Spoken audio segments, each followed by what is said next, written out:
Well, thank you all for being here. My name is Bassam Estfan. I'm one of the oncologists here at the Cleveland Clinic. I do take care of cholangiocarcinoma patients, among others. It's my privilege to be here standing next to Lisa and welcoming you to this is the third installment for this symposium. I see many familiar and recurrent faces. So thank you for coming here from whether within the states or even outside of the states. We have a hopefully an informative program for you today, and we hope for this to be engaging. There's room for question and answers. There is a small change in the program towards the end. We're just actually the updated program is corrected. Okay, we will have maybe like a small board. Tumor board or multidisciplinary discussion at the end with the faculty that can still stay with us, and then kind of open it for question and answers for everybody. Maybe just a few housekeeping issues. If you could please put your phones and or pagers on silent. The bathrooms are out there near the registration, and we will try and stay on time. Before we start, I would like to first offer our thanks to the Porter's family who have supported us for doing this over the years, and help sponsor our, your presence here, lunch, and all that. Also, a very big thank you to the Cholangiocarcinoma Foundation and Stacy Lindsay for their support and collaboration and coordination. And thanks also to all of you coming here today. I don't think Lisa needs any introduction, but Lisa is not just a former patient. She's actually a good friend nowadays, and as you know, a very big advocate for cholangiocarcinoma. She's probably mentored a lot of you here.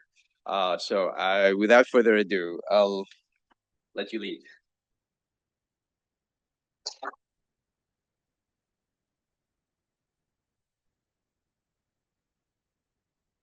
Welcome to all of you. I want to talk about one of the greatest gifts my parents gave me was teaching me the value of human connection and meaningful relationships. I truly can't think of anything in life that isn't strengthened by those types of connections or bonds. And cancer is no exception to that. Some of the most important advances in cancer care happen when patients, caregivers, and physicians, researchers, advocates, and industry partners come together with a shared purpose. As Bassam said, my name is Lisa Crane. I'm a 15-and-a-half-year survivor of stage 4 intrahepatic cholangiocarcinoma, and I'm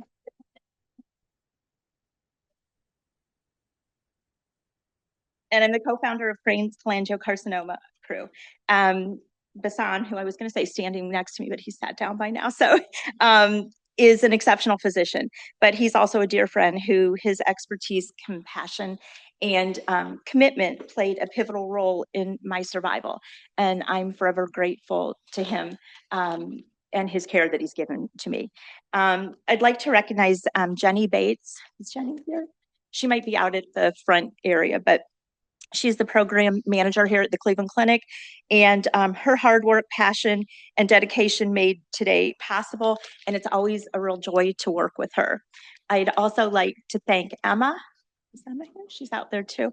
Emma is the Senior External Engagement Manager with the Cholangiocarcinoma Foundation, and she's been instrumental in helping today run so smoothly, and she actually drove in this morning, left her house at 5 a.m. to get here to help us, so that's incredible. So I'd also like to thank Dr. Haley Ellis, who's here today, traveling here from Boston to join us.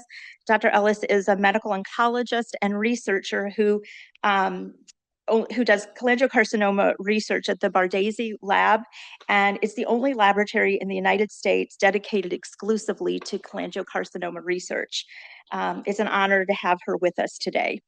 And I would be remiss if I did not acknowledge my soulmate, caregiver, and the love of my life, my husband, David. Throughout this journey, he has been my constant source of strength, encouragement, and unwavering support. When I was diagnosed in 2010, there were no FDA-approved therapies for cholangiocarcinoma, and if any, very few clinical trials. I don't even think there were any. Today, because of groundbreaking research, scientific innovation, and the voices of patients who refused to give up, the landscape has changed dramatically. Over the years, as a patient mentor and research advocate for the Cholangiocarcinoma Foundation, I have witnessed firsthand the power of both research and community. The Cholangiocarcinoma Foundation's motto, strength in community, hope in research, beautifully captures what has driven progress in this disease. Research does create possibilities, and community ensures that no one has to face this disease alone. One thing has taught me with cancer is that beautiful things can emerge from even the ugliest of circumstances. None of us would choose this disease, but along this journey, I've been blessed with extraordinary friendships, meaningful relationships, and a community like all of you that really feels like family. Among those blessings is my dear friend and fellow long-term survivor, Melinda Bikini, who is a 16-year survivor who's here today.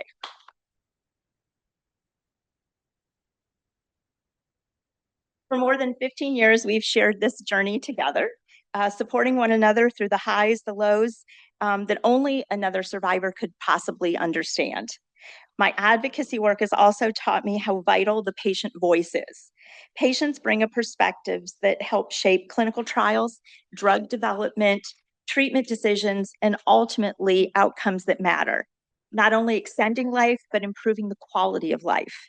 As someone who's mentored many patients and families, there are a few things I always encourage.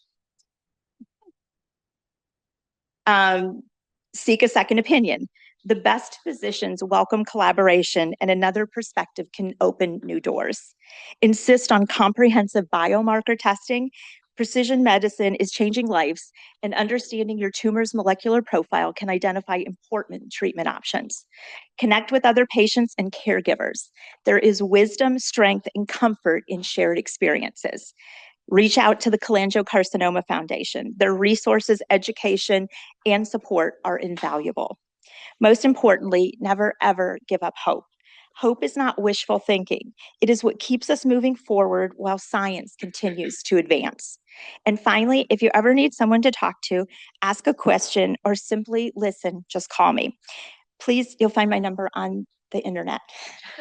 Please don't. It really is. Please don't hesitate to reach out. None of us should walk this path alone. Before I close, I would like to express my heartfelt gratitude to Stacy Lindsay, the founder of the Cholangiocarcinoma Foundation. Through unimaginable loss, she transformed grief into purpose by founding the foundation. Her vision, determination, and compassion have improved the lives of patients and caregivers around the world, and she has created a community that has become a lifeline for so many of us. I hope today leaves you feeling informed, inspired, empowered, and connected. May you leave with new knowledge, renewed hope, meaningful relationships, and the confidence to keep moving forward one step at a time.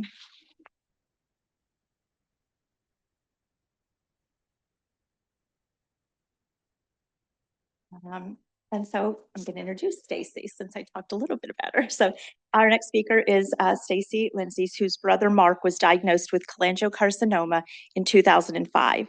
She did what any other devoted sister would do. She fought for him. She researched every treatment option, networked with patients, scientists, and doctors, and advocated for him at every step.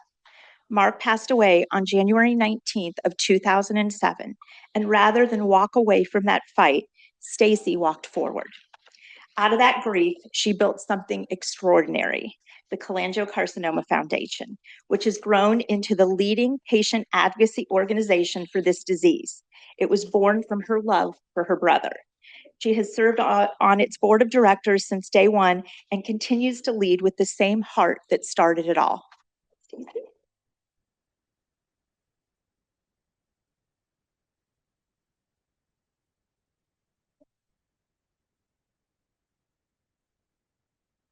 Good afternoon and welcome to Cleveland, and thank you to the Cleveland Clinic and Hassan. Thank you so much for hosting us. We have our annual conference every year in Salt Lake City, but we know there's a lot that happens the rest of the year, and so we do these regional conferences. Many of you have traveled from far away, from Florida, from Colorado, all over to be here. We're grateful that you're here. There are many newly diagnosed patients here, and there are several long-term survivors. And so as you mix and meet each other, please gather hope from those who are newly diagnosed and are nervous and afraid and anxious, from those who have navigated this and are very willing to help you. Thank you, Lisa, for the beautiful introduction. I appreciate that. Just want to thank our sponsors for this event. These are really important to us that we come to the patients. We do 5 or 6 a year. Our big event, again, is in Salt Lake City once a year, and there's usually about 600 people gathered there, scientists from all over the world, researchers from all over the world, coming together to do the work that we need to do to move things forward. But we do these smaller regional symposiums because we know that a lot of patients don't feel well enough to come to Salt Lake City. And also we want to gather the strengths of the individual institutions together. And we want to bring in outside experts for collaborative opportunities. So we're thrilled that Dr. Ellis is here with us. See Melinda and Emma, who are here on our staff, and me, and we are happy to answer any of your questions. Please connect with them. They're happy to help you get a mentor, help you get educational resources, help you find out where our support groups meet and when, so that you can get connected to the resources at the foundation. So our mission is to find a cure and improve the quality of life for cholangiocarcinoma patients. And of course, all of us are here because we have a personal story. And this is my brother, Mark. He was diagnosed when he was 38. 2 months after he was diagnosed, his wife had their 4th child.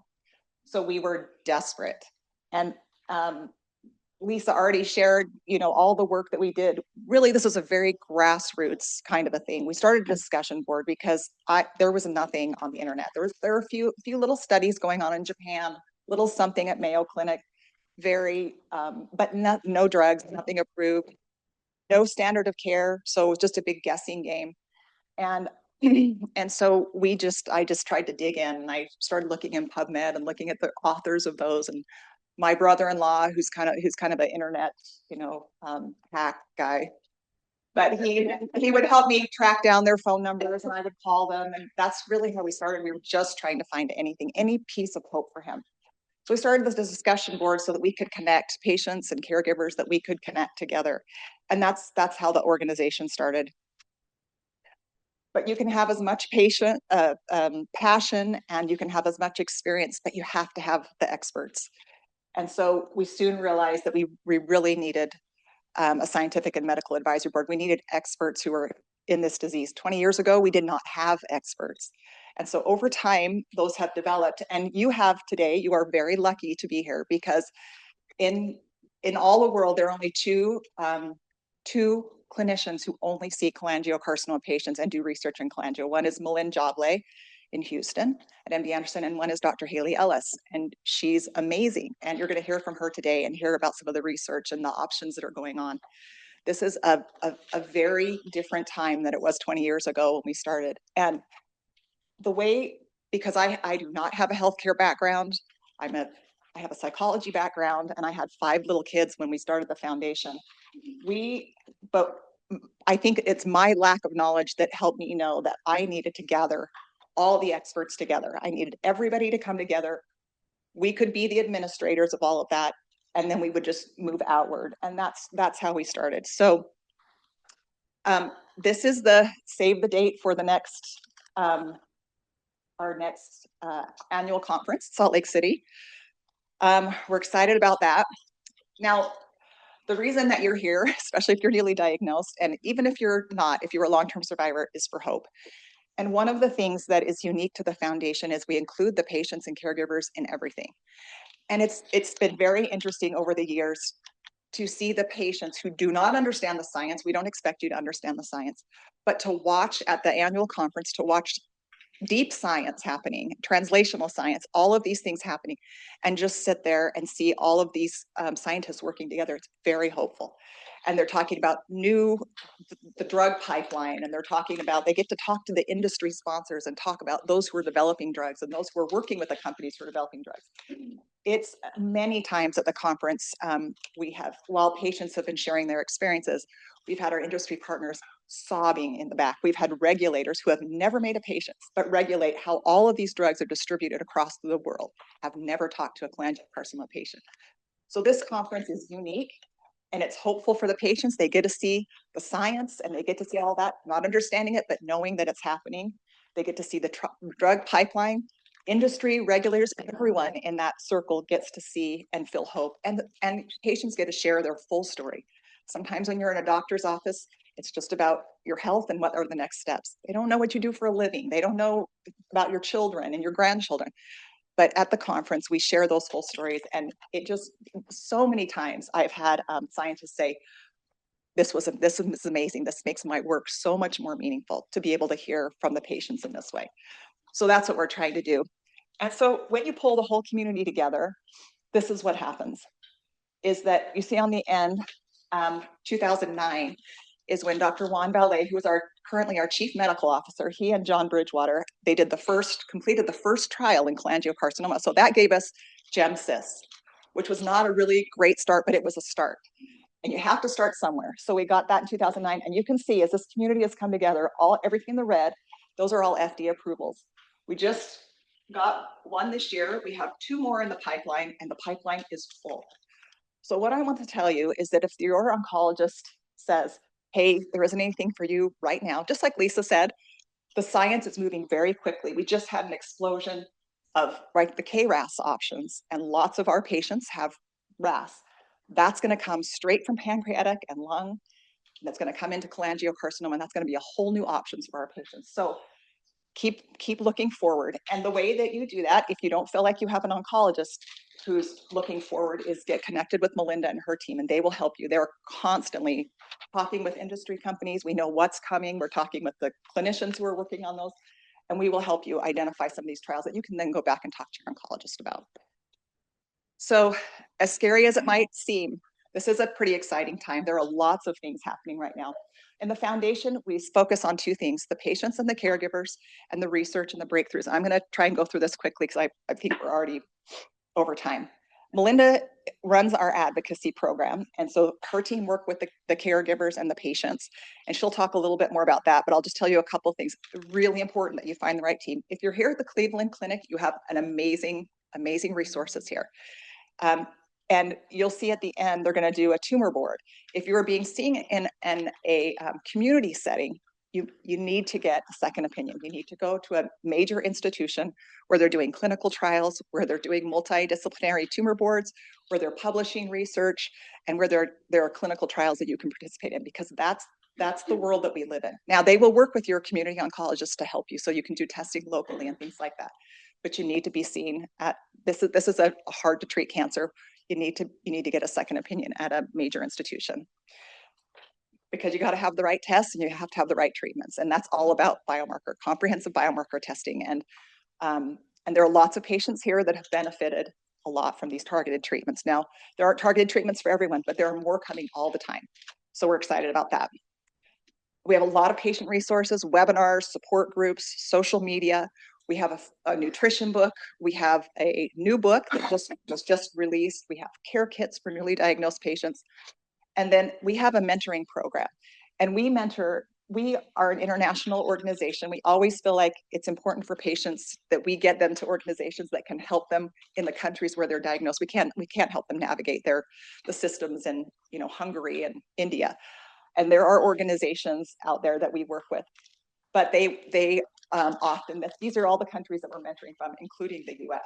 So we're mentoring a lot of patients. And if you feel like you need emotional support, if you feel stuck and you just need a little guidance, connect with Melinda and her team, and they can help you find a mentor.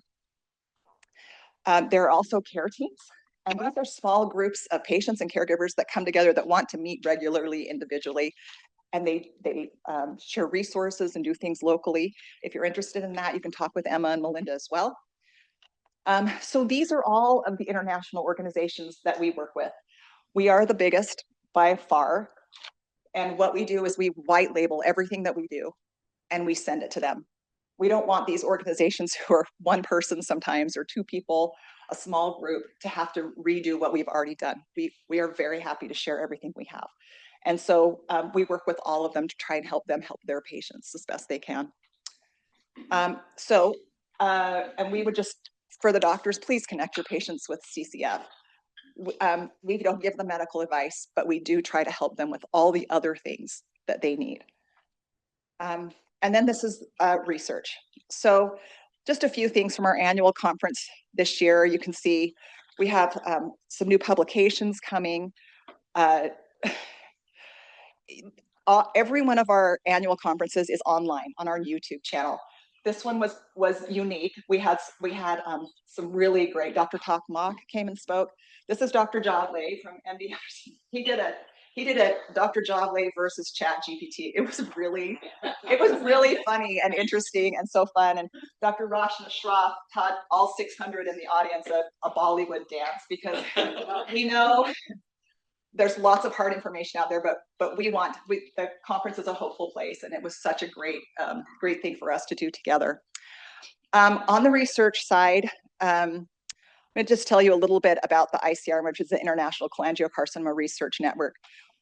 While we support the patients, no research was being done in cholangiocarcinoma, and the patients wanted to fund research. They're the ones who are donating to the foundation, and so we needed to build a research network, and so that's what we did. And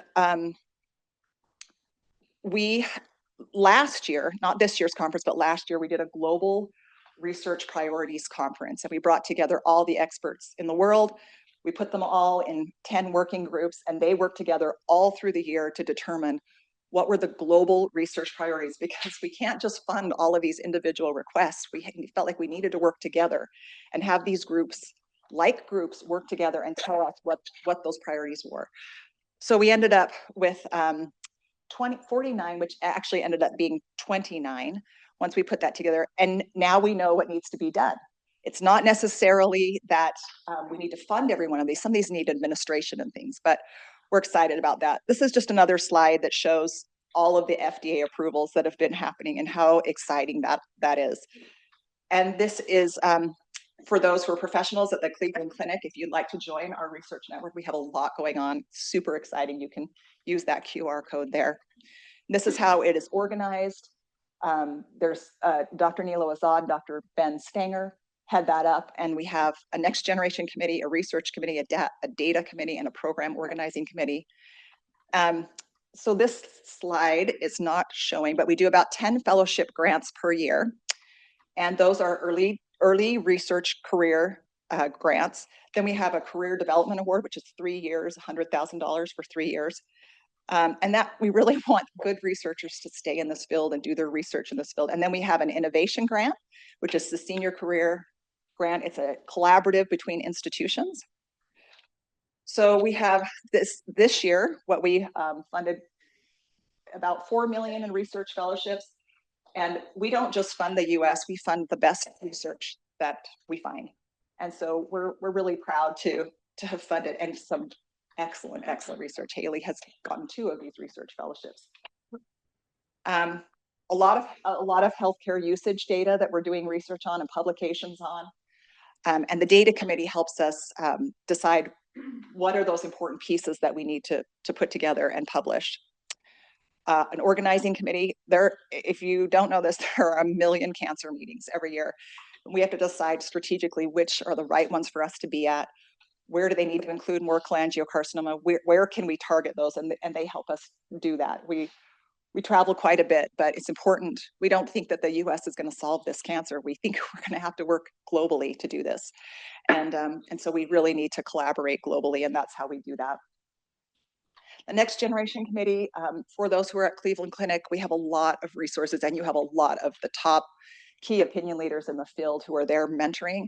One of the things that I really, when I came into this, it was very institutionalized. There wasn't a lot of, I just wanted to break open the silos. I just wanted these groups to work together. And And what I see now is very different from what I saw 20 years ago, where I see these senior mentors mentoring widely and open arms for those who are anxious to jump in and do the work. And there's a QR code if you're interested in that. There are a lot of opportunities there as well. Of course, it's led by Dr. Juan Valle, who's one of the global experts in cholangiocarcinoma. So to date, about 15 million we have put into patient resources and services, and about 9.5 million in research. That will jump, the research end will jump significantly. The board has earmarked quite a bit more funding to go into research this year. So we're excited about that, and we're seeing so much happen in the drug pipeline and things that I think there's going to be a great synergy there. This is just a few pictures from the conference. It's a serious scientific conference, but again, it's a joyful and hopeful place. And again, there's the next year's conference. And I think that's it for me. Thank you so much.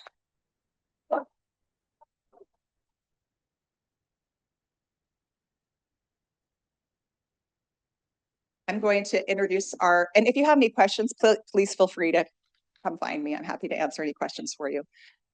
I'm going to introduce Dr. Haley Ellis. She is a medical oncologist at Massachusetts General Hospital and an instructor of medicine at Harvard Medical School, where she has dedicated her career to one specific mission: understanding and treating biliary cancers. That's cholangiocarcinoma and gallbladder cancer. She trained at some of the most respected institutions in the world: Memorial Sloan Kettering, University College Dublin, Washington University in St. Louis, before completing her fellowship at Dana-Farber, Brigham and Women's, and Massachusetts General Hospital, where she was selected as chief fellow. She now runs early phase clinical trials at MGH that are opening new doors for patients with these difficult cancers. What sets her apart is not just her research, it's the way she works hand in hand with patient advocates and multidisciplinary teams to make sure every patient feels seen and cared for. Haley.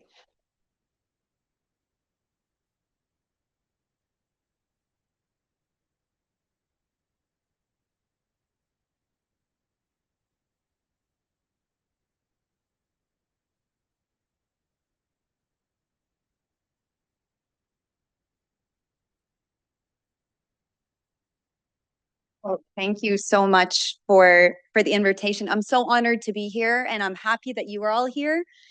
Thank you so much to the Cholangiocarcinoma Foundation for bringing this community together. Today, I want to make biomarker reports feel a bit less mysterious. These reports can be overwhelming, but they can also be incredibly powerful. Your report is not a pile of molecular jargon.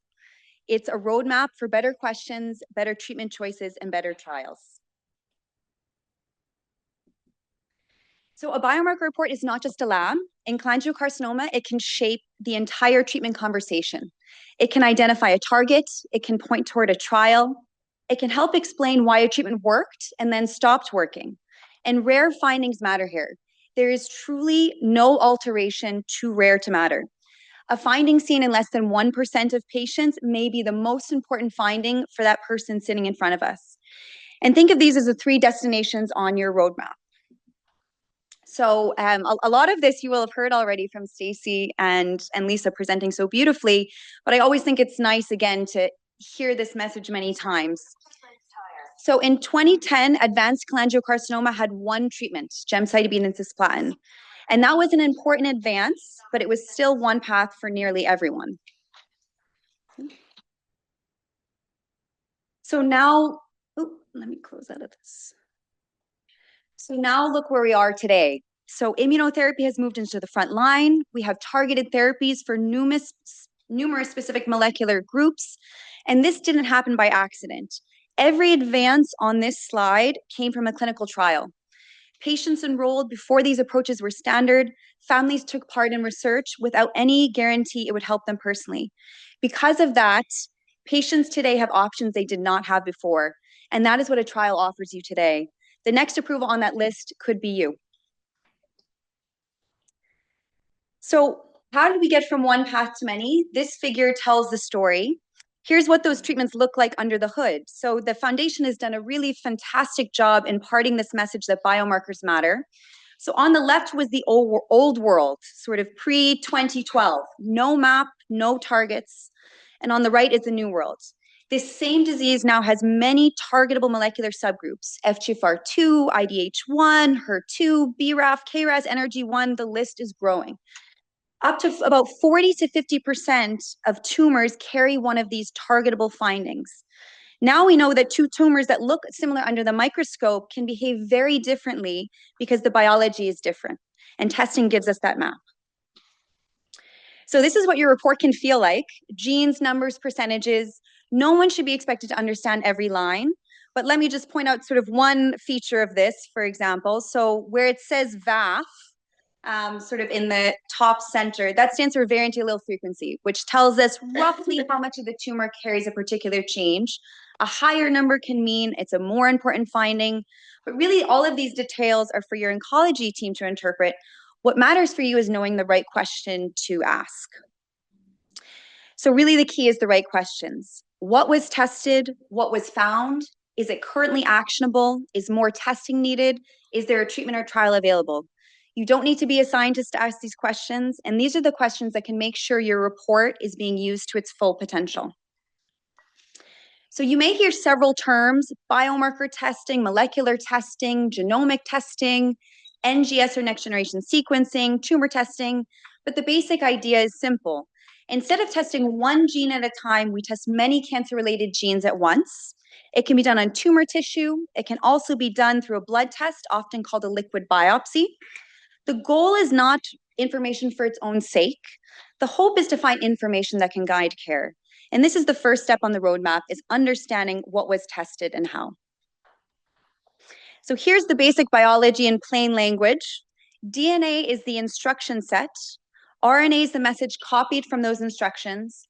And proteins are the machinery that actually does the work inside the cells. Why does this matter? Because different tests look at different levels of genetic material. DNA testing can find many mutations and some fusions. RNA testing is often much better at finding certain fusions. And testing like IHC or immunohistochemistry looks at protein expression. HER2 is a good example where protein expression can be critical. So comprehensive testing often means more than one method. So when you read a report, the exact wording matters. A mutation is a change in the spelling of a gene. So IDH1 R132C, at position 132, instead of an R, there's a C. KRAS G12D, these are all mutations or spelling mistakes. A fusion or rearrangement means that two genes have become abnormally joined. FGFR2 fusions are a good example. Amplification or overexpression means there's too many copies of a gene. Normally we have two copies, one from each parent. Overexpression and amplification are not totally interchangeable terms. But the exact change in all of these different features can determine whether a drug or trial fits. So the good news is you don't need to memorize any of this. There will not be a test. Your oncology team will really help interpret the specifics. And what I want you to remember is that the exact wording, so all these letters and numbers on your report matters. And if it's not clear, we want you to speak up and ask. So sometimes people hear your NGS report was negative and assume there are no biomarkers, and that's not always true. It may mean there isn't any currently targetable alteration. DNA testing can miss some fusions. RNA testing is really, really critical because it can improve fusion detection. And even though these are rare changes in cholangiocarcinoma, it's absolutely critical to find them. HER2 is another example. So treatment decisions often depend on immunohistochemistry, which measures protein expression. So the question is not only what did the report show, but the question is what kind of testing was actually done. So we have tissue and blood testing that can each sort of tell their own part of the story, and they each have their own strengths. Tissue testing gives us direct information from the tumor. When we have enough tissue, which can sometimes be a challenge in cholangiocarcinoma, that is extremely valuable. Blood testing or liquid biopsy is faster and easier to repeat. It can sometimes capture information from more than one tumor site, but blood testing can miss some things. Some tumors shed a lot of genetic material into the blood, some shed very little. A negative blood test does not always mean the tumor doesn't have a target. And in many cases, the best approach is tissue plus blood, not tissue versus blood. I want to highlight that particularly for patients that have extrahepatic cholangiocarcinoma, so hilar or distal bile duct cancer, getting enough tissue for molecular testing can be especially challenging based on where these tumors are located. Biopsies from the bile duct have a sensitivity of only about 50%. So that means that half the time, we may not get enough tissue for a complete molecular profile. And this is one reason why liquid biopsy is becoming increasingly important in some of these more challenging tumors. And so the bottom line, I really think, is that we need both when at all possible. Insurance companies and even the companies that are making these tests are increasingly making this more accessible. And so it's important to use blood, even particularly when tissue is limited. So I'll give you an example. I had a patient who had a DNA report that came back negative, no targets, but we ended up sending RNA testing after they were on their third line of chemotherapy and found an FGFR2 fusion. And this was a patient who ended up going on to multiple targeted therapies and lived for another 5 years when they had already exhausted other options. So I think a really important point to push for comprehensive testing. There are a lot of caveats that come with biomarker testing reports. I'll focus on some of them that probably matter the most. First, not every finding on the report is a cancer driver. So sort of what is really the gas pedal behind what's making these tumors grow. Those are the ones we want to target. There are other changes that we find that are what we call passengers. They're present, but they're not the main engine of the tumor. Second, some tumor findings may suggest an inherited risk. So if that's possible, your team may recommend germline genetic testing. So this is a kind of testing that can matter for you and for family members. There are many additional nuances that your team can help sort through, things like whether a finding came from cancer or from blood cells. This is something called CHIP, whether a variant has uncertain significance. And this is why expert interpretation matters. And the message of really being seen by an expert and multidisciplinary team, as Stacey mentioned, is so critical. So many of you have probably looked at your biomarker reports if you've had, and you may see genes like P53, ARID1A, PBRM1, and these are actually some of the most common alterations we see in cholangiocarcinoma. You've heard a lot probably about things like FGFR2, IDH1. These have approved targeted therapies, but what about all of these other alterations that we're seeing? So even though these findings don't have targeted therapies yet, they are real and they are important. They help us understand the biology of your tumor, what's making it tick. They can inform prognosis. They can guide clinical trial selection. And researchers are actively studying new vulnerabilities in tumors with these alterations.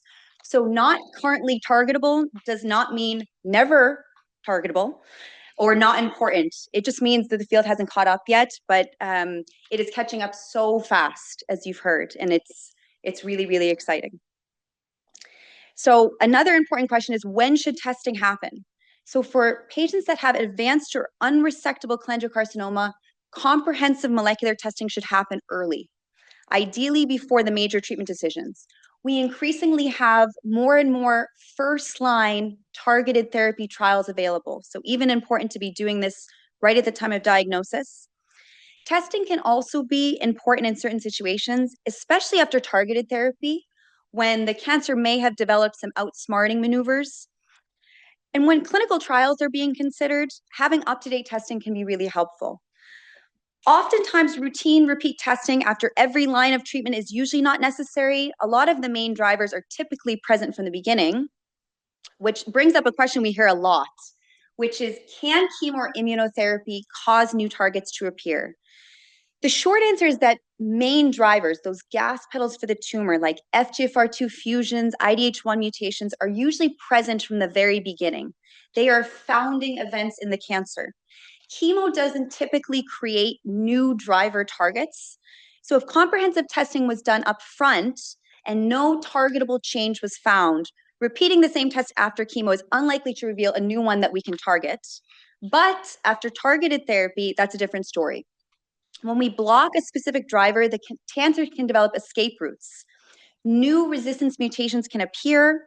For example, after FGFR-targeted therapies, we can see new mutations in FGFR2 itself, or the cancer can turn on these bypass pathways.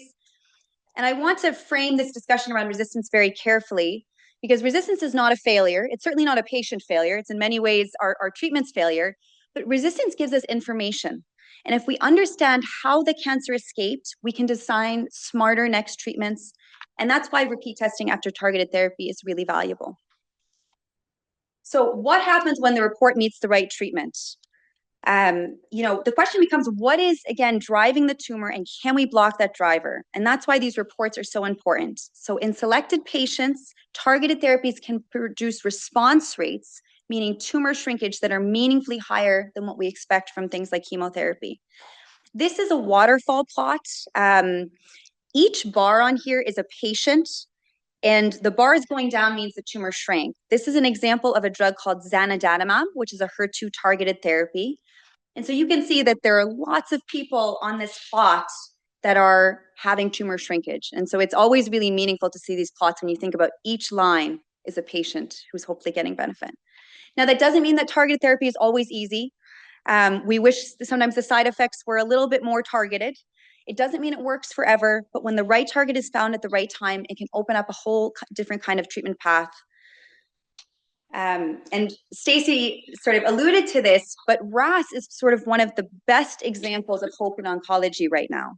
For decades, scientists knew RAS mutations were important drivers across many cancers, including cholangiocarcinoma.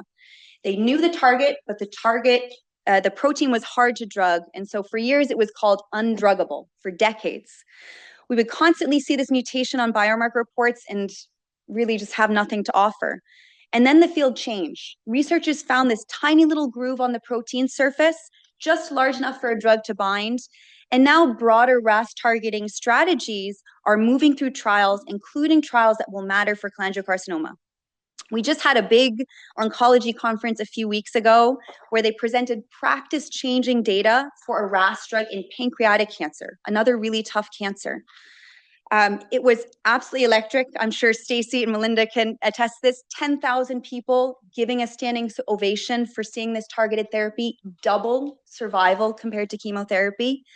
A target that once seemed impossible becomes possible. And bringing me back to my point about just because something isn't targetable now doesn't mean that will always be the case.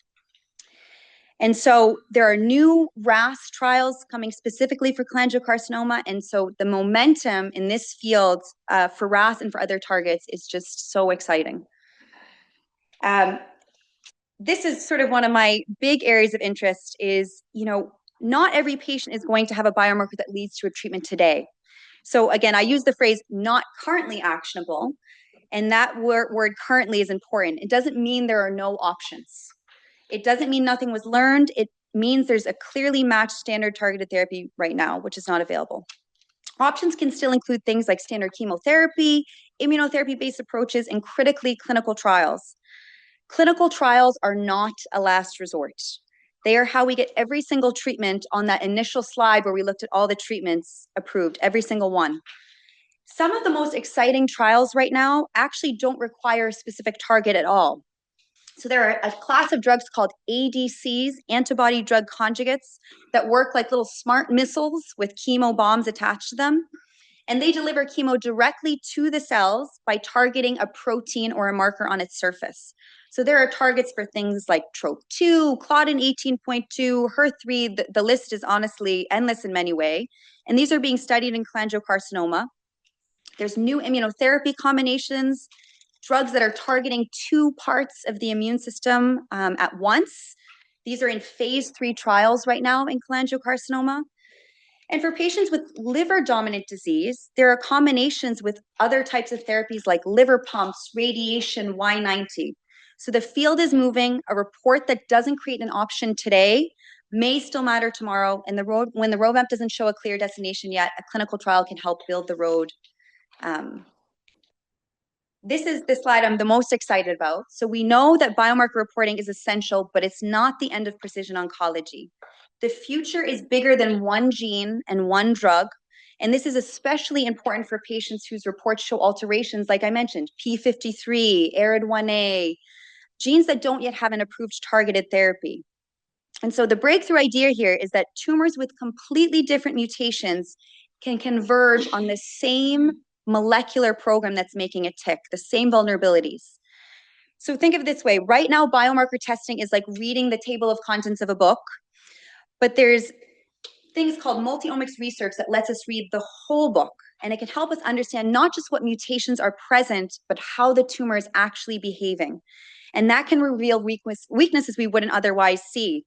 And so this is work that's coming from the Bardisi lab, led by my amazing colleague in the Bardisi lab, Vindhya Vijay, and our incredible team of scientists. You certainly don't need to understand every detail on this slide, but really the point is that we're finding these shared dependencies across tumors that have very different mutations, weaknesses that can be targeted regardless of what is making that cancer tick in terms of a mutation. And so that is how we build the next generation of treatments for patients who don't have a standard target today. And this is precision oncology beyond the single gene. We're now trying to use these biomarker reports better, earlier in disease, more intelligently over time. One exciting direction that I've highlighted here is whether biomarker-guided treatment can even help before surgery in selected patients with intrahepatic cholangio. This is this trial OPTIC. So patients that have resectable tumors will get biomarker testing up front, which we're not typically doing at this point. And this is work that's this multi-center trial that's going to be coming in just a few months, was supported by an innovation grant this year, which is another example of how this community is really driving the science forward. And so I mentioned that this is an example of how we're testing earlier, but now I want to show you an example of when we test later, when a treatment that was working starts to lose its effect. So I want to spotlight, this is such a nice example, I think, of this bed-to-bedside cycle of research and where clinical care and research truly connect. So some patients who have FGFR2 positive cholangio respond really well to FGFR drugs, but most of these tumors will eventually find a workaround. So instead of stopping there, our team studied patient samples, modeled resistance in the lab, and asked, can we block this bypass pathway that's an outsmarting maneuver for these drugs? And that idea moved from patient samples to mice in the lab to a clinical trial now. And so this is an example of a patient on this trial. So this is their scan from before to 6 months after, where they had more than a 60% reduction in their tumors, and someone who otherwise wasn't responding to these treatments anymore. And so this is the full cycle. Tumors teach us something, we take that best lesson back to the lab, we build a new answer, and then we bring it back to patients. So every sample matters, every patient matters, and is moving the science forward. And this is why I love what I do, is getting to just, everything we do is so patient focused and all about bringing the next best treatment to patients. So here are the questions I want you all to take away, and make sure you ask your team. So was comprehensive testing done? DNA, RNA, IHC-based testing? Is there anything actionable now? And again, this is changing rapidly. Is there a clinical trial available? Not just at the end of the road, but at any point in treatment. Clinical trials, again, are not a last resort. They're how we get every single treatment on that slide, every single one. And then the take-home points, I think, are testing early and comprehensively. Better testing can help us create better choices. Rare findings really matter. Clinical trials can change the standard of care, and biomarker testing has made cholangiocarcinoma care more precise, more personal, and more hopeful. I am incredibly proud to be part of the Mass General team in the Bardisi lab. We have an amazing multidisciplinary team, and I get to work with people every day who care so deeply about cholangiocarcinoma patients, and that is the best team I could imagine. The foundation, to Stacy, Juan, Melinda, the staff, the volunteers, for everything they do, for connecting patients and caregivers and researchers, and truly changing the way we think about this cancer and the way we treat this cancer. I've been so lucky to get a research fellowship through the foundation, and that has been absolutely instrumental in some of this important work, including some of this trial work. But of course, the most important partner in all of this is the patients and the families. So I think Lisa also highlighted this, but I really love this message from the foundation of strength and community and hope and research. Rings so true at a meeting like this. It's so amazing to see you all here today, and I really encourage you to stay engaged with this community. There are so many webinars, the mentorship program, local care team events. You have to go to the annual meeting in Salt Lake if you can, because it really is, it's life-changing for so many people. It's the most amazing privilege being part of this community of patients, caregivers, advocates, clinicians, researchers, industry partners, all with the same goal. You are our why. And this is my purpose. I feel like I was put on earth to do this, to be helping people facing this cancer. And what gives me so much energy is the progress. We went from one treatment to many. We went from no molecular map to a detailed roadmap. We went from undruggable targets to drugs and trials. We went from single gene thinking to now thinking about really the deeper biology of these tumors. The pace of progress is accelerating, and I genuinely believe the best is ahead of us. Being in the clinic reminds me why research is so important, and being in the lab reminds me why I do what I do. And the progress in research gives me so much hope, and I hope it gives you hope as well. And so we are all on this journey together, and thank you so much.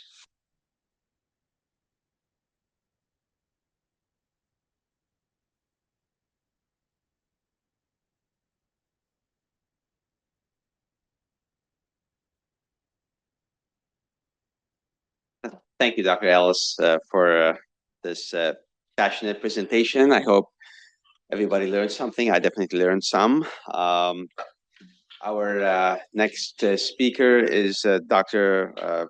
Palgamuala. I hope I'm saying it right. After all these years, he's a dear colleague of mine, a radiation oncologist at the Cleveland Clinic, who's trained here, actually went to medical school at the Cleveland Clinic, Lerner College of Medicine. I think I still remember you when you were still a student. That's how old I am. He is interested in GI oncology, including liver tumors and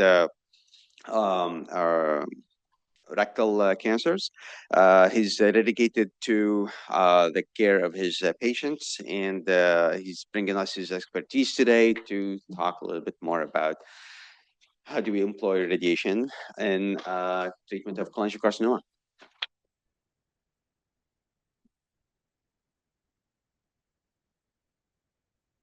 Thank you so much. Thank you, Bassam, for that kind introduction. I do remember being a medical student at one point. He took me out to dinner on that on Cedar Fairmount. There used to be a restaurant right by that Starbucks. Nighttown. It was a good time. But thank you so much. This is a fantastic community. It's my first time coming to a conference here, but I'm really that message of hope is fantastic, and I appreciate that. So I'm a radiation oncologist, and one of the things that I want to demystify today is radiotherapy. Bassam always knows where to find me in the lower level. They hide us down there. And he might be the only medical oncologist that wants access to radiotherapy, like treatment planning software, which is amazing. I'm still working on that. But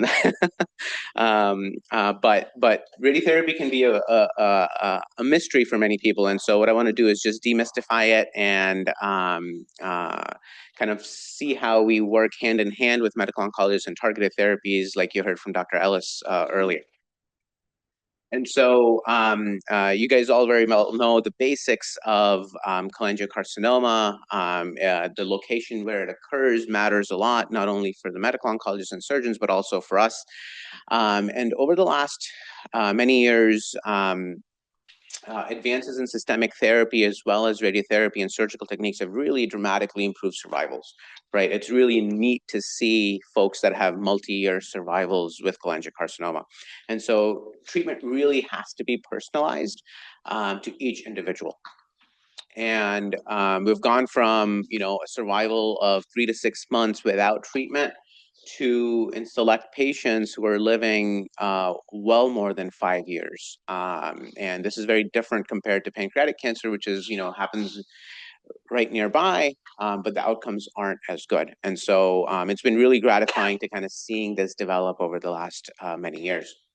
And so it's really important as a patient to understand what radiation treatment modalities are available to you. And sometimes asking that question to your radiation oncologist or your medical oncologist can be very helpful. Like, oh yeah, that is a good treatment option. And so how does radiation work? It's very simple from a basics perspective. It's X-rays, it's electromagnetic, or protons and heavy particles that you hear about these days. It actually induces DNA damage, and it doesn't kill cancer directly, but as those cancer cells try to replicate with DNA damage, there's mechanisms called mitosis that leads to the cell dying.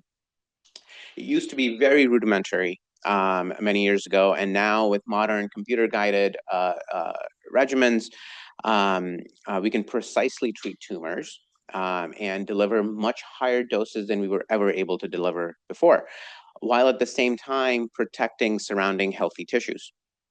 And the regimens used to be 5, 6, 7 weeks in length, daily treatments, and they're down to as few as a single shot treatment for select patients. And so this is conventional radiotherapy here on the left. As I mentioned, over 30 treatments oftentimes. And hypofractionated radiotherapy has been really a game changer. There's moderately hypofractionated radiation, which is in about 15 treatments, about 3 weeks, and SBRT, which is the other end, which can be as few as 1, but up to 5 treatments. And the goal being delivering a higher dose, an ablative dose. I think of it as if a radiologist or a surgeon were to put a probe in and either ablate the tumor with either heat or cold waves or ultrasound waves. We're trying to achieve the same outcome, just externally. And so the first part of radiation treatment is very, very important. It's treatment planning and delivery. The majority of simulation scans, which is target practice, I like to mention, is CT based. Immobilizing the patient and immobilizing the tumor is really important, right? We don't want the patient moving during treatment, but also with breathing, the liver can move. And so immobilizing that is very important. And, of course, we can't immobilize breathing completely, but making it more predictable is really important. I'll show you some videos of that. And once that is done, we do our treatment planning where we delineate the tumor as well as normal structures. And so these are some ways that we immobilize patients. So if the tumor is in the head neck region, we use this aquaplastic mask. It's customized to each patient. It comes as a flat sheet of that material. We warm it up, and it actually forms exactly the shape of that patient. When we're treating in the rest of the body, especially when we're treating in the liver, we use something called body fix. It's essentially a bean bag, but we can suck the air out of that bean bag as it's molding around that patient. So nobody else would fit in that bean bag properly other than the patient who it's formed for. We put little tattoo marks. They used to be permanent tattoos. Now we have temporary tattoo technology. And so people don't have to have little dots all over them. And so this is the beanbag that I mentioned. It's custom made to each patient, and the plastic on top that you'll see, it's like a saran wrap. It really makes the patient stay still. And so the goal really is sub-millimeter accuracy, right? Another technique that we use for select patients who are otherwise healthy and have a good lung function is something called deep inspiratory breath hold. And you see this young lady over here on the left doing that. And it was thought to be really important for breast cancer, and that's what I show here, but it's really important for liver tumors as well. Because especially for tumors in the dome of the liver at the top, where they're right by the diaphragm, and as we breathe, men tend to be more belly breathers, women chest breathers, that tumor can hop, right? And what happens is when the tumor is moving, to treat that whole tumor, I have to treat a lot more of the liver, right? And liver real estate is really, really expensive and important. We want to preserve as much as we can. And so what this breathing does, this deep inspiratory breath hold, is a patient takes a deep breath in, and they hold it for 20 seconds. And on a screen, they can watch themselves breathe in. And once they reach that threshold, the tube stops giving them air. And so they're basically at that level, and they hold it for about 22 seconds. And pretty much anybody who has a good respiratory function can do that. And only during those 22 seconds do we actually treat. And so they get a break after 22 seconds, and then once they catch their breath, they start again. And that really helps minimize treating the amount of liver that we do treat. So this is what we would see, and you can see the liver actually here. So this is a 4-dimensional CT scan for patients that are not eligible for that breath hold. We want to model what the liver is doing so that we can see it. So these are 10 different CT scans all merged into one, and I hit play and it plays the video, and I can see the tumor. If it was here, you can see it move, whereas tumors over here don't move as much because they're further away from the diaphragm. And once we have the CT scan the way we want it, we can use other imaging modalities like MRI or PET. This is a PET and CT fusion that you see. And we can transpose them on top of each other and delineate exactly what we want to treat. And so in radiation oncology, the name of the game is to use as many imaging modalities together so that we can accurately delineate the tumor, because oftentimes cholangiocarcinoma is not very nicely visible on CT. And this is the contouring and treatment planning that happens after. And this is what a treatment room typically looks like. This is the couch, what we call. The couch that I like to treat on is a 6-dimensional couch, which can move the patient in X, Y, and Z axes, as well as rotate around those axes. And so when we're trying to achieve sub-millimeter and sub-1 degree accuracies, having an industrial grade couch that can get those patients in the exact same position as the day of the planning is really, really important. And so these couches can do that. And the machine, as you can see, rotates around the patient to deliver the radiation. And so that's how it delivers the radiation around this patient. This is, kind of dramatized. You don't actually see a laser beam like that. It's not really Star Wars. And so I distinctly remember a patient I was seeing, and her what I think was a 9 or 10-year-old son was on the side watching an iPad, and I was explaining to her how radiation works. And I told her, hey, I will bend radiation to form it to the shape of your tumor. And the son looks up and like, there's no way you're bending radiation. What are you talking about? So I had to redeem myself. I was like, I'm going to shape radiation, right? I have to shape radiation. We cannot bend radiation, but this is shaping it. They're called multi-leaf collimators, which are yay big in the head of the machine, and the radiation comes out as a box, right, from the machine. But you all know tumors are not boxes, neither is your liver. And sparing liver and not treating that entire piece of liver requires shaping. And so this is has been a game changer over the last 20 years called intensity modulated radiotherapy, where we can modulate not only the speed with which the x-rays are coming out of the machine, but also the shape of that so that it's molded exactly to each patient's tumor, especially as that tumor might be moving, right? And so the next iteration has been something called stereotactic body radiotherapy, which is delivering that same radiation, but in a very high doses. Sorry about that. Very high doses in just 3 to 5 treatments. Doses are typically very high, about 60 gray, delivered in 5 treatments, and it's delivered in about a week and a half. We use CT and MRI to guide it as best as we can. And the goal is to achieve a rapid dose fall off outside the tumor to minimize healthy tissue or preserve as much healthy liver as we can. Whenever it's anatomically feasible, we like to deliver SBRT because it delivers such a high dose of radiation. And it's truly ablative when you deliver it in such a high dose. And so the outcomes improve significantly when you can ablate a tumor. And so the local control rates are in the order of 80+%, 85, 90%.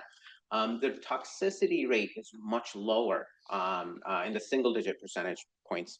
And in the unresectable setting, as a result of controlling the tumor, we can get favorable survival outcomes as well. So the biggest advantages of SBRT is better local control, much more convenient for our patients, low risk for side effects because we're able to control the radiation dose spill much better.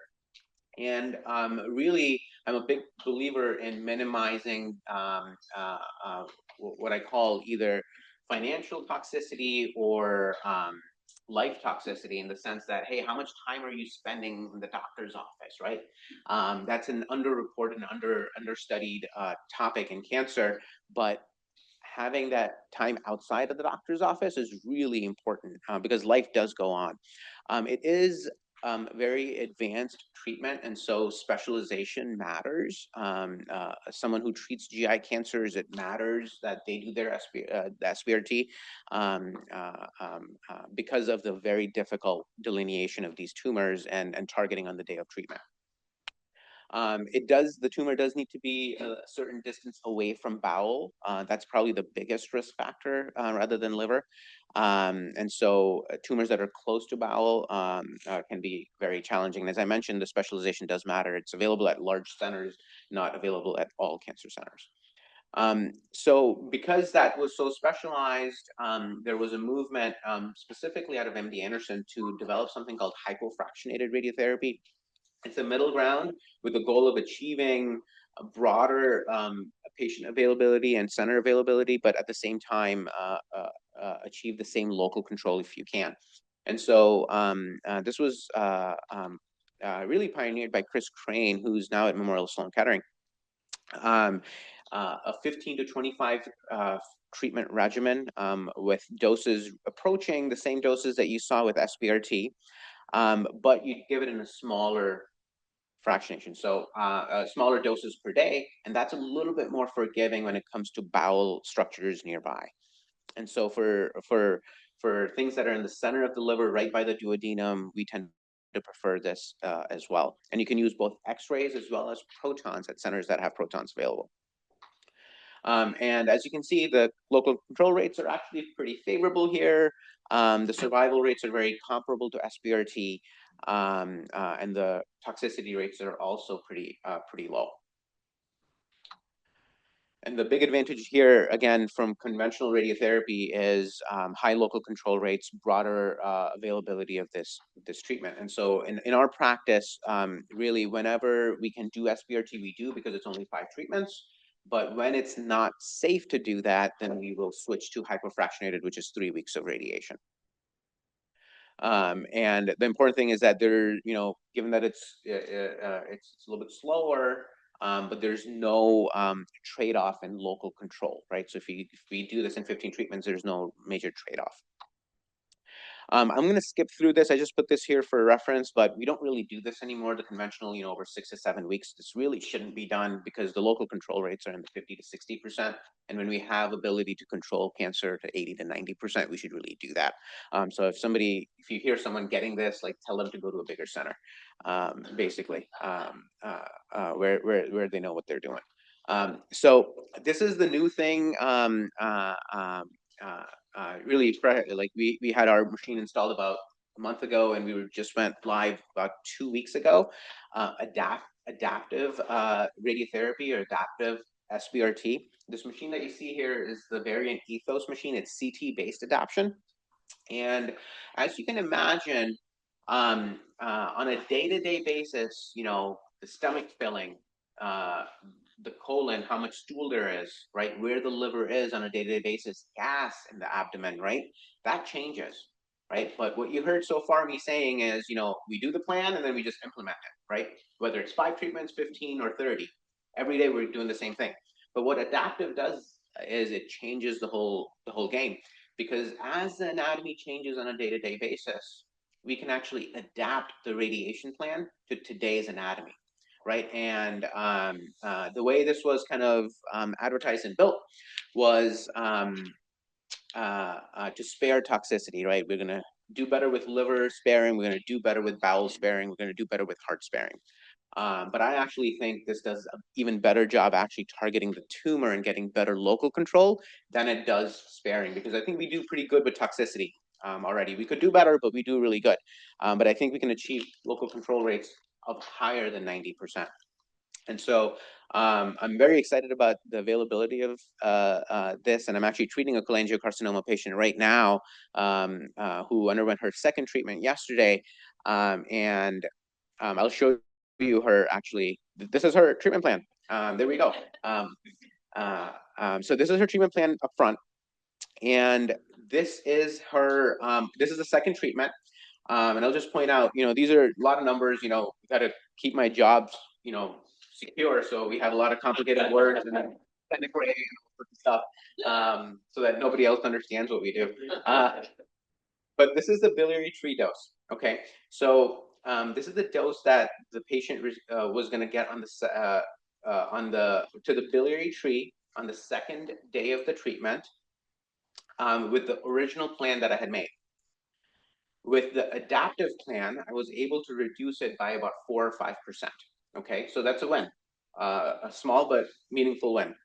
Whereas on the liver, the healthy liver, the dose went up slightly by less than 1%.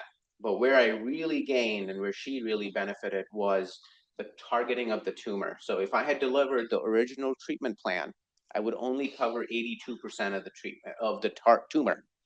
Whereas by adapting her, I covered almost 99% of it safely, right? So I think the whole thing about adaptation, it's been very much like, hey, we're going to reduce side effects, we're going to reduce side effects. But when you try to take a low side effect and try to prove that, hey, you're going to lower it, that bar is very difficult to meet. Whereas if you have tumor control that's already suboptimal and you're going to get better tumor control or less recurrence, I think we can really benefit from that. So adaptive radiotherapy, you can do this with CT. Some places have MRI adaptation, which would be really cool as well. Is I think the way of the future, especially for these difficult to see, difficult to treat tumors that require a lot of dose, right? Prostate cancer doesn't need as much radiation dose to kill it. Cholangiocarcinoma, pancreatic cancer, GI cancer, colorectal cancers need a lot of dose. And so every little bit we can do to escalate the dose and to ablate it, truly ablate it, can be a game changer for our patients. And so I'm going to switch gears a little bit from the unresectable setting, cholangio, to the pre-transplant for early stage hilar cholangiocarcinomas. These are, tumors that are in the liver hilum. Oftentimes, for patients that would be transplant eligible, it's less than 3 centimeters in size. We don't want any metastases, no lymph node metastases either.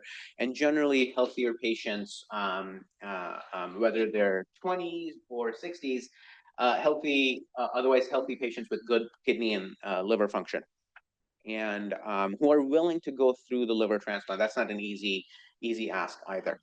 So this is a protocol, the Mayo protocol, like it's known, is really the gold standard for hilar cholangiocarcinoma for the transplantable patient. And the first step is to ensure that the cancer has not spread. And the first part is delivering high dose radiation. This is delivered twice a day for 3 weeks, so it's 30 treatments. And it's given concurrently with 5-FU chemotherapy, whether it's continuous infusion or Xeloda pill form. And the following part is either delivered internal radiation to that to the bile duct, or these days with SBRT in 3 treatments, with the goal of getting to 70 gray or higher to totally ablate tumors. Because what we've learned over time is when we can get to transplant and there's no disease left behind, those patients do incredibly well and can get a very long-term survival. And so after they complete the radiation and chemo, they go on to maintenance chemotherapy. And at 3 months, we do a scan, make sure they're not metastatic. And if everything checks out, they move on to chemotherapy and transplant as soon as it's available. It's urgent surgery. It can happen, within a couple of days of getting listed, or it might take a couple months. It's just whenever a liver is available. But the most important part is that these patients need to be committed to receiving lifelong immunosuppressive therapy to prevent rejection of that new liver. And the outcomes can be pretty incredible, with 5-year survivals of over 50%. And so it's a treatment regimen that is not everyone's capable or able to receive. But in patients that can receive this, it can be really life-changing for them.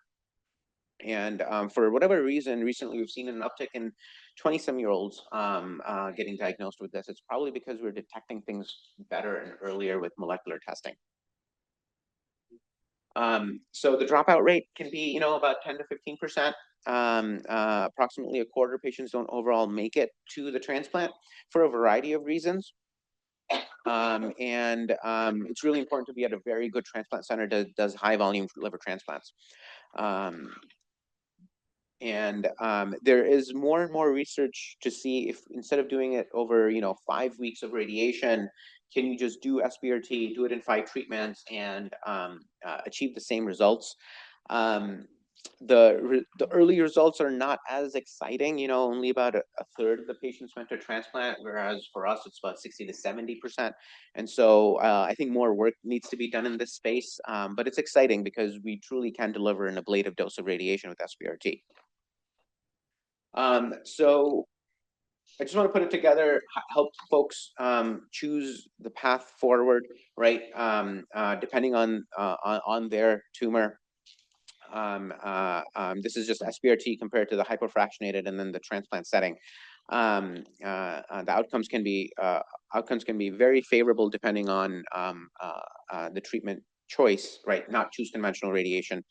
And importantly, ask your team, your multidisciplinary team, what is the best radiation modality for me and why, right? That why is really important. They should be able to explain that to you. Can I get a transplant or can I not get a transplant? It's really important for providers to provide appropriate hope, but not false hope, right? Cautious optimism is very important. Ask about your side effects, ask about the clinical trials that are available, and what the follow-up imaging and blood work looks like. And so just in closing, I just want everyone to know that, hey, we're here for you. You're not alone, right? We work as a team to take care of each one of our patients. And I always encourage my patients, get a second opinion. Even if you see us first, right? Even if you see us at Cleveland Clinic first, go get a second opinion. You can always learn something. And so I always encourage my patients for that. With that, thank you so much.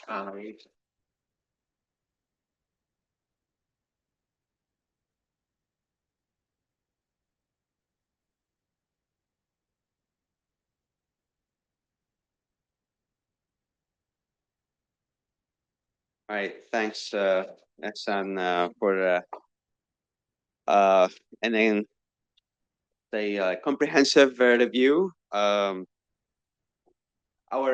next speaker, it's my pleasure to introduce Josh Baer, who I got to know a few months ago. This is a patient story. As we know, every story is personal and individual, and it's important to know about these stories, specifically on our end as healthcare providers, because we don't always get to live in the shoes of other people while we see them here, but they go through a lot of things that we don't really know. Josh is 45-year-old, so he's a young onset cholangiocarcinoma patient, which we'll hear about later today. And the father of 2 from the Pittsburgh area. So thanks for coming all the way here. He's an outdoorsy person.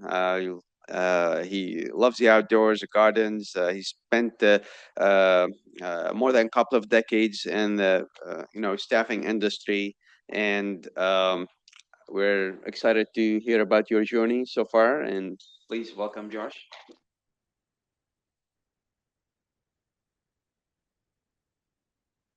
Thank you, guys. So the first couple of things that I would say is I can't bend radiation. None of my slides move, so we're a little bit behind on that part. But I had when Lisa called, and we'll talk a little about Lisa here in a little while. But whenever Lisa called and said, could you come? Would you be willing to speak today for tell your story?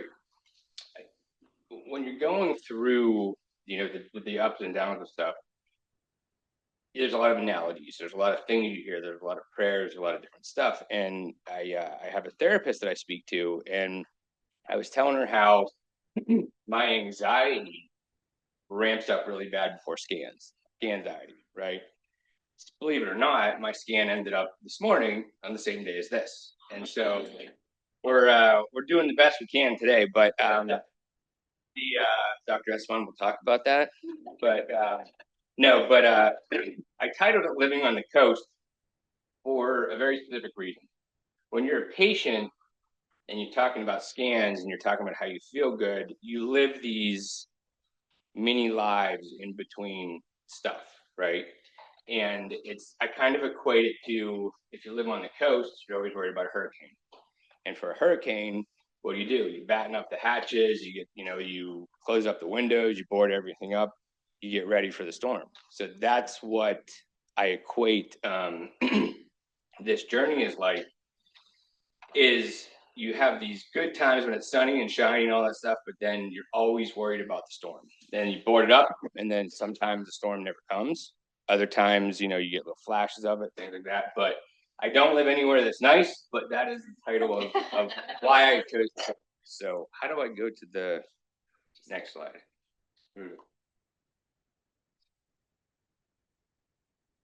This one? Okay. So I gave birth to 3 things, 2 of which are here. That one I didn't plan for. This is my family, my wife Lacey, my daughter Quinn, my son Mason. That was probably, I don't know, 8 years ago, something like that. But I have a history of kidney stones, and got to the point where like I ended up not even going to emergency rooms anymore because I knew what was going on, and they gave me a medication that helped pass kidney stones, all that stuff. And my wife and I went on a trip to Florida for a weekend, and I woke up in the middle of the night, and I'm like, I knew what it was. Like, I knew it was a kidney stone. I could feel it, but I didn't bring my medication with me because we we're only gone for a couple of days. Like, no big deal, right? So I go to the emergency room, and in Pittsburgh, which we're in Florida, in Pittsburgh, every time they've looked for my kidney stone, they've done an ultrasound to find the kidney stone and say, here's what it is. Well, for whatever reason, this doctor ordered a CT. So they ordered the CT. It's like 3:30 in the morning.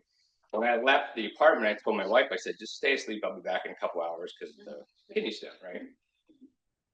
Not the phone call she wanted to get afterwards, but what they said was, I remember the doctor walked in, he was like English, and he said, congratulations, you have twins. He said, you have two kidney stones in, one of your kidneys or whatever. And he said, but has anyone ever told you you have a large mass on your liver? And I said, me being, I'm like, no, what does that mean? Like, is that bad? And he's like, you need to get back to Pittsburgh immediately. And then I was like, it just totally throws you off. You don't know what's next. And so they transport me to a different hospital down in Florida. And I could tell by the way that they were acting and the things that they were saying without telling me anything, because nothing had been diagnosed or anything like that, that something was seriously wrong. So as you can read up there, I got diagnosed with the cholangiocarcinoma. It was about a 16-centimeter mass. Originally, I think when they took it out, it was actually larger. And I said to the surgeon, I said, can you take a picture of it? He's like, why would you want a picture of it? I'm like, I'm like, can we put it in a jar? Like, can we do that? And he said, I'll take a picture of it for you. So that's the picture. I will say after surgery, and after I came out from all the drugs and all that stuff, he said, would you like to see the picture? And I said, no, I don't. It took me a while to look at it. But it was shocking that was inside of me, and it was tucked up under my rib cage. I had no symptoms. I had nothing that would tell me that anything was going on. I'll tell you a little more in a little bit, but so what ended up happening was, for anybody in the room that's been diagnosed with something, you don't know where to go. You're just given a doctor, you're given an oncologist, and here's your next appointment, bang, bang, bang. You don't even have time to think. You're just put in like the system, so to speak, right? So we go in and we made some phone calls to people we knew. things like that, and found a doctor who said I can remove it. It's resectable. His name is Dr. Abhinav Kumar. He's based in Pittsburgh. Would lay down and die for that guy any day of my life, but it was a very high risk surgery. To make matters more interesting, it was supposed to be like 12-hour surgery. At 4 hours, they came and got her, and they came out and they said, we need to speak to her immediately. So she's thinking something went wrong. We're only 4 hours into this. They rushed her down into a basement, into a room all by herself. And I think she waited there 10 or 15 minutes only for Dr. Kumar to show up. And she's expecting, bad news. And he said, everything went great.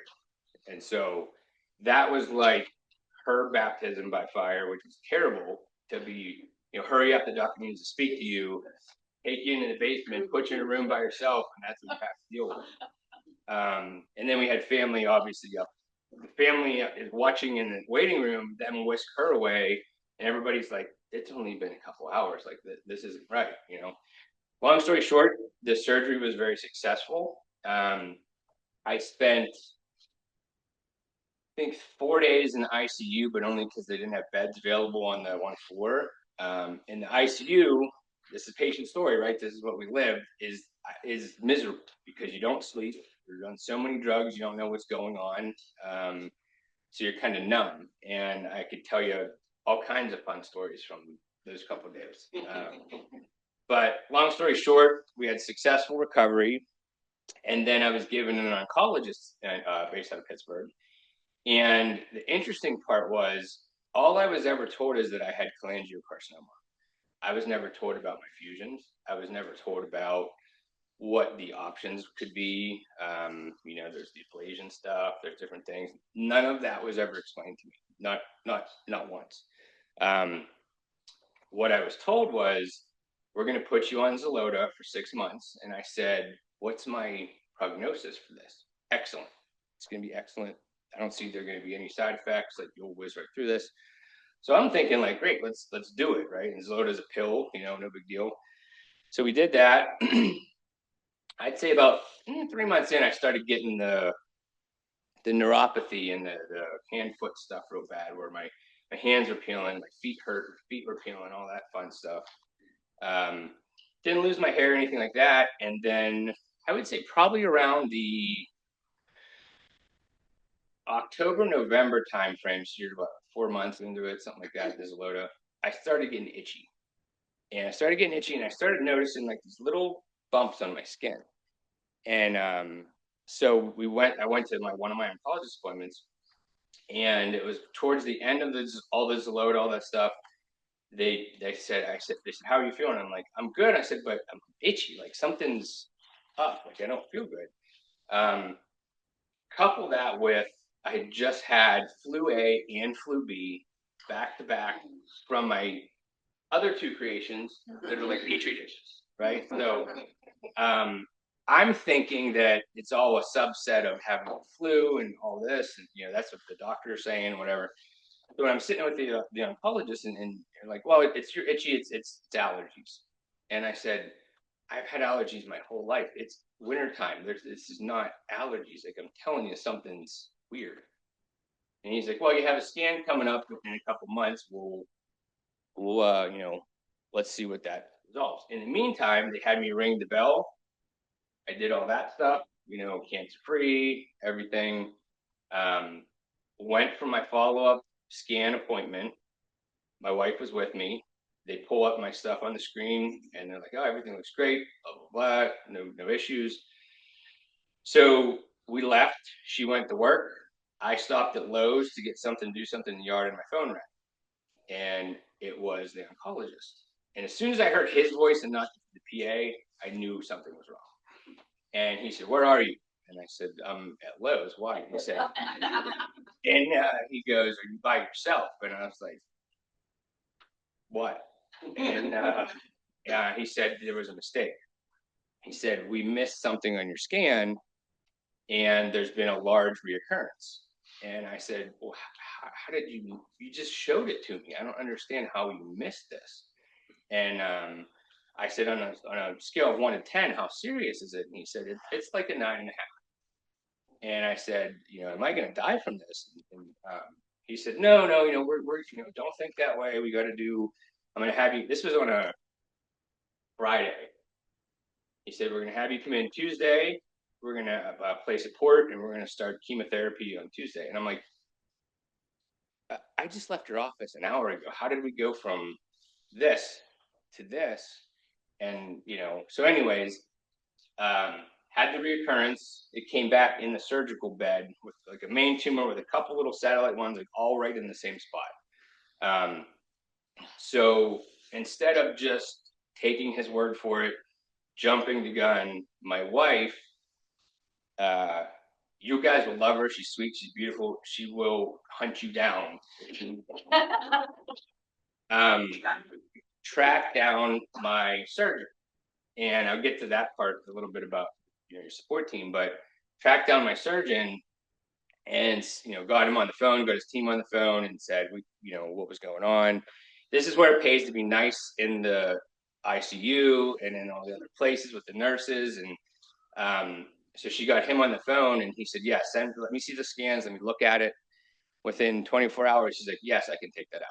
So we went from immediately getting a port placed in chemo to now an option to have it removed, which goes back to a lot of kind of what you've heard from some other people is there's options, there's different ways about things. It's not just one person's opinion does everything, right? And so had it not been for her tracking him down and him being willing to do that, we would have been in a much different position. But anyways, so we had a successful second surgery. That was in May of last year.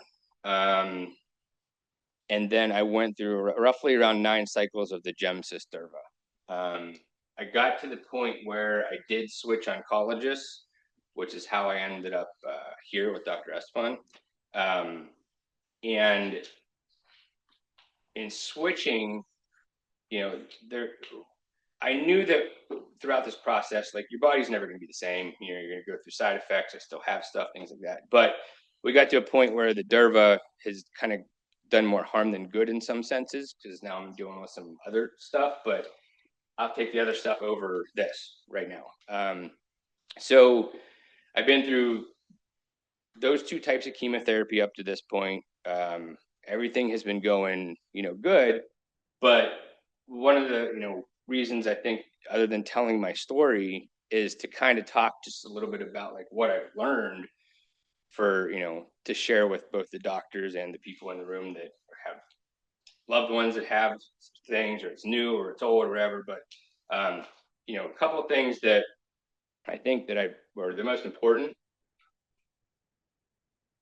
would be, you got to find your faith. Some people, that's something you talk about. Other people don't really talk about it. I was the type of person that didn't really talk about it all that much. I was raised Catholic, went to church every Friday and Sunday from Catholic school, and then just got away from it. My wife has been very religious her entire life, and had I not like gravitated towards that, I don't think that mentally I could have gotten through what I did. So that piece to me, no matter what it is the most important piece for anybody, because you need something to believe in. And it tells you, that how studies show better outcomes for people that believe. Same thing goes for like, when they say manifest destiny and manifestation of things, that's a big part of everything. So finding that is a huge part of everything, praying every night, saying a prayer to yourself, praying, thank you, and, all that stuff makes a big difference. And even if it's something that you or your friend don't believe in, say a prayer anyway, because it helps so much. So that's the first thing is the faith aspect to me has been a game changer and has made me stronger. The second thing I put up there was advocacy, because as you heard, we were given no guidance. You were assigned an oncologist. You were told this is what you have to do. I had no idea Dr. Estefan existed. I didn't know that what was available at the Cleveland Clinic. I didn't know anything. I knew nothing. We were flying by. You're so scared that you're just doing whatever you're told. And days like today, which we've never been a part of something like this, but we have gravitated towards people that have shown us different things and given us hope in different ways and different things to consider. And the one thing that stands out above all is you have to advocate for yourself every single day, whether that's with your medical team, whether that's with what you're eating, for lunch. Don't get me wrong, I will slip up with a cookie like no other, like very easily, right? But the advocacy of speaking up for yourself and questioning, I forget who said it first. It might have been Dr. Ellis, possibly, that said, you're not alone. I'm losing my train of thought. You're not alone in it, but if you don't speak up, nobody's going to hear you. And so what I mean by that is you have to be able to say, if this test result seems odd, it's okay to ask. Like, it's okay to call Dr. Estefan's office and say, hey, can you guys take a look at this? Like this, I don't understand this. And somebody calls you back. So you have to push for your results, and you have to say, hey, can you run a very real story. Not too long ago, I had a little blip pop up on my Natera test. And you need a doctor that's going to listen to you. And I called and I said, I want to run it again. Like, it was so small, but I get so anxious. I'm like, I want to run it again. So I called Dr. Estefan's office and let me check with them. And then, like, within half a day, it was, go ahead and run it again, right? Came back negative. So you need a doctor or a team that's going to work with you, not against you, or be so stubborn that they think that they're always right. So we came to Cleveland Clinic for a couple reasons, and we're going to get to the lady of the hour here in a second. But the doctor that I had prior to coming here, so I had one oncologist in Pittsburgh. When we got the reoccurrence, I had the surgery, I switched to a different oncologist. And this oncologist was so stubborn about not collaborating with anybody that when I would bring up, I would say, hey, could we talk to so-and-so, or could we bring in someone else? She would literally stand in front of us and go, you want to talk to who? And then she'd just like turn, walk around, and she's like, okay, well, we'll get you scheduled in for like no willingness to do anything. And Lisa had told me when I met Lisa that you'll see in here, I have doctor versus doctor in big caps. There's doctors that are a 9 to 5 doctor that they come just like any other job. They prescribe their medication, they do their patients, all that stuff. And then you have a doctor who works with you, who cares about you, who they're not going to chase you down because they have other patients, but they're going to collaborate with you and do stuff. And so we knew at that time we were with the wrong person. So we got introduced to Dr. Estefan. I put him through a pretty rigorous interview process, but it all worked out well. But the importance of it is, and I don't know how people told this to, but like, I'm young. I'm pretty technologically savvy. I have more my charts and logins. Like, if you have an elderly person that you're helping with this, do not let them go. It is so confusing. There's so many things involved, so many tests, so much stuff. I don't know how people keep up with it that aren't, excuse me, good with the technology side. So push for your testing. Push if something doesn't feel right. You know your body, and that's the one thing that I think I heard it at one point, but it's the same. Your body's telling you something. It's telling you something for a reason, and it's okay to speak up and say, can we do this? Can we look at this, right? So you advocate for yourself at all times. The other thing that I really learned is your support systems. Your support systems are what keep you afloat, in my opinion, right? You have your mentors, you obviously have your family, friends, other survivors that I've made friends with through social media, people that you can share.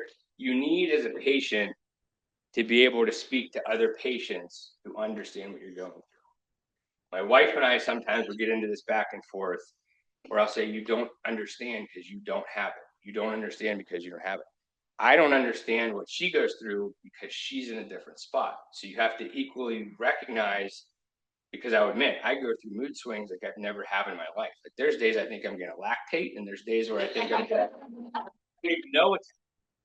And so, like, need somebody that can go through this with you. And so having that backbone, you need all the support you can get, even if it's text messages people send to you. And, you know, I'm very fortunate to have a large group, but you have to have a couple of close ones. And those couple of close ones is what makes all the difference. My wife, again, we'll bring her back into the fold here, found Lisa Crane on Facebook just by doing some research because we were looking for some hope. Lisa explained to me in an hour more than I had heard from any doctor in the first year and a half. About, she's like, what fusion do you have? And we're like, what are you talking about? She's like, what's your report say? So it's this FGFR, you know, dummy. You know, it's this FGFR1 or whatever it is. Well, there's options for that, things like that. Like our first oncologist never even told us I had that. And so go back to like Dr. Ellis, who's here, who that's her specialty. This, and what I've learned is with this type of cancer, you need the specialist because, or else you end up in the colorectal GI unit with a doctor that treats it, but they really just treat it. They don't chase it. They don't do this type of stuff. And so that gets into the doctor part and the support systems. But we've heard a couple things about Lisa. I will tell you that I wouldn't be here if it wasn't for her.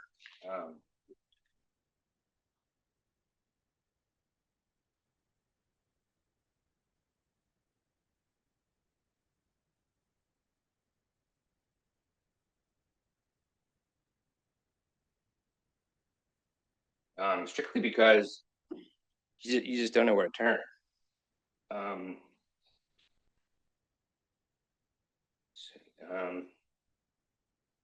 But the support systems, again, that's what makes the difference. Lisa guided us. My wife leads us. And then, see, I told myself I wasn't going to get emotional. And then my sister surprised me today by showing up.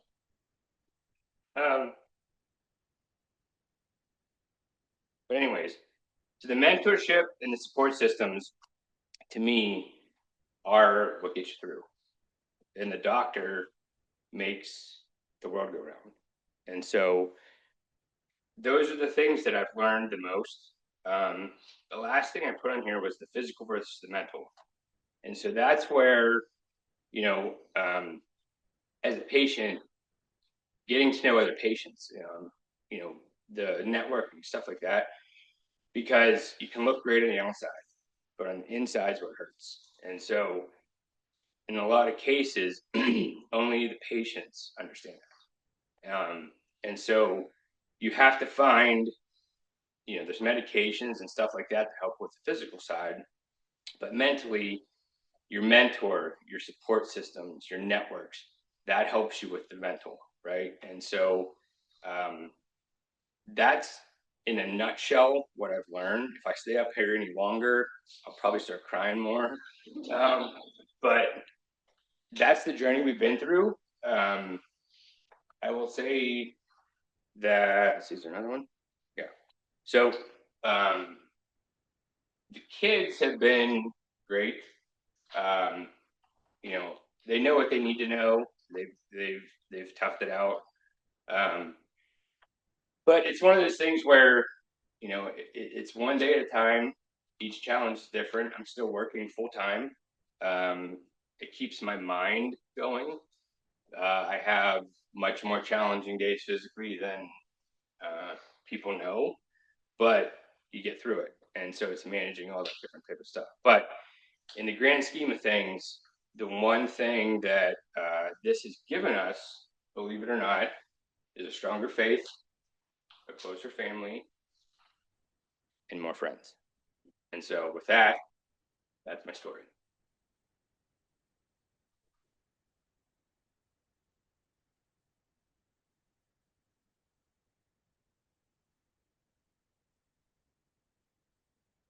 All right.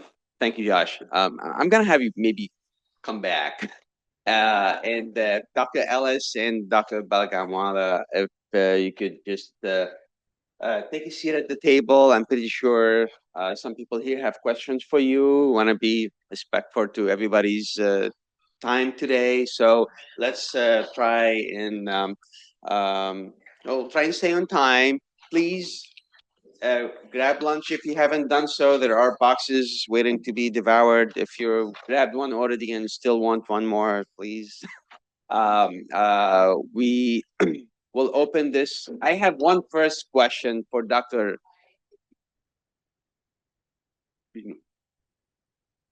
Balgamwala about the adaptive radiotherapy. Do you call that machine the Pentagon? Oh,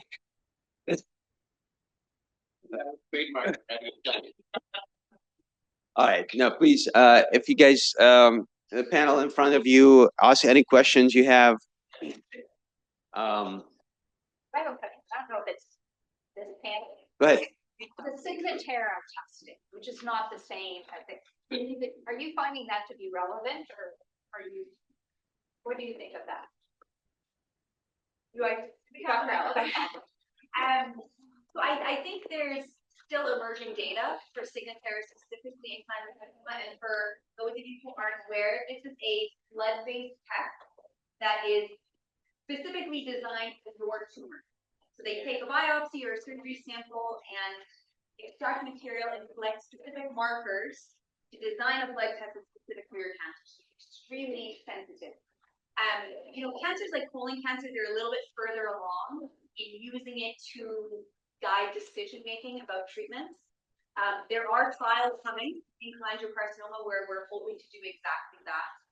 That in the post-surgery transplant setting to help guide decision making. I think it's a helpful surveillance tool. I think it's hard to say at this point, do we act on a positive blood test without having changes in our hands yet? But it's a tool I certainly use, like Dr. Esfan, with my patients as another resource to have. But I think the data is coming in cholangio. There will be trials to answer this question more detailed. Thank you. Can I add to that question? So my husband has never shown anything on the Signatera. Right now, he has no evidence of disease. Thank you. But my question would be to your presentation, if that were to reoccur, then with looking at the RNA or the protein, that would be the next step since Signatera is negative. Yeah, congratulations. That's very exciting to be NED.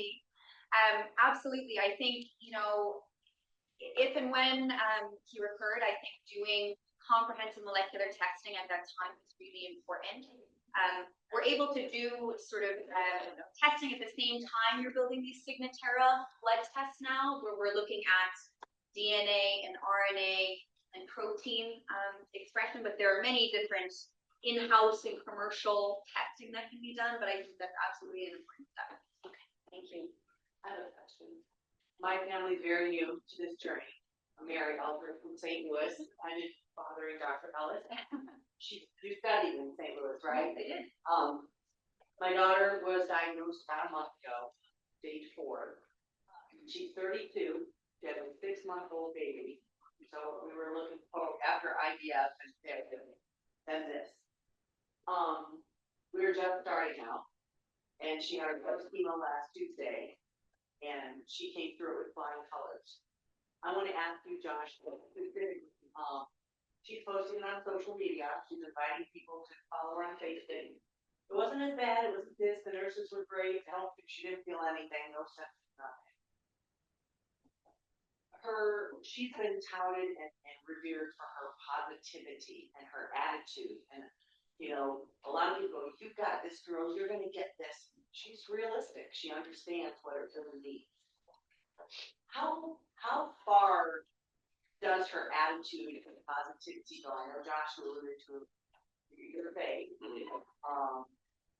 But how much do you think that played in it? And I'll ask any one of you on the panel. I mean, I think for me, it's the most important thing. Yeah. And it's not an easy thing to come by. There are days that are not fun, especially during treatment. So keeping a positive attitude, I think, stems a lot from your people that keep your mind off it, people that remind you that things to look at. Even though you know what, there's numbers, you know the numbers. You know, there was a couple things that I heard early on that always kept me positive. I remember Lisa actually said when she first got diagnosed, her doctor said to her, "You're a statistic 1 of 1. So forget about everybody else and just focus on you." And so that stopped me from Googling. It stopped me from, I almost got convert to the internet. And I'm part of like cholangiocarcinoma pages and stuff like that. I have to snooze them because if I read something and somebody that I just started talking to, something has happened or something good has happened. Either way, it's a way of kind of, you can use it as a resource to help you with some positive stuff. There's other things. I guess what I'm getting at is you have to find yourself in what it is that you focus on a positive thing, right? Whether that's kids, whether it's just something. It could be when you're in the middle of chemo, it's really hard, and you start out, it's like, oh, this isn't gonna be that bad, and then cycle 4, and you're like standing in the shower and don't even know who you are, type of thing. That's when you have to dig deep, and that's where your support system comes into play. Somebody that can kind of pull you out of it. Like, you're here. You thank them for today. It's again much easier said than done, but to me, that support system keeps she's going to get through it. It's not possible for everyone to stay positive all the time. Right. So who you surround yourself with, the information that you feed yourself, that to me is what I should have said in my thing. When I had my worst days, I watched videos of babies laugh. Like, I love kids. So like that is my way of when I'm really sick or really not feeling good, that's what we matter. She calls her little boy her why. He is my why. So he is why I'm gonna fight. And so we got is it called a molecular thing? What is it called? We got it just yesterday, and there is indeed a mutation. So she was happy about that because it's more targetable and more treatable. And I'm like, oh, but it's still a cancer, but there's more avenues, I feel, so we're just navigating this. And Dr. Ellis, I have your email address. And please, it will probably be coming to you. Okay. I have a question. How do we know if a center has adaptive radiation or doesn't? How do you know if they do? Yeah, they probably advertise it well. A lot of the bigger centers now have it. So whether it's WashU and a lot of places have it. So, but yeah, the buzzwords are ethos or MRI LINAC. Those are the buzzwords to look for. How long do they have? Some places longer than others. So in the last few years, like probably 4 or 5 years, things have really started picking up. How does it work? I mean, how do you get it adapted from day to day? How does the adaptivity? Yeah, there's 2 components. One is the ability of the physician to delineate tumor, right? We've gotten better with better imaging to be able to do that. The other is computing power. In the last couple of years with the AI and supercomputers and things like that, NVIDIA chips, things have gotten actually really fast to compute. So it's pretty incredible when you're down there doing adaptation, and when I'm done contouring and we're planning, you will literally hear that power computer like go on all 6 cylinders or 8 or 12, whatever it is, right? I'm a car person. Well over 6, but it like literally the whole tower, all the fans like go on, and what we used to be able to do in 4, 5, 6 hours, now we can do it in 6 minutes. And so it's pretty incredible, the computing power. Yeah, it's doing thousands and thousands of calculations really fast. And really NVIDIA has, kind of developed that, like doing parallel processing in that same chip. That's why that chip is so valuable, right? And so, yeah. And then I was, at Fox Chase just a couple months ago looking at their program, and the vendor, the next iteration is going to be even faster, giving us better treatment plans. So it's improving like at every 3 to 6 month cycle, which is pretty incredible. So yeah. I'd like to say something to predate what you said. Sorry. I'm a cancer survivor of intrahepatic cholangiocarcinoma of the bile duct. I wasn't given much of a chance, and I'm here, and it's 7 or 8 years now.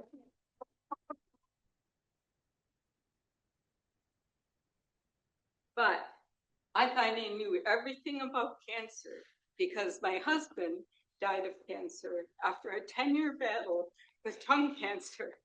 Went to Mayo Clinic, lived there, did the transplant route. I've been through it all with him over 10 years. I lost my daughter. Sorry, this is harder than my husband. At 30 to cervical cancer. I was their advocate. I fought like you did for them. And I thought I knew exactly everything that they were going through and feeling until I got my own cancer. And I realized, nope, I didn't. So as caregivers and as patients, have patience with each other because you don't know what the patient is going through. You think you do, you know them well, and you live with them. But it's lonely on both sides because it's a life-changing event on both sides. Did you fight for yourself as much as you fought for them? Yes. I went to, at that time, I went to Mayo Clinic, but I did the Gemcine and those 2 things because that's what they were doing. I had the surgery. I was able to have it removed. I went to Europe traveling 6 weeks after. The doctor was very upset I wasn't starting chemo. But I wanted to live my life fully. Once you have something like that, you realize it's time to forget about all the crap and live your life the way you want to live it fully as possible. I came back, he said, the day you get back, you better be in this chair. Because I paid for this trip. I wasn't losing that money either. But I couldn't handle the chemo. The pill chemo was fine. I took it while I was in Europe. I had no side effects. I did no problem. I came back and I couldn't take any chemo because I just went to the bottom with the intravenous stuff. So I called him and I told him, I think it's more important that I have some chemo than no chemo. So I want to stop this. He wasn't happy with me, but about 1.5 years later, he told me, Karen, you made the right decision because my body then was able to, so far I'm good. But I'm telling you, but there's not a day that I don't worry it's going to come back. Thank you. Thank you for sharing. Maybe what we could do is take a 5-minute break, and then we can maybe convene at 1:35 or so, go ahead with our next sessions. If you have questions for any of the panel, I'm sure they'll be around, or at least some of them. So thank you for being here again. Please don't forget to eat, drink, maybe take a bathroom break, and we'll see you in a few minutes. All right.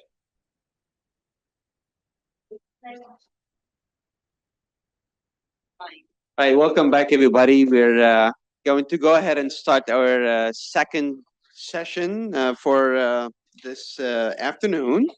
Kind Coming up is Dr. Jae-Kun Kim. He's one of our liver surgeons at the Cleveland Clinic with interest in histotripsy, liver transplant, and malignant hepatic involvement, whether primary or secondary. So Dr. Kim had his fellowship, he had it in Korea, right? And America, right? He's going to talk to us today about histotripsy, a relatively new instrument for tackling liver lesions or liver cancers. Thank you. Thank you, Dr. Esteban. Thank you for nice introduction. I'm Jake, one of the liver surgeon at Cleveland Clinic. I'm going to talk about today the histotripsy, how it works and how we are and how we can applicate it. And also welcome to the Cleveland Clinic, and I'll get started. So this is my disclosure. I'm doing some research work related to the histotripsy. Today, I'm going to talk about what is a histotripsy and why, and what is preclinical data supporting it, and what actual clinical data is up there.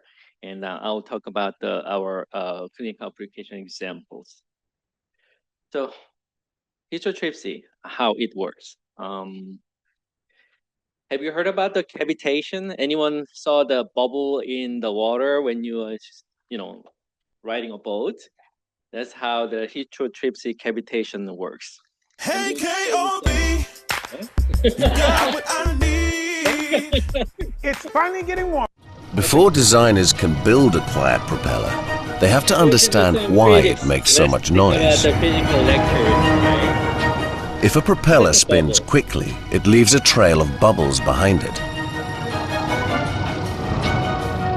As the bubbles pop, they make a lot of noise.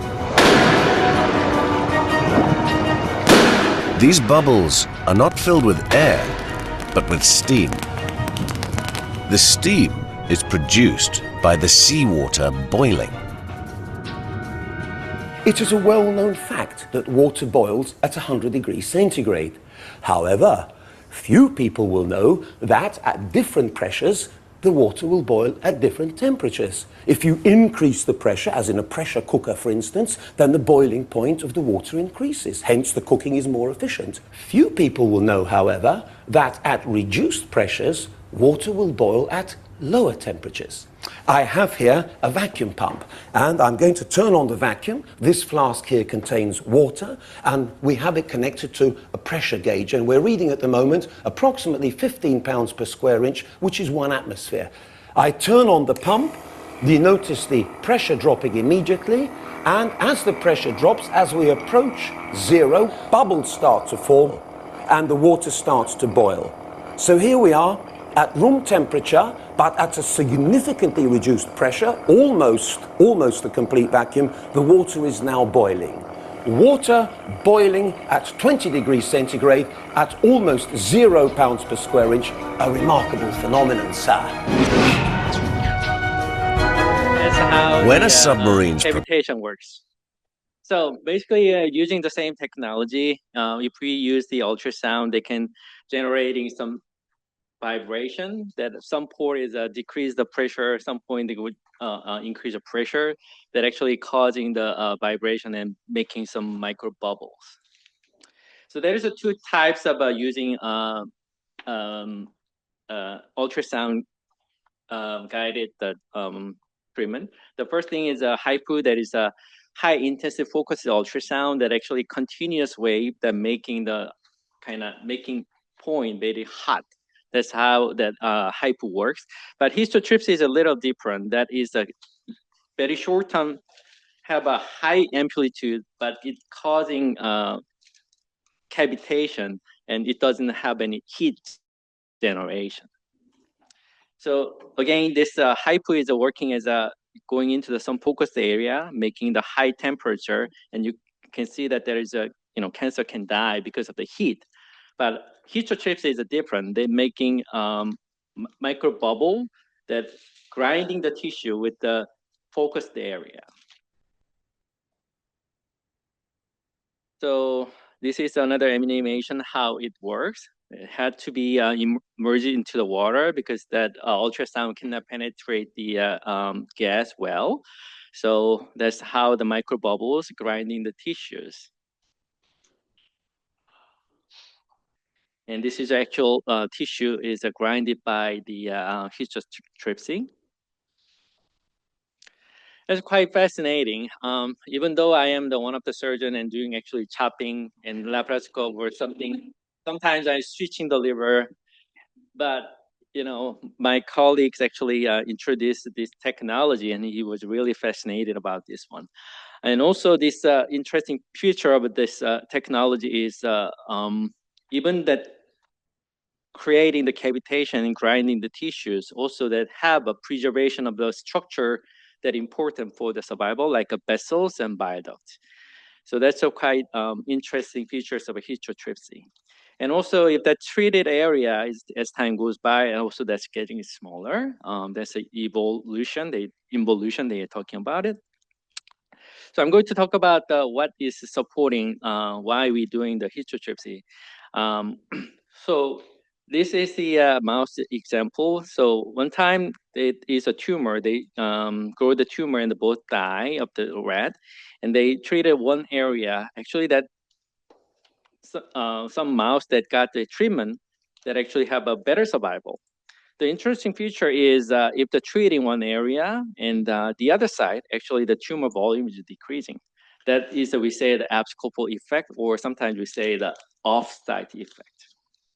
So that's a quite interesting feature. The reason for that is there is some activation of immune system that even though we're not treating that area, because of that activated immune system, that treating the other area that we didn't treat it. So, but that was a preclinical data. So there's some interesting articles about the actual histotripsy. So this is a quite pivotal report. They include 19 patients with the hepatocellular carcinoma patient and the 11 colon cancer liver mets patients. They treated the 28 patients with the metastatic diseases. So they found that about 90% or 95% of accurate targeting the area, and also there is a very minimal serious adverse effect. And they found that it's about 73% of overall survival for the hepatocellular carcinoma patient. Someone had a liver mets patient, about 1 year survival was 48 years. So, so far, more than 5,000 cases been done, and most of the common procedure is done for the colon cancer liver metastasis, and following with the cholangiocarcinoma and pancreas mets and breast mets. And there's some other organ, including pancreas, kidney, and prostate, is ongoing for the indications. And so far, North America is the most prevalent for the histotripsy, and you know that now Europe and Asia is getting more interest in these procedures. So when we do the histotripsy, we have to see the patient, and we talk about how it goes and what kind of imaging studies we needed, and whether patient will get benefit from the this treatment. So we talk about it, and we do the actual ultrasound, and then we can simulate it whether that will work for the patient, and then we'll schedule for the date for the operations, and then usually in the beginning, because we don't have that much of evidence for the how it goes with the histotripsy, we admit the patient a couple of days and how the patient recovers, and then we found that is not much of a complication happening with the histotripsy, and then we doing it as for the outpatient basis treatment. But this one require general anesthesia because that we have to control the patient breathing. Otherwise, target areas are moving.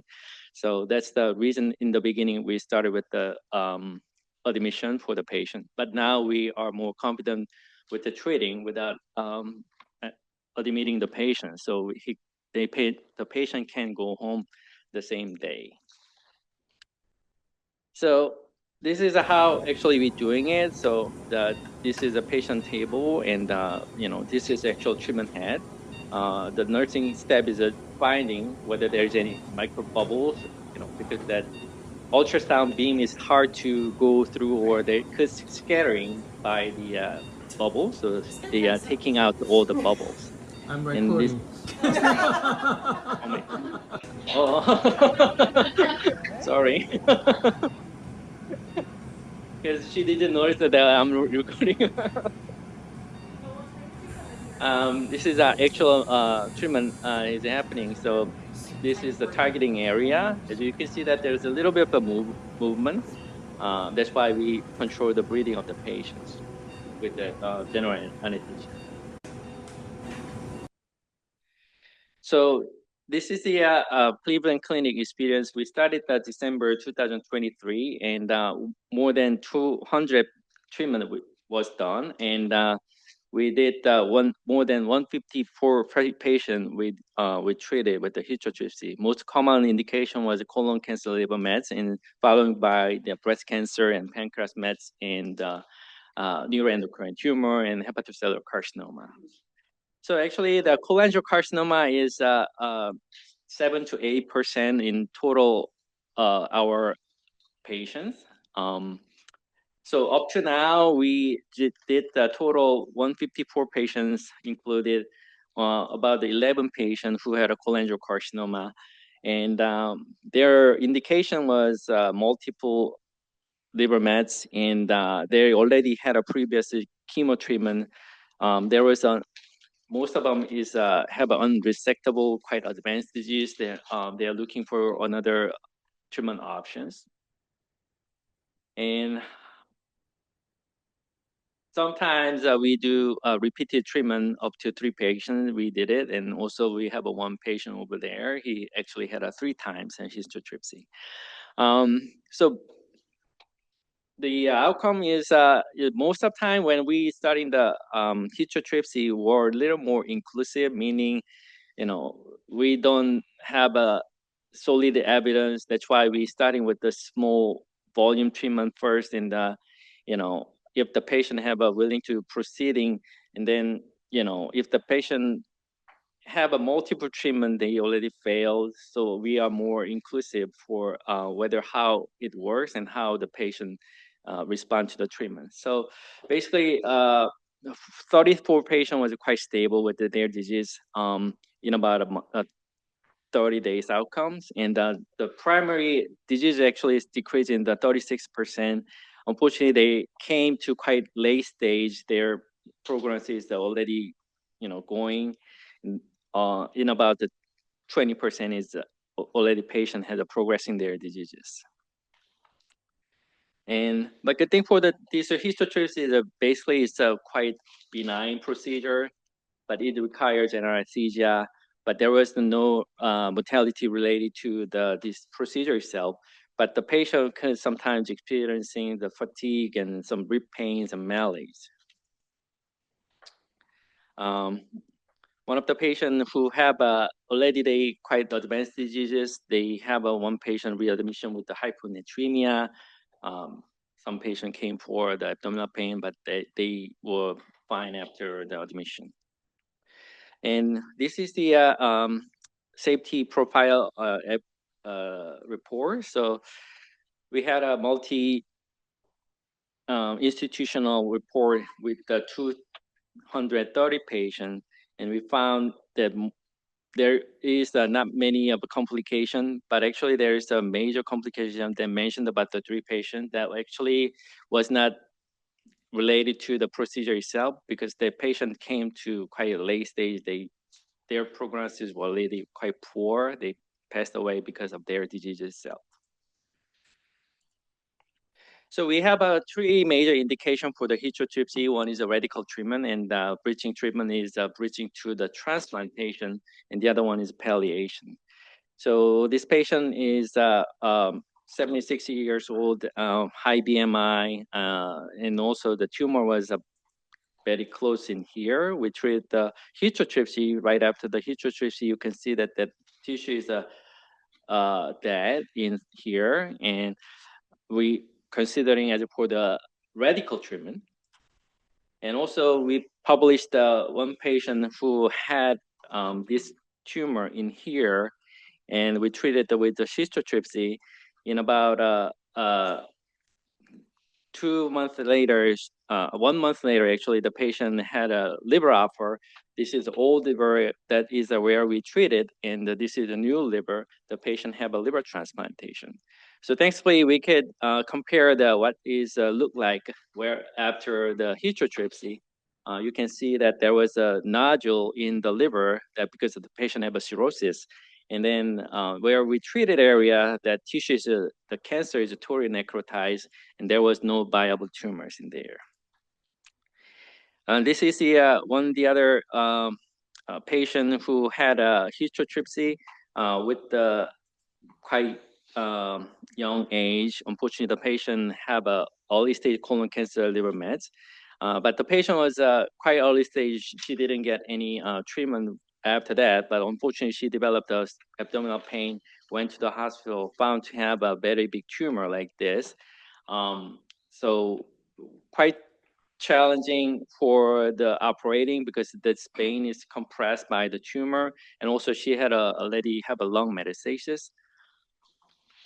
So usually in that case, the operation is quite limited for the radical treatment.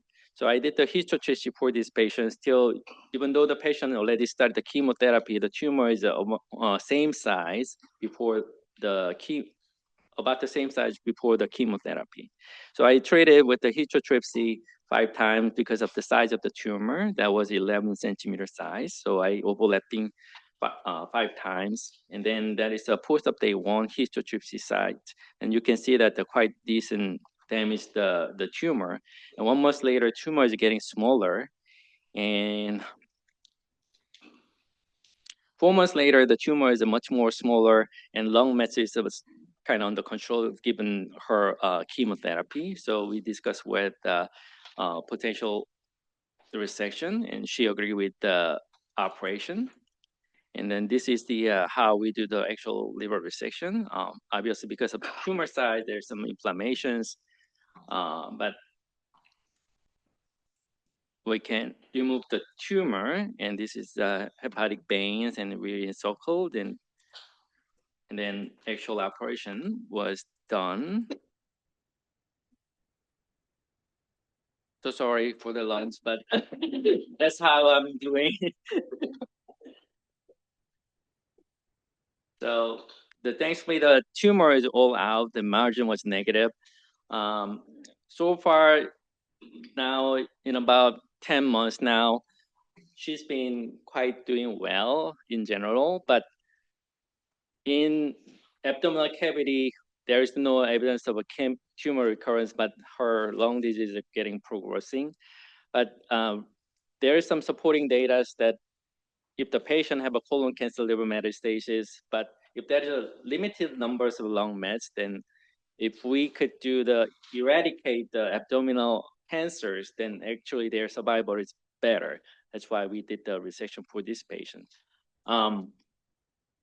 Then also the histotripsy for the cholangiocarcinoma, the patient have a multiple lesions, and the patient already have a multiple biliary stenting. Sometimes we do the patient for the decompression of a biliary stent. But unfortunately, the patient have 2 already quite advanced stages. She didn't survive that long. But sometimes we do the other patient who have a neuroendocrine tumor. She had some complication related to, symptoms related to her cancer because of severe diarrhea. She can tolerate those things, but after the histotripsy, actually patient symptoms improved. This is some critics about the histotripsy. Unfortunately, this is a new technology. Obviously, there is not much of a supporting data about histotripsy. So this is the interest of from the public, because it's exponentially increasing the interest about the histotripsy. But actually, the supporting data actually that is not that many so far. So still there is a lot of public interest is much bigger than the academic researches. So we are doing more research works for the historytripsy now. But there is many people that are working on it, like immune systems and other GI system, also other kidney or pancreas, they are working on it. Again, there's not much about evidence supporting this treatment, but so far, even though there is a limited evidence, we're seeing that the local treatment is quite good, and also that is not much of a complication related to this. But unfortunately, the historytripsy is quite costly. Still, there is a long way to go, but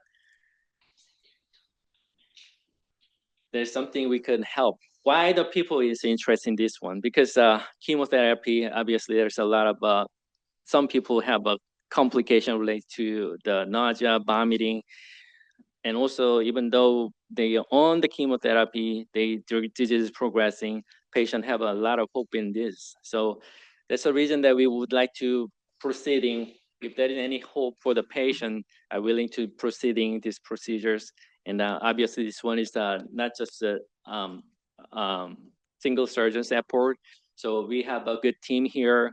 Dr. Federico and Mazar, one of my colleagues, and they are very good colleagues, and also Dr. Hashimoto and Dr. Espan. They're all their help for the support, building up the program. I'm happy to take questions. Yes, ma'am. Just a quick question. Did you say that you did a liver resection on somebody knowing they had liver or had lung mets? Yes. Lung mets. Yes. Okay. But yeah, it's a so usually it's not indicated, but obviously there have to be some limited lung metastasis. If there's an extensive lung metastasis, we not proceeding it. But in a LUNA clinical trial that including unresectable colon cancer liver metastasis patients, and they start the chemo alone with the chemo plus resection patient. Actually, if they can achieve the good resection in the liver, their survival is much better than just chemo alone patients. That's what we proceeding that way. Yes, sir. Currently, you have a non-infected tumor. Can you use hysteropsy with chemo? Continue the chemo while you do the hysteropsy? The good thing for the historytripsy is it doesn't bother chemo schedule. You are on chemotherapy, then you keep on chemotherapy. If you are on immunotherapy, you just keep on immunotherapy. And also, if you are on blood thinners, it's keep on blood thinners. It doesn't require any limitation for this. That's a good thing for the historytripsy. But obviously, as I mentioned, we don't have that much solid evidence. So that's why we are more inclusive in the beginning. And also, that's why we have a very big tumors or someone who have a quite advanced disease. We do historytripsy, expecting some abscopal effect, but some patient, very limited number, they showing some questionable, maybe some immune reaction, but we don't have that much of solid evidence yet. Are there clinical trials on this? Or? Not yet. We not clinical trial, but we gathering the patient informations with the clinical. We're gonna hold on questions till after the next. Okay. Hold your question. Right. I just got to cut off. Well, someone else had one. So we have one.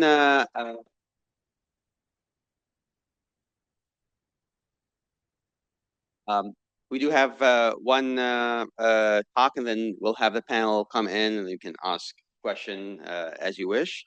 Our next speaker is a colleague of mine, Dr. Sunil Kamath. He's a medical oncologist in GI oncology. I think both of us are the two main people who man like the multidisciplinary liver tumor clinic and board. at the Cleveland Clinic. He is a big advocate for equity in cancer research. I know he's been to Washington to advocate, and excuse me, he's also one of our assistant professors at the College of Medicine here. So I would like to introduce Dr. Kamath to talk about a rising phenomena in young onset cholangiocarcinoma onset.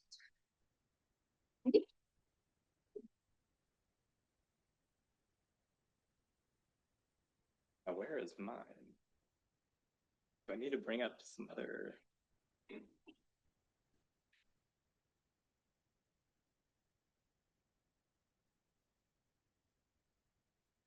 I after the summer or after? Oh, I gotta keep going more. Oh, yeah, there it is.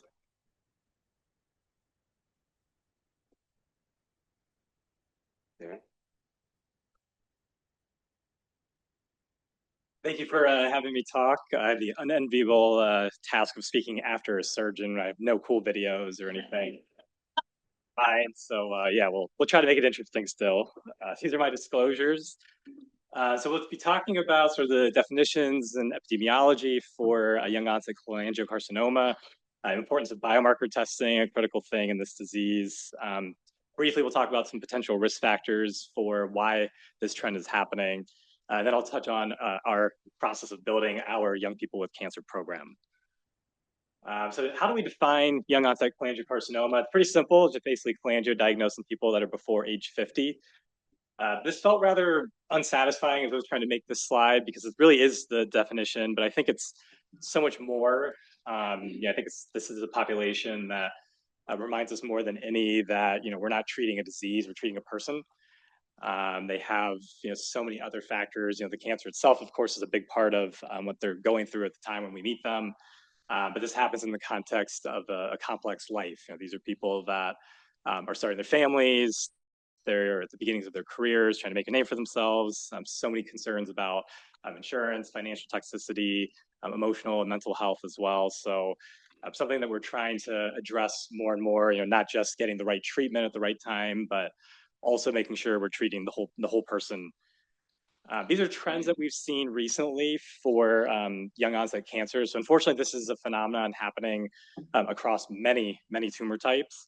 I highlighted in green there for GI cancers in particular is actually one of the leading increased incidents that we're seeing. We're also seeing it in breast cancer and lung and some other tumor types as well. But really, colorectal, gastric, cholangiocarcinoma, the GI tract has really been the largest increase. You can see on the left panel there that the majority of this increase, at least in this study, was people in their 30s. That's been inconsistent, sort of depending on which series you look at. Many others have shown it's more sort of the 40 to 50 age territory. But yeah, certainly we see this happen, unfortunately, people that are teenagers in their 20s and everything. So something that we're trying to pay a lot more attention to. Specifically for cholangiocarcinoma, it actually is one of the fastest rising incidents in younger people. So in this study, appendiceal was the highest rate of annual increase, but cholangiocarcinoma actually was number 2, intrahepatic in particular at 8.12% annual percentage change. If you think about that over a 10-year period, which is what this study looked at, that's a substantial number of individuals. So you can see gallbladder cancer also is also increasing as well. So unfortunately, something I think we're going to continue to see more of with time. And I think we need to understand why that is. So there are some differences. This was a great study, the CITY study, looking at differences between young patients that develop cholangiocarcinoma versus older individuals. This was data collected from about 17 academic institutions here in the United States. 124 had young onset disease and 723 were older individuals. This table is busy, but basically I included it just to show that for the most part, there's not much difference in terms of demographics, other comorbidities, stage of presentation, things like that. For the most part, sites of metastatic disease, not much difference there between younger patients and older patients.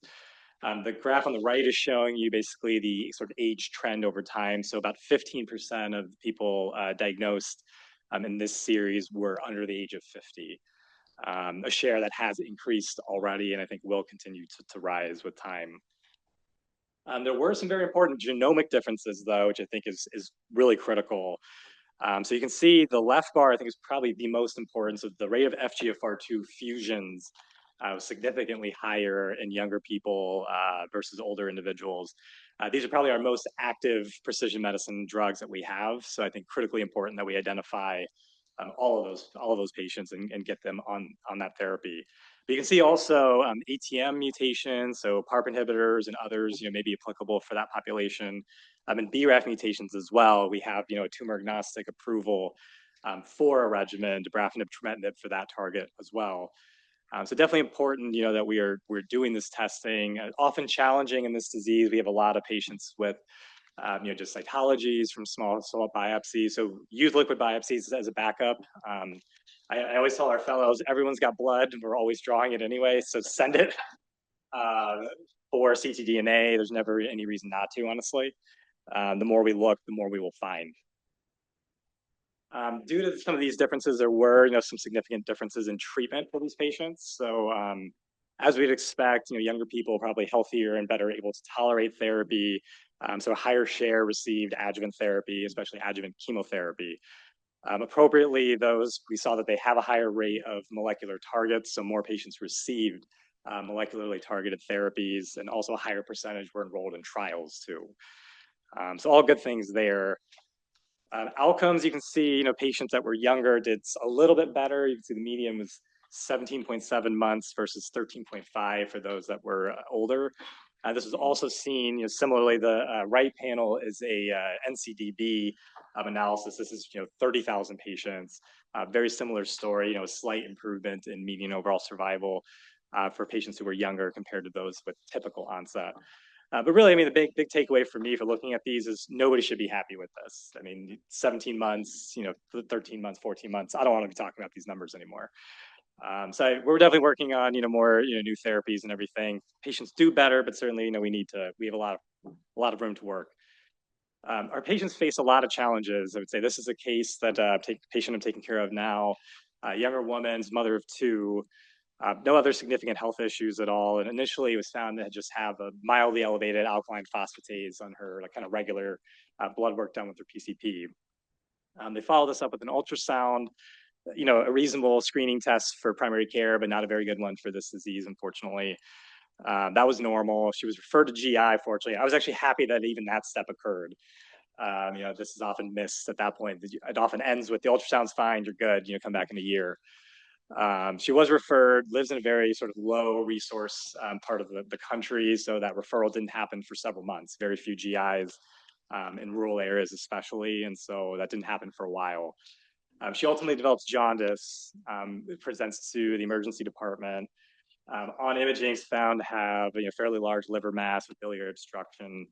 She gets a biopsy, which shows cholangiocarcinoma, and you can see her CA19-9 was extremely elevated. So this is the tumor on PET scan that we got later. And unfortunately, as expected with the CA19-9 that high, she does have metastatic disease with peritoneal carcinomatosis. So really unfortunate. I wonder if it had been followed up a little bit sooner, could we have found this earlier? So currently I have her on sort of standard first-line therapy, gemcitabine, cisplatin, durvalumab. She's doing remarkably well. This is her CA19-9 trend, so it's come down to about 30,000 now after just a couple of months. So I'm very encouraged. I hope the image of her first scans are coming up here soon, so I'm excited to see what they're going to show.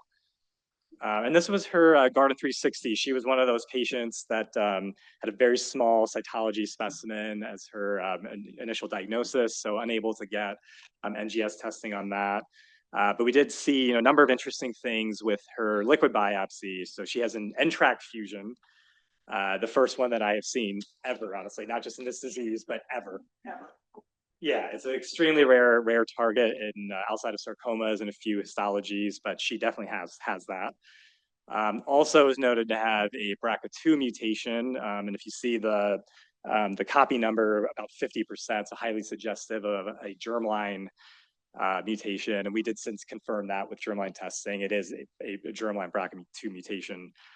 So the great thing here, of course, she's on the right therapy for right now. These are things that are approved for later lines that we will get to, but I have great things for second and third already, pretty much, that are not just untargeted chemotherapies in this case. So so hoping that things will go well for her. But again, it highlights really the critical importance. You have to look. NTRK is not usual in this disease, but again, I would never have found this if we didn't check. So yeah, this is showing you the guidelines. Yeah, this is what we have. And really, I wanted to point this out too, because cholangio is a pretty biomarker-rich disease now. This section of NCCN was pretty empty 10 years ago. But we have the NTRK drugs, we have HER2 target therapy, multiple ones in that state, FGFR2. There's an NRG1 fusion target therapy now as well. And I think this list is only going to grow with time. So I think as we get more of targets found, we need to be testing more for those. So of course, the biggest question is, why are so many younger people developing early onset cancer? There's a lot of speculation still, and it's still largely at that level, I would say. We definitely think diet has something to do with it. We've seen this globally when countries get wealthier, westernize their diets or their habits, the same rise in young onset cancer happens. So it does seem like it's some exposure that's likely, dietary, processed foods, other things, plastics potentially as well, increasing rates of obesity that happen at earlier points in life is also a factor. But we all know, we know plenty of people that get young onset cancer that don't have any of these things. I also know a ton of people that do all of this stuff and are 90 and never had cancer, so it's not satisfying, it can't be only that. So I think there's still something we're trying to figure out. And it's hard, there's really not a lot. If you think about it, from a financial perspective, there's not much money at the end of the prevention road. There's no drug you can make or anything to make money off of. And so I think research in this space is very challenging to do. It's very hard to get funding for. This is an interesting area that we are looking at a little bit here at the clinic, and a number of centers is accelerated aging. So the number of scores being developed, basically looking at sort of blood tests or tissue even as well, and seeing is there sort of accelerated aging over what someone's actual chronologic age is. And what we have seen really in these birth cohorts starting, in the 50s, 60s through now is people born at these times, a number of organ tissues actually do have accelerated aging compared to prior years. That's what this curve is showing you. So this is a score, sort of proprietary score that was developed. And basically what it's showing you is that as time has gone on, people's sort of age is actually accelerated in their tissues compared to what their chronologic age is. An interesting finding, you can see it's been associated with a number of GI tract cancers in particular, colorectal and then other GI as well. So an interesting finding, and this is showing you that in a more slightly different way. An interesting finding, but again, still we have to understand why that's occurring. I think it helps us to explain why these cancers may be developing, but how do we prevent that as another step we have to take. So what we're doing here at the clinic to try to understand this, we're developing our Center for Young People with Cancer, really with two, I think, main goals. One is to improve the care for younger people developing these cancers, not just their treatments, but sort of the global picture. But secondly, also to do the research we need to understand why people are developing this. So what we do for the people today, really our biggest thing is having multiple dedicated coordinators assigned to this particular state. The only thing they do is actually helping people navigate their journeys through this. And we've found that it's been a huge help, as far as all of the other supportive services. These are patients, they have interest rightfully in fertility and hereditary testing and getting psychosocial support. And it's a lot to do in one visit and to get done in just a few weeks' time when they're first diagnosed. And so having this coordinator that has a long checklist of all the things that need to be done has helped people to navigate all of that. I'm sure all of you have had this experience in your personal life. Navigating healthcare is not easy. Even just making simple appointments and knowing where to go and things like that, it can be hard. This place is massive and a lot of places are. So having people that really help people navigate through all of that has been a huge, huge benefit. So this is our program. We're expanding this throughout oncology, really. You can see me over there for GI. I'm leading the expansion into the GI cancers outside of colorectal. But yeah, we're trying to expand this to everything, really, any histology under the sun. This is showing you sort of our like screening tool that we use within Epic, really just to point out, sort of how comprehensive it is. We're trying to focus on everything, whether it's housing, food insecurity, fertility, sexual health, how to talk to your kids about your diagnosis, how to tell family members about your diagnosis, spirituality. So we're trying to include everything possible, and we're growing this list as we talk to people and understand what's important to them. We expand what we sort of look at. And I think due to that comprehensiveness, these are sort of the referrals that we have made over time to all of the different services that we have. And the beauty of this really for an institution like us is we've had all of these all along. We had younger people developing these cancers 10 years ago. All of these services were there. But sort of coordinating that, connecting people to them consistently was missing. And so I think due to this checklist, having dedicated coordinators, navigating patients through that, we've substantially increased the number of people that get access to the services that they always wanted, but just didn't know what existed and didn't know that they could make the time to get done. So for future directions, I think, again, most importantly to me is that we have to understand why. I think we all know that there's some exposure driving this, or probably several exposures, but studying not just people who have the disease now, but identifying a good, healthy population as well to understand the differences between the two. I think we need help with that. I think we're very good at studying the diseases that we treat, but looking at people who don't have them earlier in the course and people who then later develop it, that difference is harder for us as institutions. We're also working still to sort of clearly define what our preference for a concordant care for people, which services are helpful to them. The timing of that we found is critical too. A lot of things come up early in the journey and people are just not ready for that yet. And many of these things can wait. So I think we're sort of figuring out, when can we bring in certain things at later times when people are more open to receiving that. And of course, finding a cure. I mean, that still has to be number one for us. I mentioned that because I think there are a number of diseases where survivorship and sort of aftercare is still, the main focus now. We treat it so well, and so where we can focus on those things. This is still a disease we need to do better with the treatment itself. So I don't want us to lose focus on that. We need the support services, but ultimately what we treat people with needs to be better too. That's it. I'm happy to take questions. I guess we'll leave it.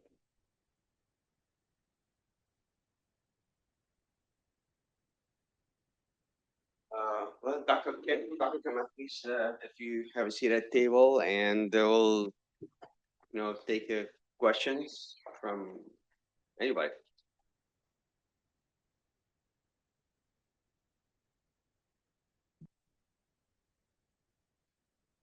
You had one earlier? Yes. With there not being a lot of data available for I'm going to say it wrong. Are insurance companies covering this, or is there a lot of resistance from insurance companies for covering this? That's a question. Yeah.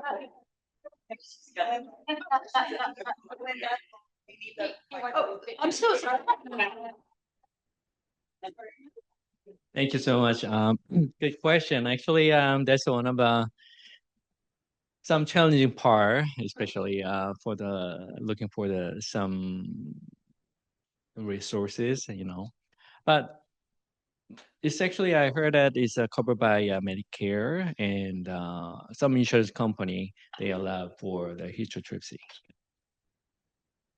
And also we have a group, and also the histo company is helping out for the pre-authorization part too.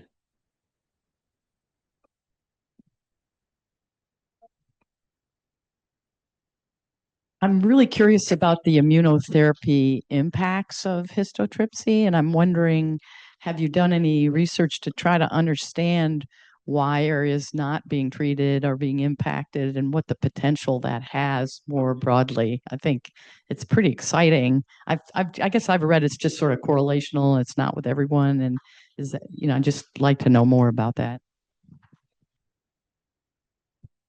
It's actually very good question. Actually, I had the same questions too.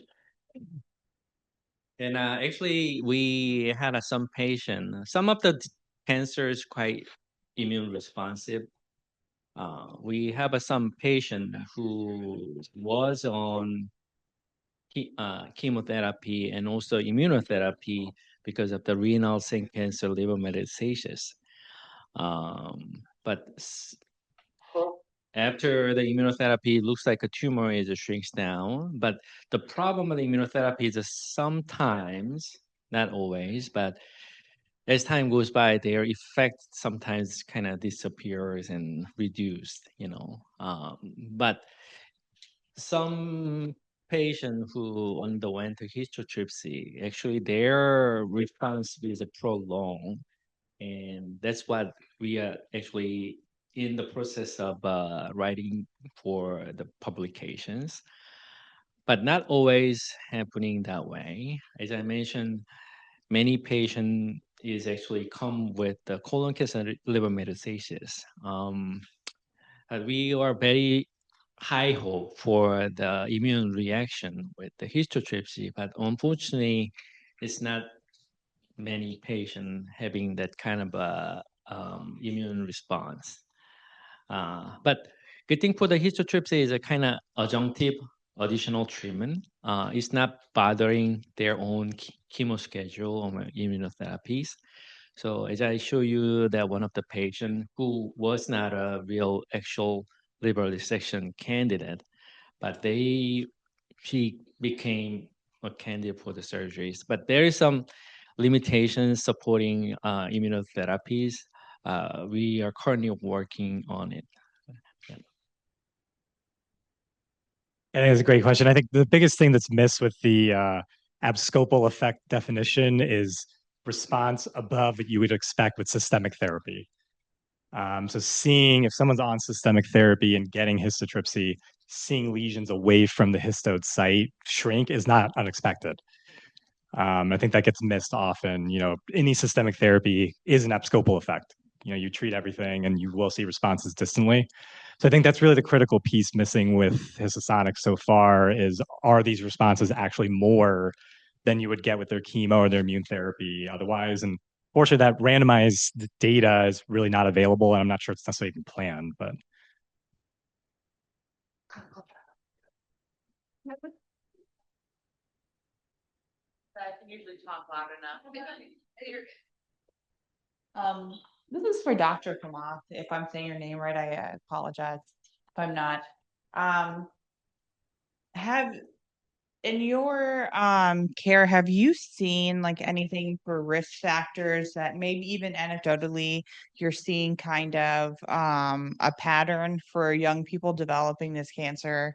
I know you talked about some heavy hitters about diet and environment and things like that, but are you seeing anything like in particular kind of stand out? Sorry.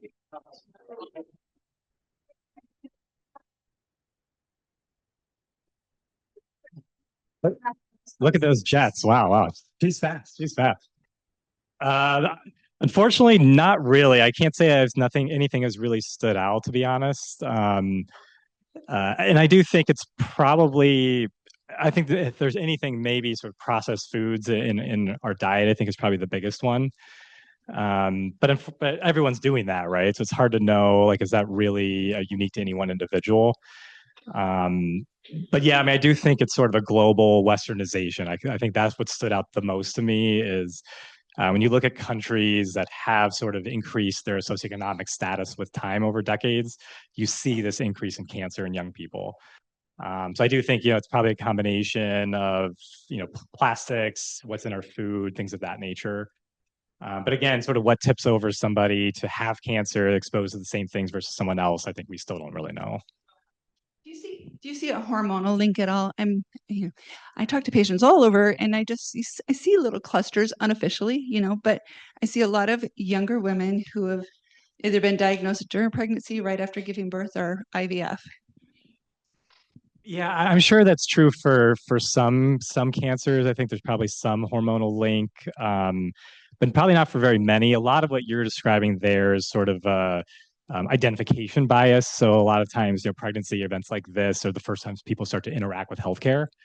They tend to get imaging and ultrasound or something, and something gets found often incidentally. So I think some of it is that. I've seen some things for like colorectal cancer. I'm certainly the ones you would expect, GYN and breast and things like that. Yes, I'm sure there's some hormonal component to that. But it's a lot less than I think you would think. Well, look at all these hands. It's just close. I guess this question applies to all ages, but I don't know if it was on your risk factor or something you look at. But I've always wondered about the relation of stress to cancer. And I know that just here this morning, in talking to 3 people when I first got here, there was someone whose spouse had cancer and they had a serious weight loss because of their stress, and then they developed this cancer, cholangiocarcinoma. Another person who had the same instance with a death in the family. I myself experienced that, where I dropped like 30 pounds within 3 weeks because of the death in a family before I was diagnosed. And not maybe that there's a direct relationship between stress and the cancer, but maybe inflammation or something else that might be a causal effect. I blame mine on divorce too.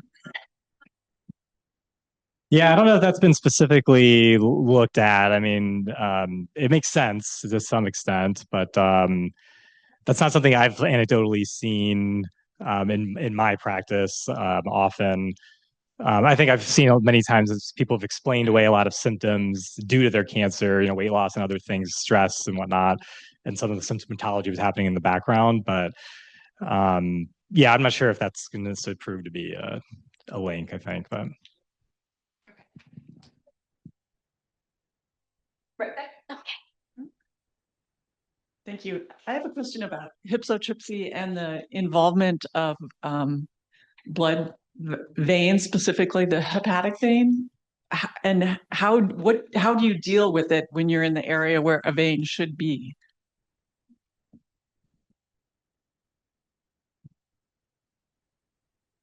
Yeah. Are you working in the medical field? Very specific question and a very clinically challenging question, actually. Oh, okay. Okay. So actually, that's one of the biggest benefits of a histotripsy because there's a lot of other ablation treatments available.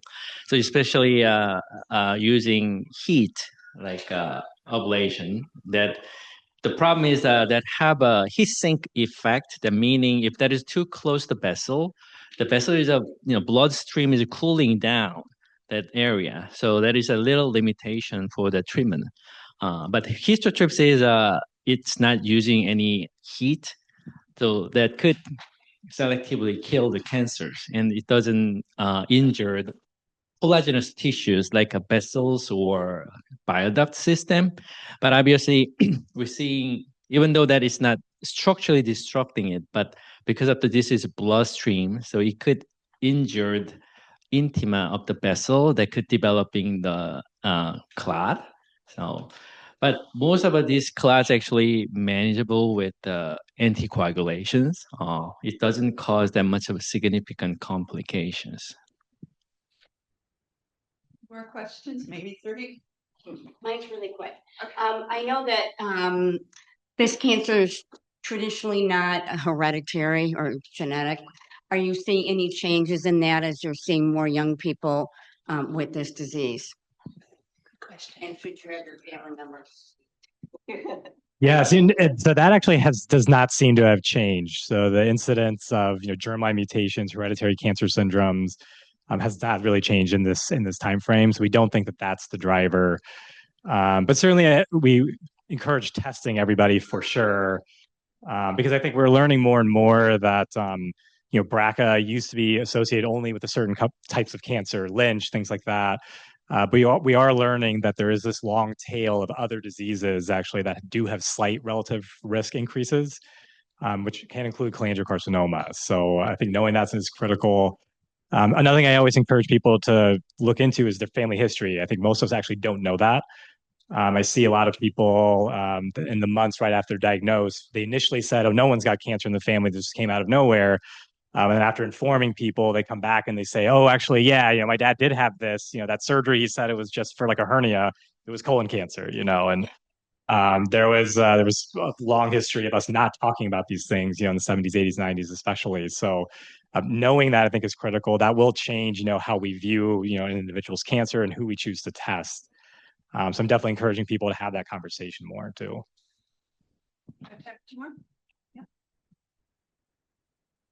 Can you talk a little bit briefly, since we're on time schedule, I'm sorry, but about the GLP drugs and cancer? Yeah. There's all these articles about that, and I'm just curious. Yeah, very good question. Yeah, that was a study that we published here actually. I think it was our endocrine department, I think. But yeah, I think that's likely to have an impact on cancer incidence for sure. That study was also, there's been some research showing sort of improved outcomes as well with those drugs, with treatment. My take on that is that's probably going to turn out to be more of a correlation rather than a causation. If you think about people who have access to GLP-1 inhibitors, they're probably, wealthier because a lot of this is out of pocket often. They probably have better access to healthcare. They're probably getting treated at higher volume centers. So I don't think that the drug is probably going to be the driver of that. But that remains to be seen. I mean, we should study that for sure. From an incidence perspective, though, I'm sure that these will have a big impact. I think we're going to see, big, like our obesity thing, which is way out of control and has been for decades in the United States. We're going to shift that curve down. And I think that's going to change not just, cardiovascular risk, but also, cancer, because I think we're increasingly recognizing that obesity is a big driver of cancer as well. And so I think as we change that, we may actually see fewer incidences occur at all. Now this can you remember with the GLP-1s, are you saying, so they're saying that in some cancers, it is reducing the likelihood that you would get cancers. So are you saying taking a GLP-1 would reduce it? Or are you saying that GLP-1s, because you're just going to lose weight and lose the obesity, that's going to make you healthy? Because what they're publishing now is GLP-1s has a direct effect on cancers and can reduce the incidences of cancers.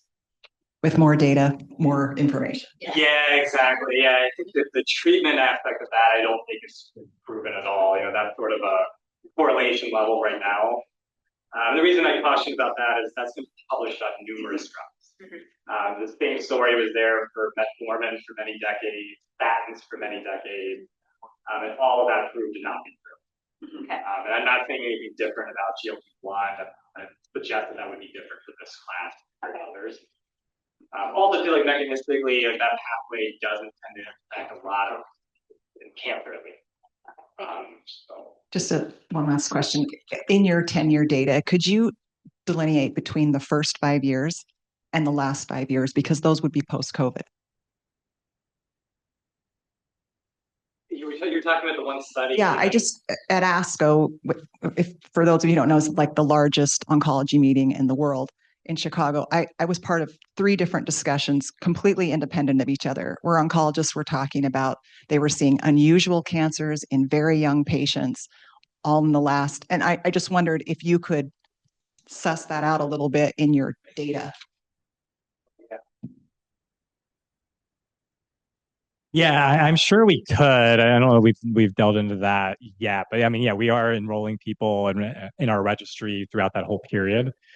So I think, yeah, we can certainly study that. So far, I mean, I don't think we've seen, if you look at like SEER statistics for incidences of cancer and things like that, I've not seen any change in cancer incidence that I would think would be linked to COVID in any way, really. There's been some increases, some decreases, but it's in line with what we have seen in the trends prior to that. So I'd be surprised, a virus like that, a respiratory virus increasing the incidence of cancer, I think would be unusual. What was that? Indeed, yes, yes, indeed. Well, I guess there's still a lot we don't know, but All right. Well, thank you for all your questions. We'll take another break right now and come back for session 3, maybe in 5 minutes or so, and then we'll start with Dr. Hashimoto. Good afternoon, everybody. Again.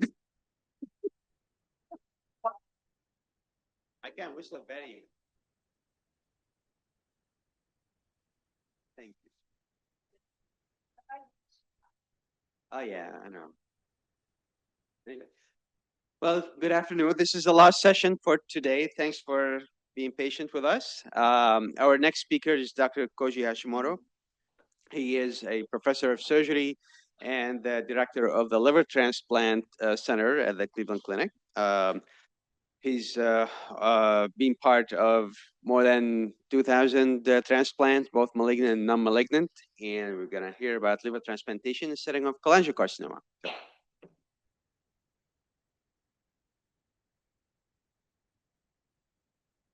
Good afternoon, everyone, and thank you for being here to discuss such an important topic.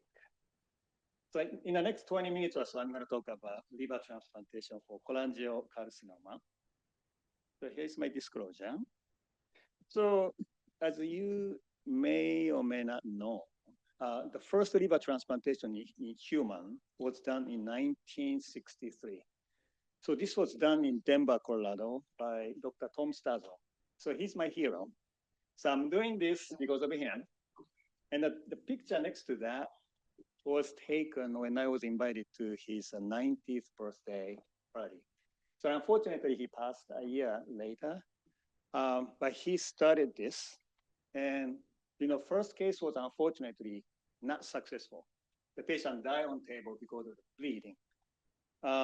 But he just kept going for next 4 years. And finally, he did the first successful case in 1967. So in early days, so the liver cancer was considered as a good indication for transplantation. So this was the textbook he wrote the first time in 1969. So this year I was born. So he said, so the indication for the liver replacement was originally considered to the primary hepatic malignancy, which was not resectable. And I think this makes really sense because compared to the liver resection, the liver transplantation is more like a radical local treatment. So when you talk about the resection, you have a surgical margin. But with the liver transplant, you basically takes all organ. So basically there is no surgical margin. So in the early days, the surgeons were trying to do liver transplantation for the very advanced liver tumors, including the hepatocellular carcinoma, neuroendocrine tumor, and cholangiocarcinoma as well. But however, the outcome wasn't great in early days, as you can see on the left side. So there wasn't really good long-term survival. And this was because the many patients died with a complication after liver transplant, or also the cancer recurrence. So in the early days, the liver transplantation was done, but the people thought the transplantation for hepatic malignancy was considered the palliative rather than the curative. And also in 1983, the NIH sent a statement with a consensus conference. And on that day, so the NIH recognized that transplantation can be done for liver malignancy, but the outcome is not likely to be good because of the cancer recurrence. So looking back the history of transplant oncology over 60 years, so we started with experimental and successful early era, which was started by Dr. Stazo. And then we enter into the contraindication era. So that after the first lesson, the people recognized that cancer was not a good indication for transplantation. But however, as time goes, the hepatocellular carcinoma became a good indication for transplantation with a good patient selection.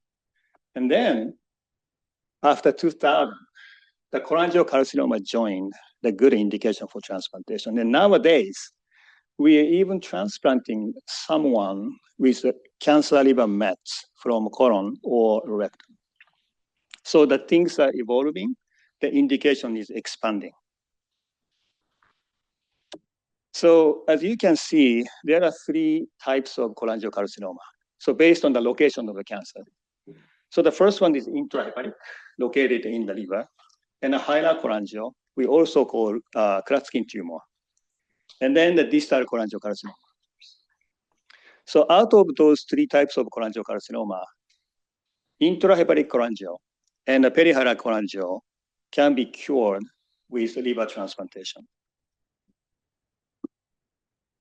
To achieve the curative treatment, for intrahepatic cholangio and hyalocholangio, we can do a resection or transplantation.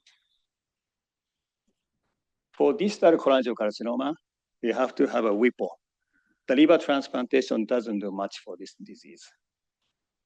But in case the hyalocholangiocarcinoma has some direct invasion to the distal bile duct, we can do resection or transplant plus WIPO procedure, which is a fairly big procedure.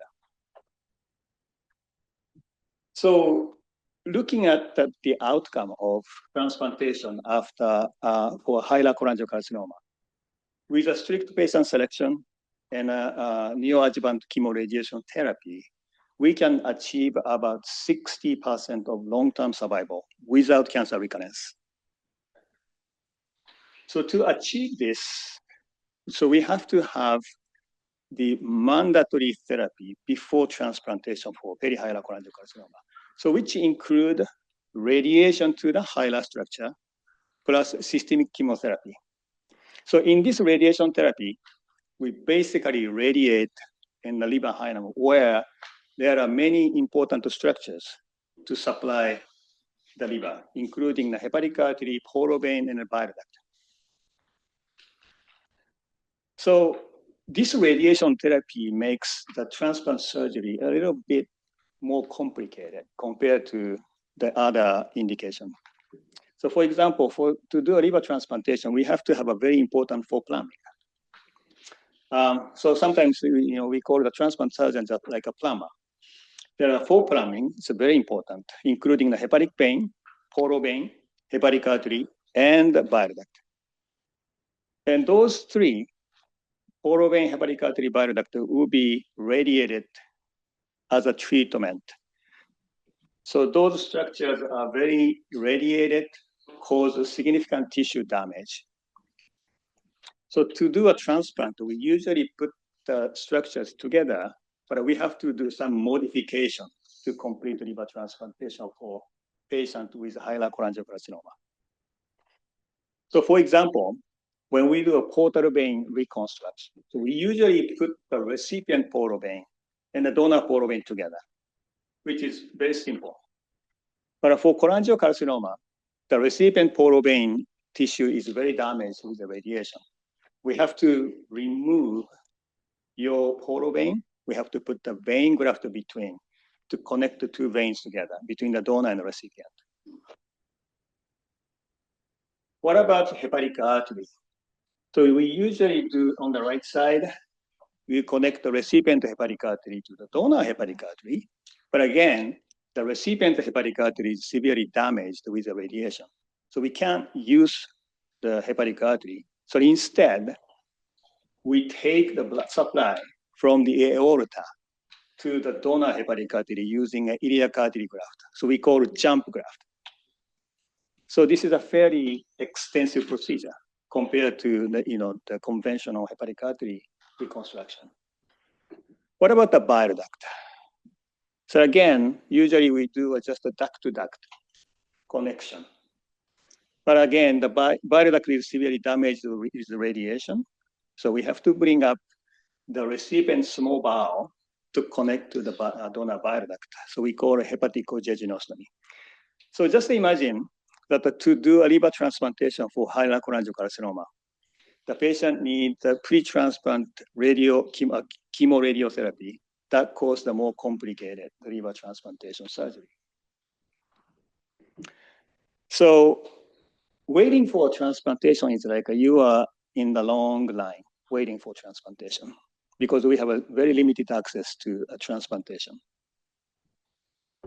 So once you are listed for transplantation, you will be assigned a score we call MERDO score, which stands for the Model for End-Stage Liver Disease score. So this score is calculated based on your blood test. And this score goes anywhere between 6 and 40.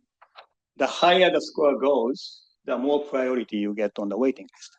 Now, for example, your MERDO score is 40, you end up in ICU, very sick, intubated, you're on life support, dialysis and a ventilator.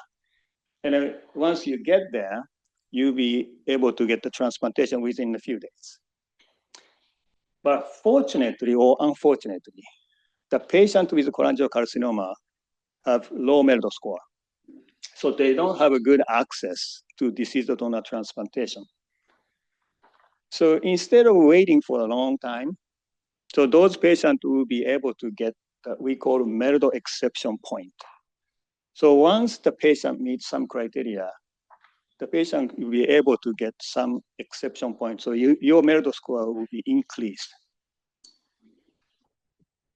So to get the MERDO exception for intrahepatic cholangio, so we have to prove those 5 things. The number one, we have to prove the cancer with a biopsy. And you need a presence of cirrhosis. And we have to prove the tumor is not resectable. And you have to have a local regional or systemic therapy for cancer. And also, we have to verify your disease is stable for at least 6 months. And the tumor has to be less than or equal to 3 centimeters. So there's a kind of strict criteria, but if you meet this criteria, you'll be able to get the higher MERDO score and then get the more access to organ transplantation. What about for hyalocholangio? So the same. So we have to verify your tumor is unresectable. And then no intrahepatic or extrahepatic metastasis. So we have to make sure the disease is not going outside of the liver. And then you have to have a surgery to make sure that there is no lymph node or peritoneal metastasis. And finally, we have to prove that there is a malignant appearing structure like this picture to verify there is a cholangiocarcinoma in the liver hilum. So even you get the higher MERDO score, you may not be able to get the liver transplantation right away because there is a huge gap between the donor number and the recipient number. So this slide shows the number of liver transplantation done in the United States over the last 15 years, and also the number of patients who needed the liver transplantation. So for example, in 2010, there were 6,000 liver transplantations done in the US. But also, there are 12,000 people waiting for transplantation. So this gap is getting smaller, but we still have a huge gap. So we have a very chronic donor shortage for liver transplantation. Now, actually, because of this donor shortage, about 20% of the patients have no chance to receive liver transplantation, even they are listed for transplant. But we have some solutions for that. Now, for example, we can use the extended criteria donors. We also call functional marginal donors. Split liver transplant. Basically, we can split one liver into 2 pieces that save 2 patients at the same time. And also the living donor liver transplantation can be done. So these extended criteria donors include some donation after circulatory death donor. We call DCD donor. The old donors, like age over 70, long cold ischemia time, abnormal liver function test, and we even use a fatty liver for transplantation. So to use this functionally marginal liver graft, we have a new technology we call machine perfusion. So we used to preserve the liver organ in the ice cold preservation solution to keep the metabolic activity very low. so that you can preserve the liver graft until transplantation. But there was a time limit, like up to 8 or 10, within 8 or 10 hours, we have to transplant. So once we have a donor available, we have to rush to transplant. So before machine perfusion became available, we were doing the transplantation anytime, the donor became available. But with this machine perfusion technology, you can keep the liver outside of the body, they connect it to the pump and perfuse the liver organ with human blood. So you can supply the oxygen and the nutrition to keep the liver healthy until the liver is transplanted. So there are many benefits of this normothermic machine perfusion. So first of all, the liver is perfused with nutrition and the oxygen. You can improve the graft function. And also, you can do a viability assessment. So this means by placing on the pump, you can check like many chemistries and the blood gas to make sure the liver is functioning. Because of this viability assessment, we can even use the liver somebody who already discarded, just to pick up from the trash box, put the liver on the pump, and then perfuse the liver, make sure the liver works, so that you can expand the donor pool. And importantly, as I said, before the machine perfusion, we had to rush to the operating room to do transplantation.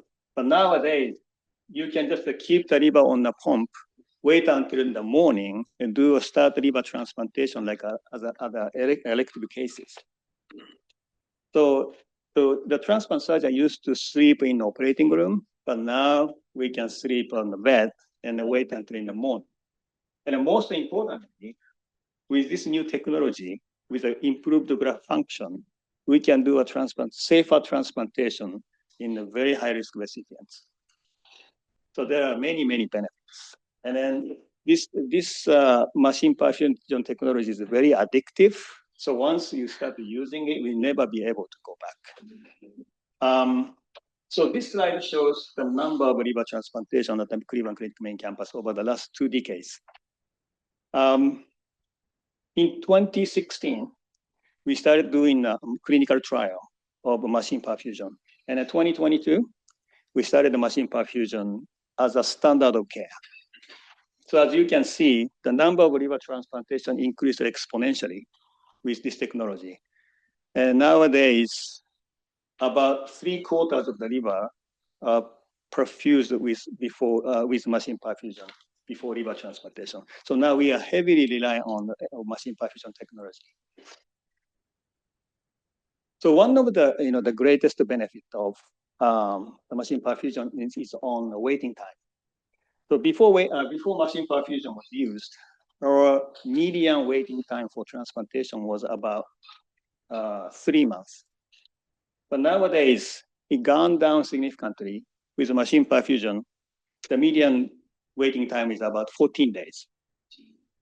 So which is very beneficial to prevent the dropout from the waiting list because of the cancer progression for the patient with cholangiocarcinoma.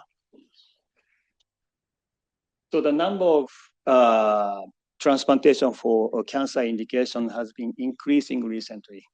And with this new technology, I think this number will even go higher. But we're trying to find as many livers as possible to save the patients in a timely fashion. So this is my last slide. But as the medicine advance, and we have now the immunotherapy. So this immunotherapy may be able to treat the cancer that we used to be a contraindication, but even the big tumor can be shrink, and then those patients may be able to get the transplantation with the new treatment. So this is it. But thank you so much for your attention, and I'm happy to.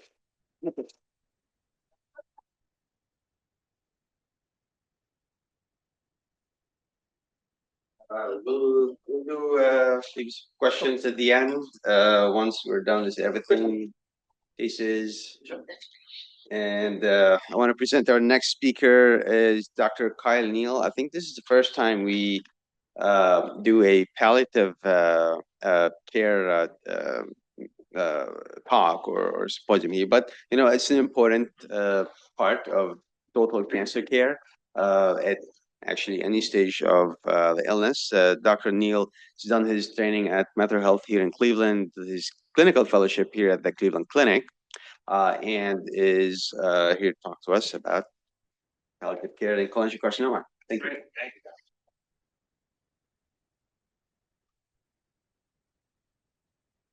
All right. So I talk to people all the time. People get referred to see me for palliative care, and usually the first question is, why am I here? My doctor told me to come here. I'm a good patient. Palliative care evokes a lot of emotions for people. I think there's a lot of associations with palliative care. It's not by nature an intuitive word. I mean, it's not like a cardiologist or an oncologist.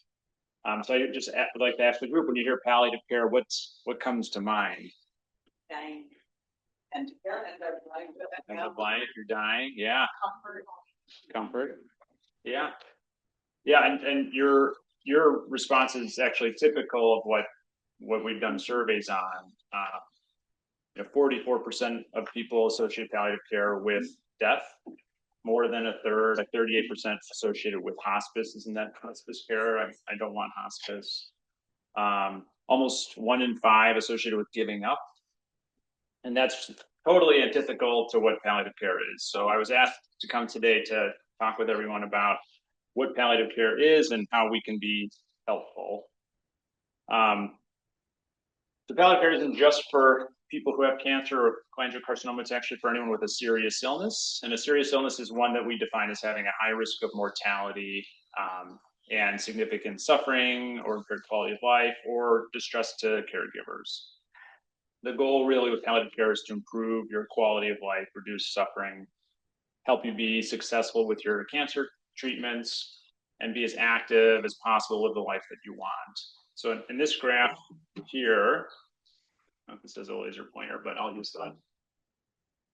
So you can see this is a sort of stereotypical palliative care involvement. Time of diagnosis, palliative care can begin. And we work alongside oncology. We work alongside our surgeons, our medical oncologists, radiation oncologists to provide that active supportive care as people progress through their course of treatment. And palliative care may become more involved as conditions change, as disease progresses, as the disease progresses. But ultimately, there is a difference we'll talk about between what palliative care does and what hospice care does. So palliative care really is this additional layer of support, again, to work alongside your oncology team to help support you through your cancer journey. So I like the graph on the right to sort of differentiate that all hospice care is palliative care, but not all palliative care is hospice care. So what are the differences? So hospice is really just the last sort of 6 months of life typically, or when someone has decided that they no longer want to pursue cancer prolonging therapies, or if those therapies are no longer effective. Palliative care you can receive at any time during diagnosis. We've had patients with us for 17 years in the program. Again, done alongside other life-prolonging therapies. Hospice is generally done without any curative treatments. I say generally because in children it's actually a bit different. Hospice for kids is actually more like palliative care for adults. Palliative care is done here in the clinic. We do virtual visits. If you're having trouble getting to the clinic, we have a home-based team that can come out to see you at home. We see and care for people in the hospital. We can see you in a nursing facility. So we really want to meet you where you're at. Hospice care is typically done in the home setting, but can be done in other settings as well. And then, as I said earlier, the goal is just to help you feel as well as possible and achieve the best quality of life. So I'm a palliative care physician, but I'm not the palliative care person only. I mean, really, it is an interdisciplinary team. And actually, the official title of our group here at the Cleveland Clinic is the Department of Palliative and Supportive Care. And you see there's a lot of resources in this group here. We have palliative physicians like myself who are specially trained to address distressing symptoms, which we'll talk about. We have nurses on our team. We have dedicated cancer psychiatrists, cancer psychologists, social workers. We have a chaplain here in the cancer center, nutrition support, oncology rehab, music therapy, art therapy, Reiki, there's yoga, there's so many resources here under this Department of Supportive Care. And so again, this isn't something that everyone needs all these resources, but we want to make sure that we have all the supports to care for people, because cancer isn't just, something that's going to cause necessarily pain or not, or fatigue, but it can affect mood. It can affect, people's relationship with their God. It can affect relationship with your family members. It can put strain on caregivers. And so we really want to have this interdisciplinary team to support patients and families moving through their cancer journey. So what do we do? A lot of what I do is symptom management, primarily pain management. But we help out with common symptoms like in cholangiocarcinoma, pain, nausea, appetite loss, fatigue, itching. We provide emotional and psychological support. We have some primary skills like myself, but we also again have those other resources with social work and our behavioral health specialists. I think one of the things that we try to do a good job with is communicating with patients and families. I was learning a lot listening to the last talk. There's a lot of pretty heavy information that can sometimes be hard to digest, and we want to make sure that when you're getting the information from your physicians that you're understanding what you're receiving. If you have questions, we help advocate for you and following up and coordinating amongst your different teams. Commonly in medicine, I'm sure many of us here in the audience can attest to this, it can sometimes feel like you're put on a conveyor belt where things are done to you, and there's always something else that can happen, always something else that we can do. And it's not always asked, is this in line with your goals? And so we always want to make sure that without coming with any agenda of our own, that you're getting the care that is in line with your goals.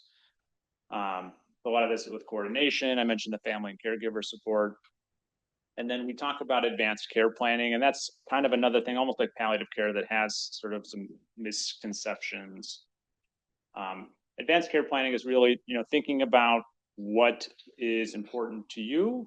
What are the priorities in terms of how you want to live your life? Do you value spending time with family? Do you value spending time out of the hospital? Being able to garden, to walk, and helping make sure that the care that you're receiving is going to allow you to meet those things. So it's not so much, do we want surgery or not? It's what are our goals and what are our treatment options to be able to achieve those goals?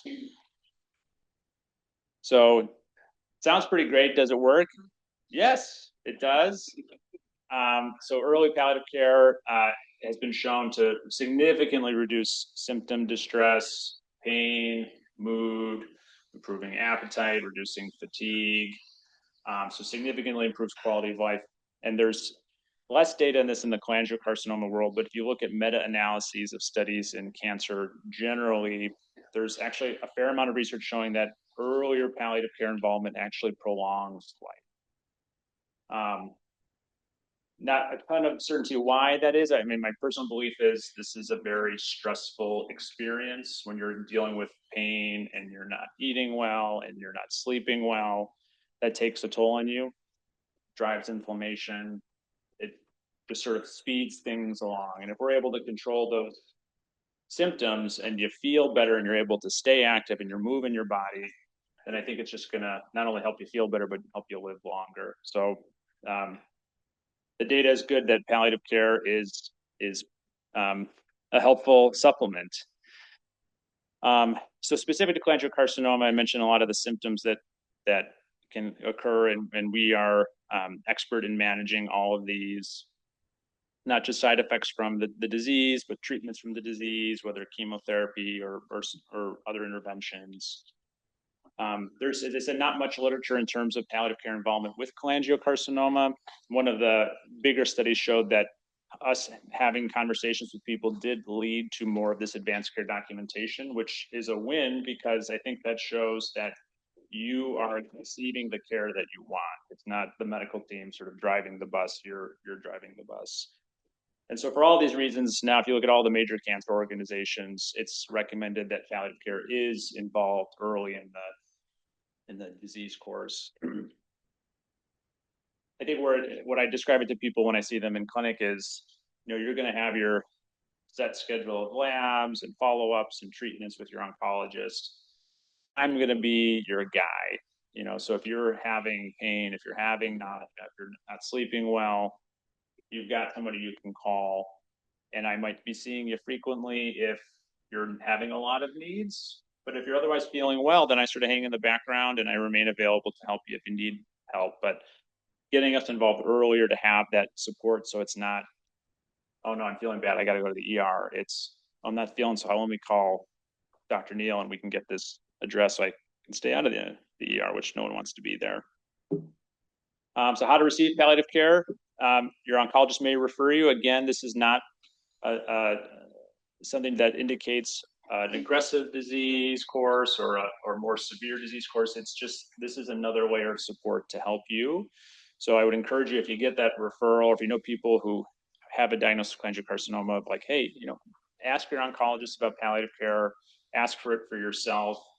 I've met people who say, I want to start a relationship. I don't have any needs right now. I just, want to be able to have this connection in case we need that help moving forward.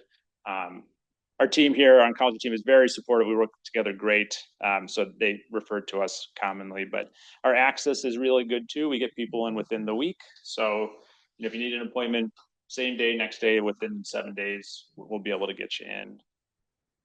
And then finally, I think this is my last slide, sort of what to expect. So when you meet, the first 10 minutes of my visit is usually with talking about what we've talked about now, explaining why you're here, why we're talking, and how I can support you. But then it'll be getting to know you as an individual. I really like to know, and me and my colleagues like to know about the people we're caring for and not just the medical diagnosis. So there's going to be talk about, your family life. Are you a spiritual religious person? What do you like to do for hobbies? How do you spend your time? We use actually that information as objective data, saying, oh, I love golfing, but I haven't been on the course because I've been feeling so crummy. I'm like, okay, well, let's address the fatigue and the pain, and let's get you back out on the greens. We'll address any symptoms that you're having, any concerns. So we'll have sort of an exhaustive list of questions about how you're feeling. About this communication piece, asking about what matters to you. And then, of course, coordinating with your cancer team. And this often means coordinating with if you have a pain specialist for some old disc injuries or your rheumatologist. We do a lot of coordination of care to help make sure that this scary experience of navigating the healthcare system becomes less scary. So we really want to be an extra layer of support for you. So finally, I just want to close to say that I almost never want to define something by saying what it is not, because I think hospice is terrific.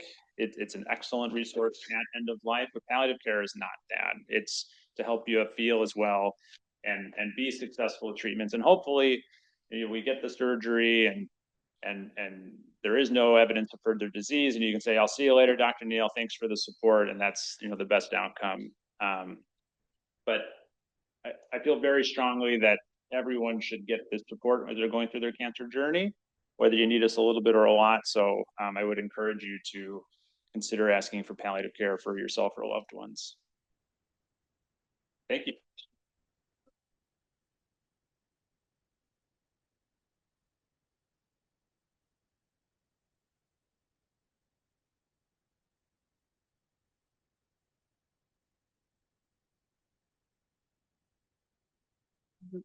I'd like to introduce our next speaker. I spoke a little bit about her earlier. She's one of I call her my cholangio bestie. And her name is Melinda Bikini. She's the Chief Advocacy Officer. Did I say that right? Close enough. At the Cholangiocarcinoma Foundation, and she's part of their executive team as well. Melinda is a 16-year survivor of cholangiocarcinoma, a mother of 6, a grandmother of 4 with another one on the way. 5, sorry, that was 5. Counting. Her journey through this disease has led her to become one of the most passionate and accomplished patient advocates in this community, serving on some of the most influential research and policy committees in the country. And I will tell you that to meet her is to love her. And I hate that cholangiocarcinoma has a face, but Melinda is the face of cholangiocarcinoma. So I'll let her tell you the rest of her story.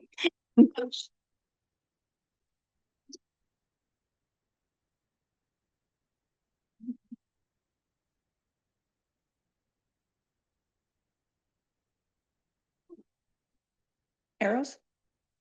Okay, just checking. Good afternoon, everyone. Like Lisa said, my name is Melinda Bikini. I'm from Billings, Montana. And yeah, 2009 for me started off as such a great year. My husband, Steve, and I got married in March. We blended our families after 5 years of being together. We married on the beach in Hawaii and came home to celebrate as a family in July. And little did I know what was going on inside of my body. I was working as a paramedic and I absolutely loved my job. We both started nursing school and had planned to be traveling nurses when the kids grew up. That year, I started experiencing right shoulder pain, fatigue, heartburn, and some GI issues. But I carried a pack and monitor on my shoulder, and I worked 24-hour shifts, and I was a mother to 6, so I thought I should be tired. We didn't always eat at the best time of the day, so it made sense to me that I had GI issues. It wasn't until I attended a critical care nursing course that I had some severe abdominal pain, and the docs there thought I might have gallstones. So I raised that concern with my primary doc when I got home, and he sent me for an ultrasound right away, which found a large mass on my liver, which led to many tests and ultimately the day I will never forget. Those 3 little words, "You have cancer." I was 41 years old, a mother of 6, and there was no way I could have cancer, yet I did. Initially, I was diagnosed with cancer of unknown primary, while they ruled out any other primary cancer.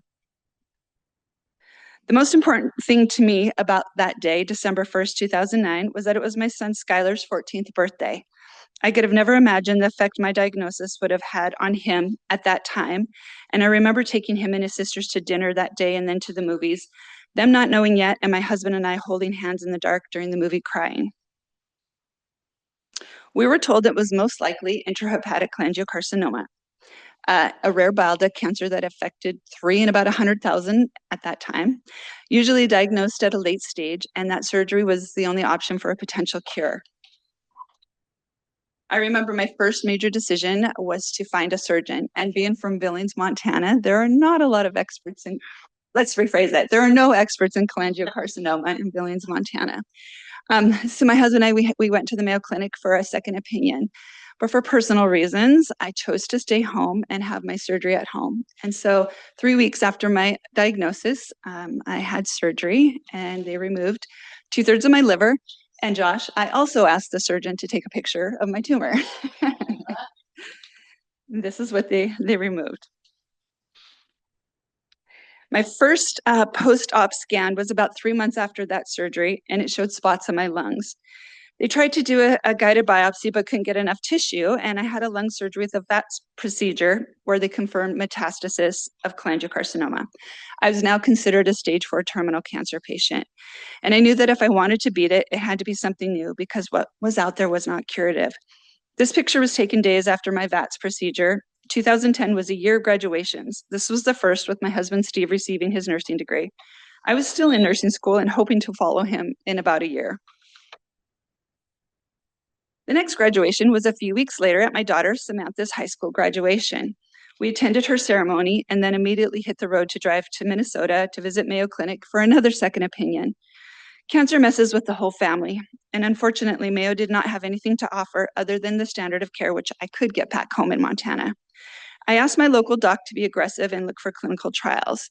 And at the time, he found one. But unfortunately, back then, my insurance didn't cover the standard of care costs that went into participating in that trial. And I remember that was more devastating to me than the diagnosis because I didn't even know that that could have happened back then. But that was my first taste of being a patient advocate. And I went with some other cancer patients to the capital of Montana. We told our stories. And we got a law passed that said that the insurance companies had to cover those standard of costs that went into participating in clinical trials. The learning experience, because I didn't know that sharing your story made that much of a difference at that time, but I believe it now, and I hope that you guys will remember that too and share your story as much as possible. I soon found out that chemo stinks. I didn't participate in that clinical trial because I didn't want to leave my family in financial distress for a treatment we didn't know would work for sure. And so I want to emphasize that I went back on a standard of care and found out that chemo stinks. The cocktail of Gem-Cis, because that was all that was available in 2010 when I started this treatment, with a side of steroids, antiemetic, Benadryl, followed by 4 days of Neupogen shots. And that lasted for about 6 months until the toxicity set in for me. I had ringing in the ears, hearing loss, and the neuropathy, with the bonus of steroid psychosis. The third graduation that year was my son Seth graduated from Navy boot camp. I was so proud of him for joining the Navy. I attended his graduation after being on chemo for about a month or so. I remember being so sick, but trying so hard to be brave and present for him. The second picture shows me after doing 3 different chemo options for about 18 months. It was hard to recognize me when I looked in the mirror. I found the Cholangiocarcinoma Foundation earlier that year and have been a lurker on the discussion boards, reading and learning from others' experiences. It was October 23rd, 2010 when I made my first post. My words of "it frustrates me not to have more answers to this rare cancer" still ring true today. It was comforting to chat with others who understood how it felt to be in my shoes, and I was grateful to have found a community and the connection that I needed. My husband titled this picture, "Rough Day." My next big decision was to choose between quality versus quantity. Should I stop chemo? I was on 18 months on and off chemotherapy. It wasn't going to cure me, and my side effects were pretty horrible. I didn't want to give up, and I especially didn't want my children to think I was giving up on them. But I did choose quality over quantity, and I stopped all treatments. And for about 3 weeks, until 3 weeks later, when I miraculously stumbled upon a clinical trial out at the National Institutes of Health. And that's something I want to emphasize to patients too, because I made a decision one day, and then 3 weeks later, a door opened for another decision to be made. I found new hope at the National Institutes of Health. It was called the GI TIL trial. And in March of 2012, I went in for the initial interview. 2 weeks later, I went back. They did a lung wedge, removed 4 tumors, harvested the cells, and grew them in the lab. I returned in April, and this treatment calls for a week of cell-depleting chemo, which was not my favorite, but I knew it was only a week, and I could get through anything for 1 week, followed by the infusion of the cells and a drug called IL-2. I spent about 3 to 4 weeks in the hospital. I was away from my family, but it was worth it because it was a one-time treatment. In between all of that, I dragged my kids back and forth all the time for family pictures. I wanted to create memories just in case.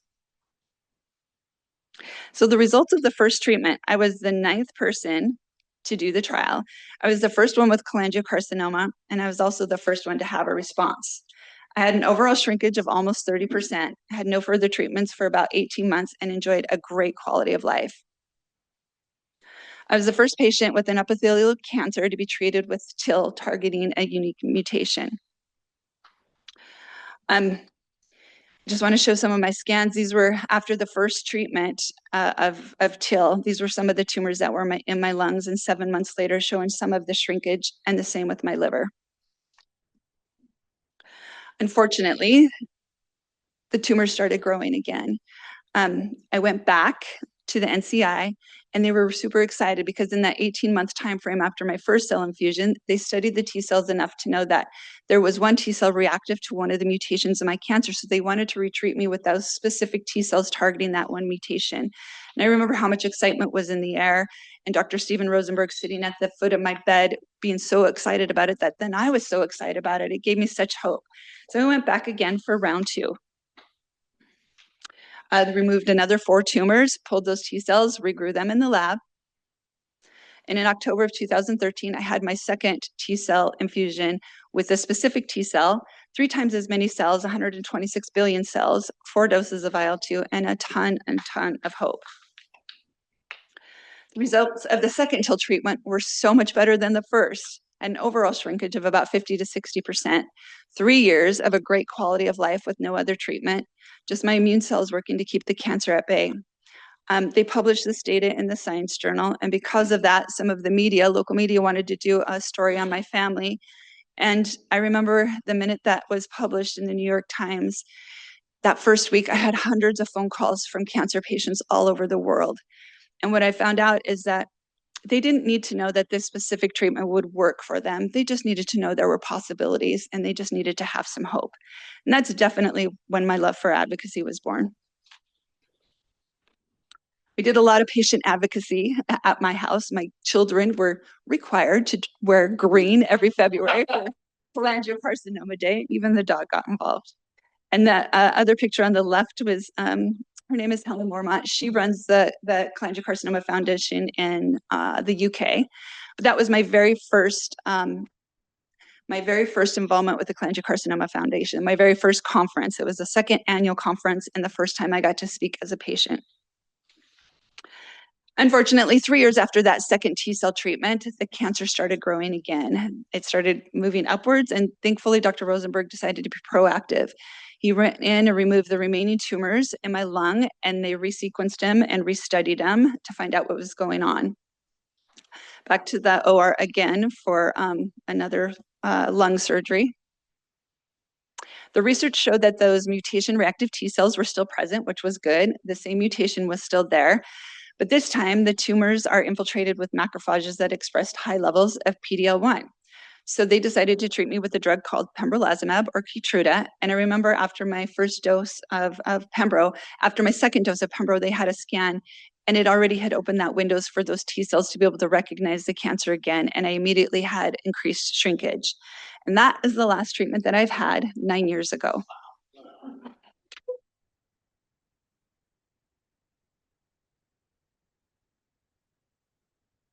Not an easy treatment. It's still in clinical trial in many places. I think the only place TIL is FDA approved in is for melanoma. The same trial that I did, not the same trial, but the trial is still going on at the National Cancer Institute. And many other institutions are now doing this trial. So I'm hoping to see more responses other than just me. And it's not just my cancer, it's worked for other different cancers, colon cancer, breast cancer. There was another cholangiocarcinoma patient who's had a ongoing response for 2 years now, but I'd really like to see more success. And there was a lot of highs and lows of doing TIL. You know, you're away from your family for 3 to 4 weeks. It's in hospital. I'm from Montana. I had to travel to Bethesda, Maryland monthly for years, and you know, every 3 to 4 months, almost for 10 years in a row. Not an easy treatment, that immunodepleting chemo, the drug that they give you to receive the cells, IL-2 causes water weight gain overnight, like 20 pounds. It can be a little hard to handle. But again, it's a one-time treatment, and if it works, it's a game changer. I'd like to see more people trying it earlier than saving it for a Hail Mary, because again, like I said, if it works, it's a game changer. And if it doesn't work, all the chemo treatments and the targeted treatments are still there. Because I had such a good response to this clinical trial, I felt really strongly about finding a way to pay it forward. I knew how fortunate I was to be here. So I started volunteering with the cholangiocarcinoma patient, or as a volunteer. I came on that same discussion board. That's where Lisa and I first met each other and started communicating and talking, and helped just patients start to navigate this diagnosis. Later, I started as a full-time employee. I think I've been a full-time employee for about 8 or 9 years now. And I've had the opportunity to serve as a patient advocate and try to be the voice for all patients diagnosed with cholangiocarcinoma internationally. I've served on many national panels, the Hepatobiliary Task Force, the NCI Council of Research Advocates, ECOG Akron panel, the NCCN Guidelines panel, and C3 Cooperative, which is a Canadian group I'll talk about later. I've had the opportunity to go to the White House and talk about the importance of cancer research funding. I've had the opportunity to speak in front of the largest gathering of US senators at NCI to stress the importance of research funding and make sure that we're getting cancer research. And my biggest, I think, benefit is I've now privileged enough to lead the advocacy team at the Cholangiocarcinoma Foundation. And when I started, it was a team of 2, Stacy and I, and that was it for a long time, advocating for patients. And now I'm so privileged to have a team of 9 where they can help patients more incredibly and provide the resources and the support that they need. We really strive to provide access to experts, to biomarker testing, to clinical trials, to treatment, and to support. We have an amazing volunteer program, which I encourage any of you to join. We have over 250 active volunteers. We have a one-on-one mentorship program. We have community fundraisers. We just started a community awareness volunteer role. We have a group of research advocates for those patients and caregivers who want to be involved and really understand the research that's going on. They can serve as advocates in different areas too. The care team Stacy talked about. Awareness Month is in February. World Cholangiocarcinoma Day is like the third Thursday in February. We do a lot to raise awareness for this disease and many different advisory committees as well. This is our new role, a community awareness volunteer role, where we can send patients out into the community to provide that awareness and support and materials to your local cancer centers. You also have the opportunity, again, to share your story. I can't tell you how powerful it is. If you scan this QR code, you can share just your experience with your representatives of cholangiocarcinoma. You don't need to have an active bill out there. You just need to say, hey, I'm a cholangiocarcinoma patient, and we wanted to bring awareness to it. We also have just launched a new app on, it's both on Android and Apple now, so you can download it. It's called Cholangiopath when you search in the store. Download it to your phone. It has all of our resources available. You can sign up to get notifications so you'll know when support groups are coming, when these regional symposiums are happening, when there's webinars and different things like that. So I encourage you all to download it, look for it on your app. And any of the doctors in the room, please put it on your phone so that you can show your patients and have them download it so that they have access to the resources that we have available for them. Stacy used the same picture, but I can't stress enough how amazing the conference experience is. Look for patient scholarships that come out in the fall. We try to bring as many patients to this amazing conference as possible. We had over 250 patients and caregivers gather there last year with a total of over 600 people, experts and researchers from all over the world. So for me, I feel that I've come full circle. I started my clinical trial as patient number 3737. I'm now privileged to sit in audiences at big cancer conferences and see Dr. Rosenberg present the data on my personal story, and it really, truly never ceases to give me goosebumps. I'm so grateful for many of those researchers that started it. This is the See-Through Collaborative, a Canadian group. Dr. Rebecca Auer, her husband was diagnosed with cholangiocarcinoma about 4 years ago, and she wanted to do more research. So she applied for a grant and received it. And now this group is totally focused on cholangiocarcinoma research in Canada. And Dr. Simone Turcotte, who's on it, he was the very first research scientist that worked on my case at the NCI.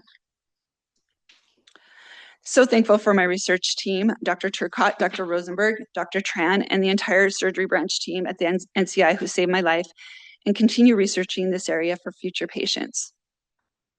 Also so grateful for time. When I was first diagnosed, I begged God for 5 years. My youngest was 7 and my oldest was 20 and just going into the Navy. And then I hit that 5-year mark and I'm like, okay, God, I really want to be a grandma. And I'm so grateful to say, as Lisa said, grandma 5 times over. Emma, whoever she is, she had twins, so she sped up the process to get to 5. And number 6 is on the way in September. I've reached milestones I never thought possible, like watching 3 of my children get married. Number 4 is getting married on July 16th. It's expensive to have daughters.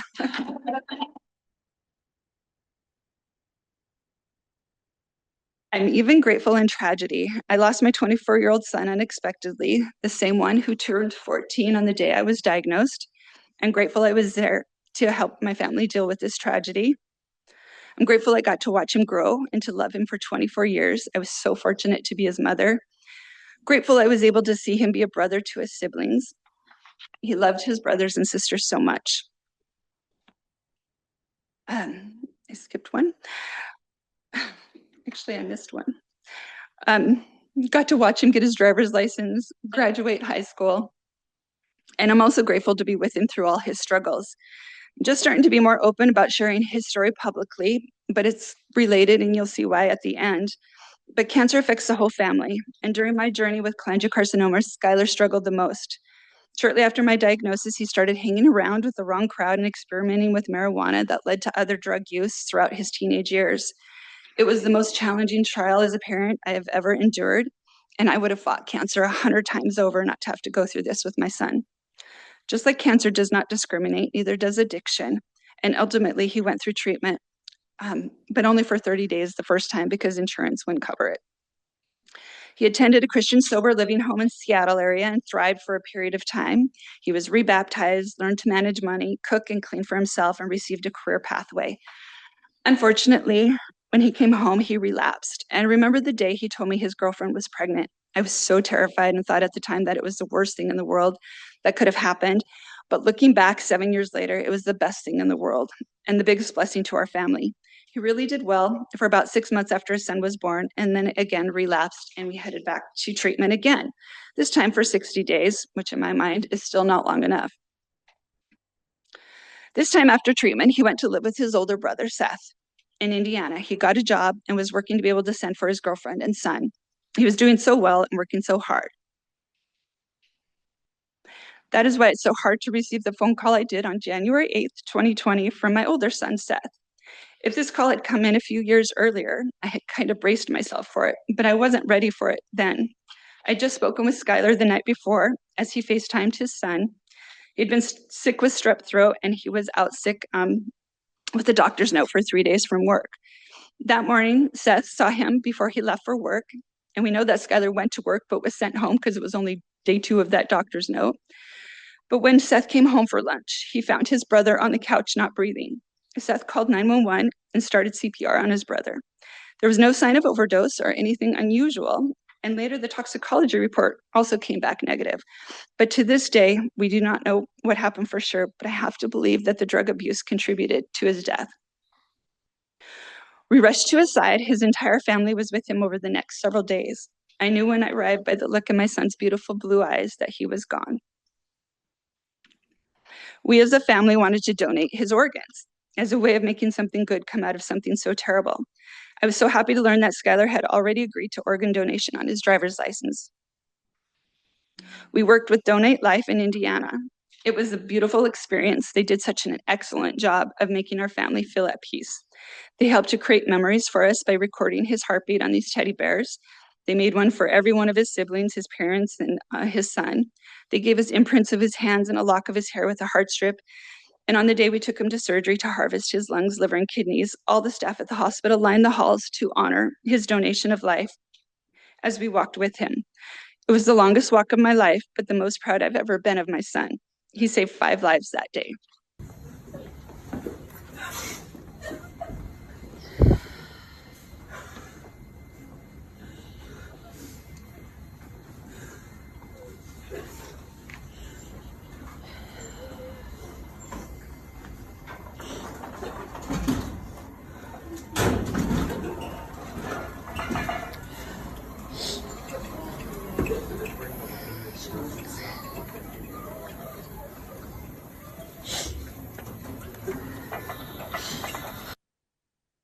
One of those lives was another wife, mother, grandmother, and sister with cholangiocarcinoma. We were able to self-direct his liver to a cholangiocarcinoma patient, which I know would have made Skylar so happy to know he helped someone like his mom. Leah received Skylar's liver after being diagnosed with cholangiocarcinoma a few years prior. Leah lived for 13 months after her transplant. She passed not due to liver issues or recurrence, but due to COVID. It was so unfortunate to hear this news. Her family was so scared to tell me as they were afraid I would be disappointed about giving Skylar's liver to her. I was absolutely not disappointed. I know I would give anything for another 13 months with Skylar.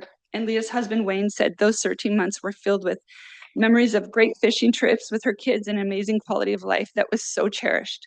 I'm so grateful her family had her for those amazing 13 months.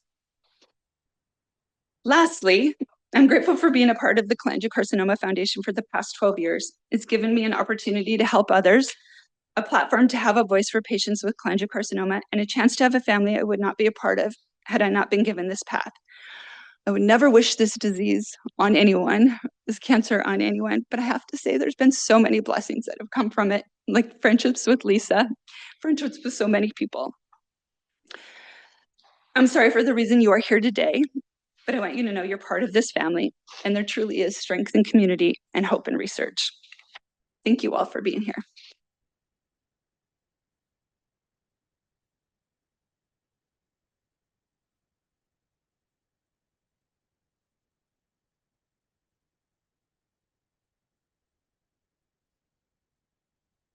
Linda, which was difficult to share, no matter how many countless times you may have shared your story.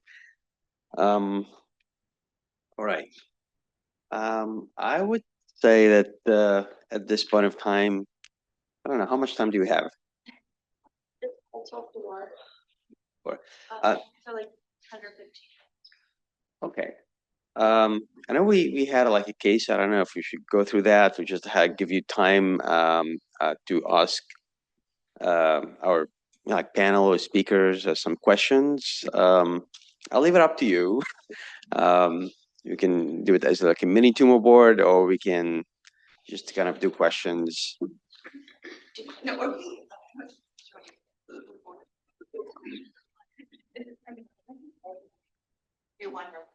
case. I only have one case. All right. So maybe if let me ask Dr. Hashimoto, Dr. Ellis, is Dr. Neil here? Melinda, do you want to?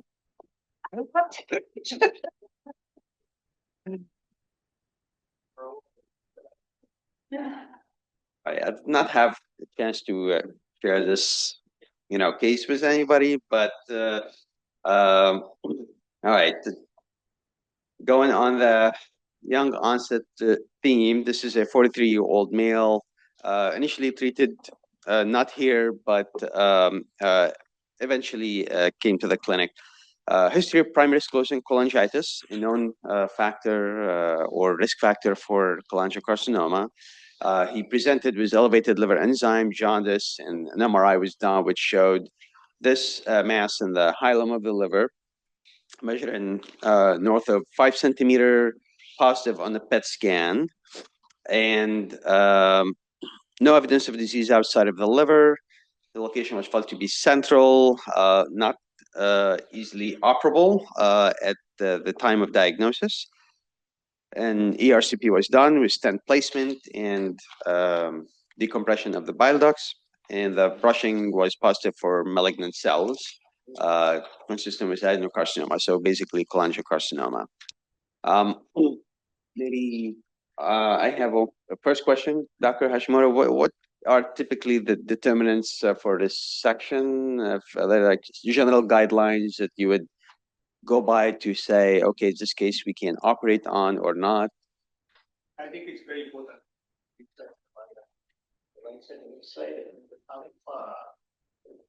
Yeah. So, but to do a resection. Yeah. Okay. So to do a liver resection, you have to only take the half side of the liver. So you can't take the whole thing, because if you take the whole thing, you have to put the liver in. So to do a liver resection, I think in this case we have to make sure which side of the body that is important to the cancer. And if both sides is important, we have to know how far the cancer is going into the liver. So to some extent, I think we can test. But it's very important to know anatomically how far the liver. So does the underlying liver disease play a role? How much? If this is a PSC, then you're thinking about, can I do resection, or should I head straight to transplant? Or that's a very important point. So with the PSC, there often happens like a scar in the liver, so that's the compromise the liver function. So to do a safe liver resection, you have to have a good liver function with a normal liver. So in this case, with a PSC, so probably the patient has some damaged liver and with abnormal liver function. That makes the liver resection less likely. and at 5 centimeters, this is a little bit beyond of the typical transplant for cholangiocarcinoma. Dr. Alice, if this guy's at your clinic right now, what would you tell him next? Hello. Okay, great. So I think, a lot of these central hilar tumors are often very challenging to resect. And, the rates of sort of leaving cancer behind, even with, fantastic surgeons, can be in excess of like 30%, which is very, very high for this type of surgery that has a lot of morbidity. So I would say many of these cases end up being unresectable. And so oftentimes we're thinking about starting with systemic therapy as a means of trying to control the tumor, both where we can see it on the scans and any microscopic spots elsewhere. Let me ask you a question. How well controlled is the ulcerative colitis? It's not very active. Yeah. So I think our standard of care in the unresectable setting is usually gemcitabine cisplatin with immunotherapy. The reason why I ask about sort of the activity of some of these autoimmune conditions is immunotherapy has a risk of flaring those conditions.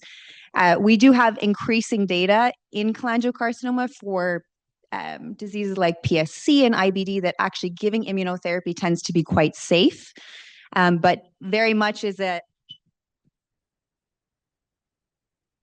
okay. But very much is a multidisciplinary discussion with our specialists in GI. But I would say, with well-controlled autoimmune diseases and good biliary decompression, I would probably start with gemcitabine cisplatin and immunotherapy.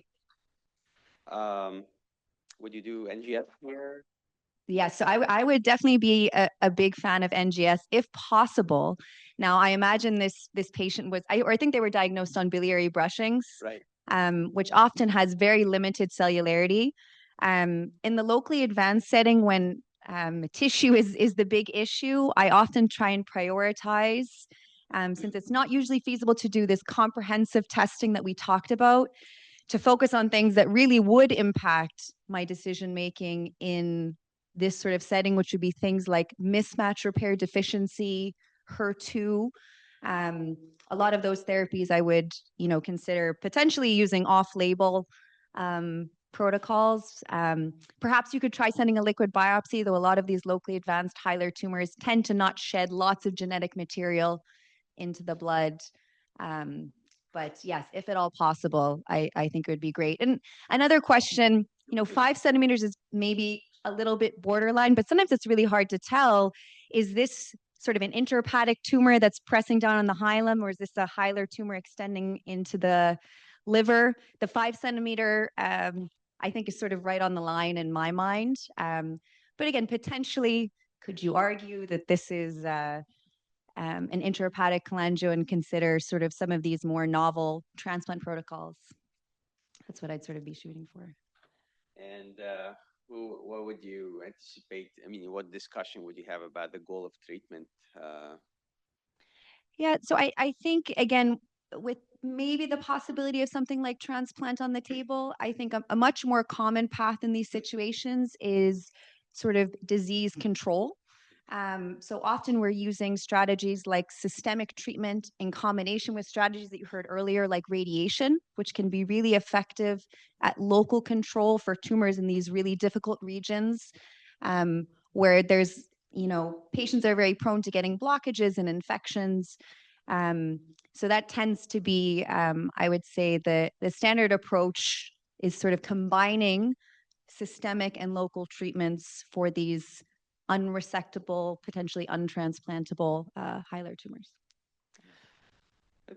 I have a question for Melinda and maybe Dr. Neal. So in this situation, maybe from a patient and from a doctor perspective or physician perspective, how do you draw the line between, being informed and hope? As a patient, I want to know. I want to know the truth, the truth, the facts, but I want it to be given to me with always that sliver of hope, right?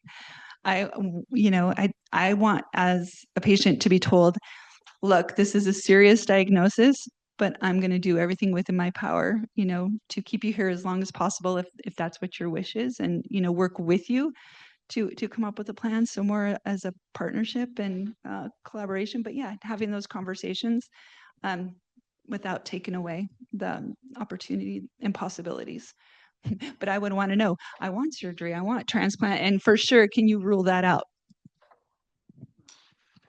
I would just add, in Western medicine, we really prioritize autonomy and people's ability to make the decisions for themselves that are in best line with their goals. But that's not necessarily how it is for everyone. And so I think it's really important to ask how they like to receive information.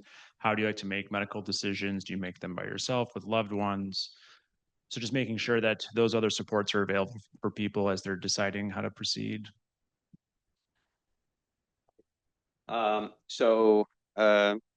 As predicted, gemcitabine cisplatin and durvalumab was actually given. There was no issues with ulcerative colitis, followed by maintenance durvalumab. He received it for about 8 months with reduction in the volume of the cancer and also much improvement in on the PET CT. This MRI reads that there is still a mass, which encases the left and middle hepatic vein, encases the left portal vein and main hepatic duct. With that in mind, would you consider there like different surgical approach here, or? I think this is the best timing to call transplant center. Yeah. Okay, so he was, I think this is about the time that he presented here. He had a meeting at the multidisciplinary clinic. He's seen a surgeon, oncology, radiation oncology, and hepatology, and discussed it tumor board. The discussion centered around, okay, we can try and maybe do some radiation and see if we can get this a little bit better within transplant criteria for cholangiocarcinoma. So we received hyperfractionated radiation over 15 days, as you may have heard earlier, by radiation oncology. And it was kind of after a couple of months, kind of stable-ish scans, still was minimal PET activity. A discussion at the tumor board felt that this is not operable.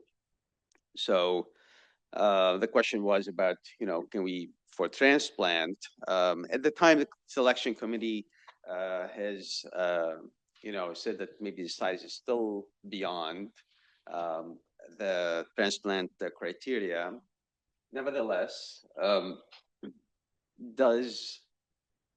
maybe this is a question for, because you're on the transplant committee, does the course of disease, does metabolic activity or any other markers, do they sometimes, trump the size, or they could kind of give way for opportunity for transplant that is not typically like within the strict criteria? Yeah, I think also you look at the tumor marker. I don't know what was a CA19 in this case. If the CA19 level is still very high, and the tumor in the hilum is still active on the PET scan, I don't think the transplant will help because of the high chance of recurrence after transplant.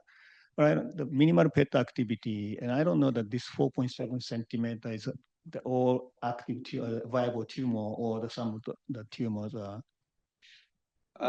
not the viable. It's basically the shadow of what is seen on the left. So it is not necessarily what you could call metabolically active, but it is what is kind of seen at the time. I know the different situation may have different decision makings. We restarted him at the time at systemic therapy, just kind of to see if he can, because he had a very good response in the beginning. He said maybe we can continue some more responses. But his course later was complicated by now portal hypertension with ascites, varices, and horizon melt. He did have a good control now, more than a year out of diagnosis and on systemic therapy plus radiation, with the mass decreasing to about 3 centimeter almost. And this is kind of the images at that time.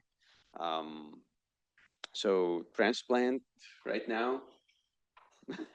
All right, so I would say so. yeah. So yeah, that's what happened. He did get a cadaveric liver. It actually was almost about 2 years after the initial diagnosis, so it was not like straightforward cholangiocarcinoma eligible initially, but he was made eligible later. He did have, out of curiosity and interest, even though the PET scan was negative, but there was still active disease on. So we can't really take all these information for what they are. They may be representative, what might be there, but not, and we did not have any way of knowing molecularly whether he had it or not. The other question is that now it's transplant. Would you do any adjuvant therapy? For instance, would you do any like capecitabine as we do in surgery, or Yeah, this is such a good question, and I think an area that's being sort of hotly debated in the cholangiotransplant community. So the short answer is we don't have any sort of prospective data proving the benefit of adjuvant treatment after transplants. But much of the time, as was mentioned, we sort of extrapolate from what's done in surgery, and when we see sort of signs of residual cancer, it's something we consider. I'll be honest that, I think even the adjuvant data after surgery is not the best. Our best chemotherapy after surgery, which many of you have talked about, capecitabine or Xeloda, is actually a negative study. Again, sort of the numerical benefit is real, so it's certainly the default, and all our guidelines recommend it.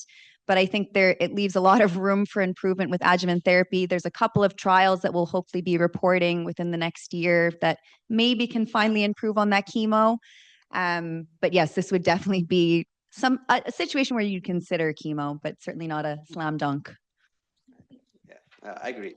All right, I'm gonna the case stop it here and maybe just open the room for questions to the panel. If you have any final questions, Dr. Hashimoto, Neil. Not going to tell us what happened.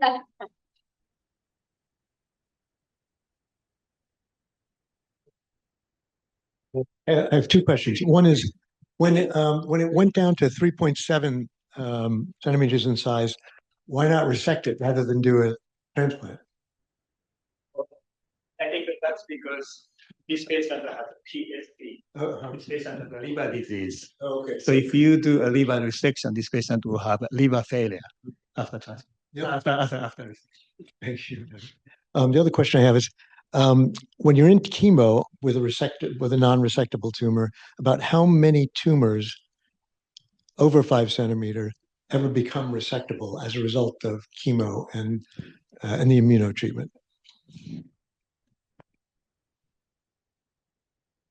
In general, this would be about less than 10% of the time. Do we see sort of meaningful tumor shrinkage to sort of convert somebody to resection? Again, there's many, many variables. In this case, as Dr. Hashimoto mentioned, sort of the underlying liver disease and sometimes the location of these tumors, more so than the size, dictates sort of the resectability question. But yes, we always, again, as sort of the approach that was taken with trying to combine chemotherapy, immunotherapy, radiation to try and do everything possible to be able to shrink this tumor down to make those kind of curative options possible.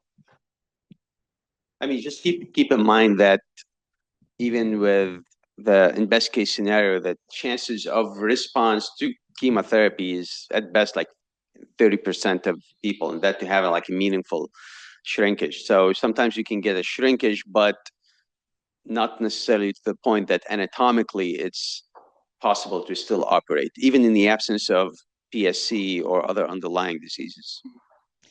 My question is to you about palliative care and why doctors don't refer, number one, and why is there a continuation of a misunderstanding by the general public? And I will just say personally, I've had cancer 3 times. I've never had a referral to palliative care or even described what it did and how it's different. And I'm just trying to understand where's that breakdown? Yeah, I share your frustration. I think partly it's because sort of the early days of palliative care, it did grow out of hospice. In fact, sort of the modern day hospice started in England and came over to the States in the late 60s, but it was in the early 70s in Canada when they said, let's take some of those same principles and apply it earlier in the disease course. So it really sort of historically did grow out of hospice, but there's been a recognition that people can benefit from this much earlier. And so now really the push is to say at any age, at any stage of serious illness, people can benefit from palliative care. But I think there is still some hangover effect from that association. In our field, actually, there's an ongoing debate of should we rename ourselves? Yeah. Yeah. Honestly, yeah. And in fact, there was a study at MD Anderson looking at this where they found that when they actually did rename themselves as supportive care, that referrals by oncologists went up significantly, and there was no difference in the care. It was just the name. And what's interesting there is the patients aren't putting in the referral, it's the oncologists. And so, there's hope for ongoing education of like having events like these to say, hey, we're not the hospice, we're not the end of life folks, we're the helping you live well folks. Our department has tried to sort of thread the needle by putting both in our title, palliative and supportive care. But no, you're absolutely right. It's something I personally would err on the side of supportive care. I think that would be nice just to get more buy-in. But yeah, I think it's sort of a hangover from how the field was introduced. Yeah. As I mentioned, she is a mother of a 6-month-old. After she had her PET scan Monday, she wasn't able to hold her baby for 48 hours because of the radioactive business going on. But after she had her chemo on Tuesday, she said, I can't touch my baby. I can't handle my baby. I can't hold my 6-month-old.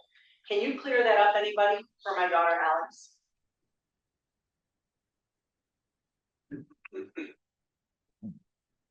So in general, I'd say the safety of chemotherapy in terms of impacting other people is quite okay. There's some sort of discussion about you should have, separate bathrooms and separate places where you're preparing food and things like that.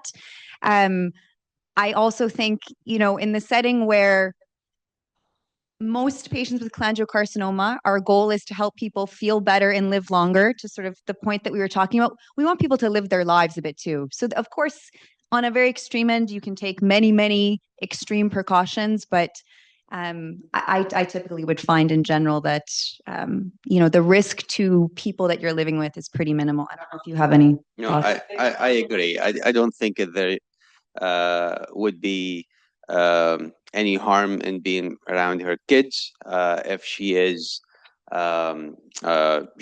just had chemotherapy or so. Radiation interventions or things that had radioactive materials, there is like a safety period of time, 1 or 2 days, depending on what the procedure is. But with chemotherapy, I think it's generally safe. You're not going to excrete it through your skin, in any way that is harmful. So I would say that if that gives her comfort, or so, she should be comfortable doing that. Thank you.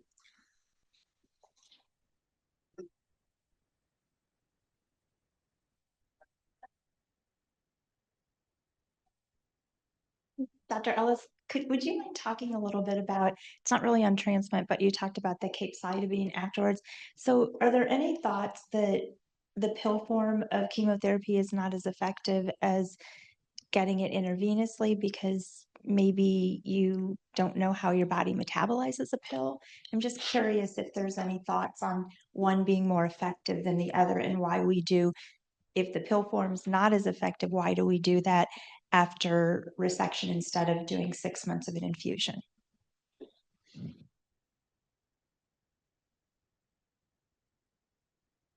So in terms of capecitabine versus IV intravenous 5-FU, which is sort of the IV equivalent of capecitabine, they're totally equivalent. One is a sort of a prodrug of the other. So we very much feel comfortable using them interchangeably. I'm not sure what your experience is. I actually find much of the time the IV version is easier to tolerate in some ways than oral capecitabine. So that, all things being equal, certainly there are many people that sail through capecitabine, but it's a pill, but it still has a lot of toxicity with it. In terms of other IV types of chemotherapy, that question remains to be answered. We've had a lot of negative studies looking at things like adjuvant gemcitabine after surgery, which is interesting. That's our sort of first line in the advanced setting, but in the adjuvant setting, all the studies have been negative.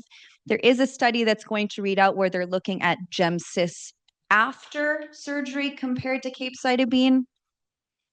But in extrahepatic cholangio, that study was actually negative. It didn't show that escalating IV chemotherapy improved outcomes. So I think there's still a huge amount of work that needs to be done in the adjuvant setting to find a better regimen.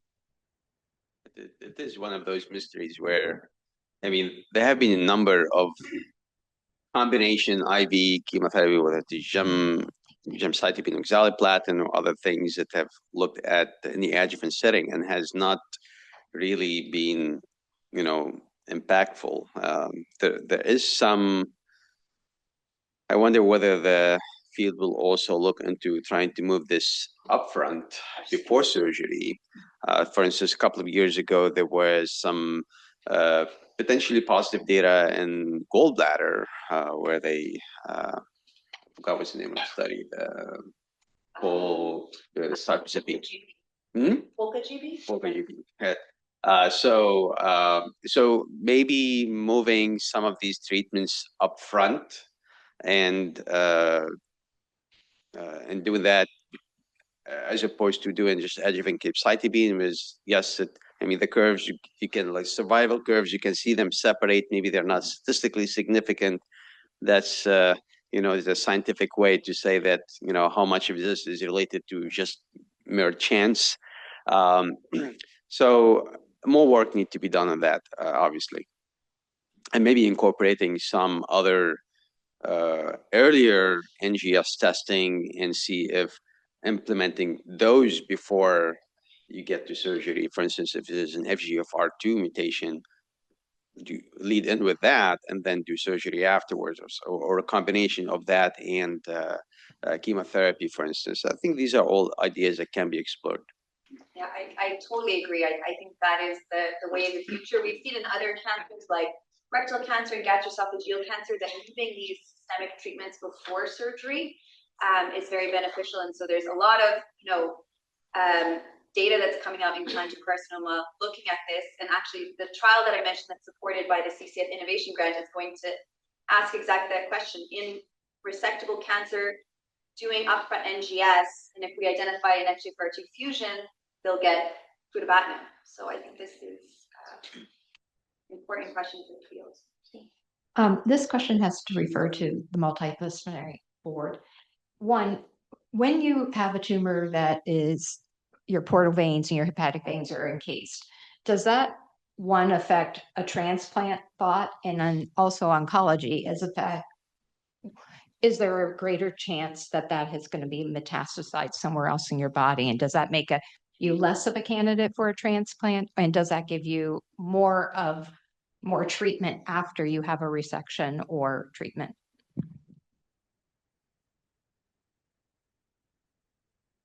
Yes, I think that's a very important question. But most of the time, the big cancer invade into the portal vein, hepatic artery, and the hepatic veins. So those makes, transplant is not a good treatment because of the high risk of cancer.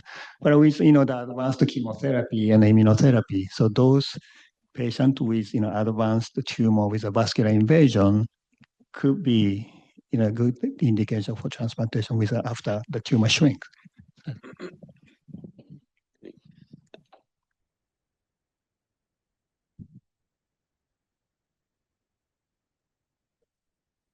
Hi there. You guys are asking all these technical questions, but I don't know if I'm late to the party, but I don't know if this was answered earlier.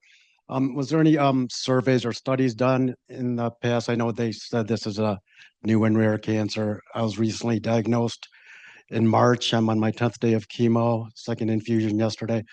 But when it comes to occupations, if they did studies on different occupations and what the percentages are.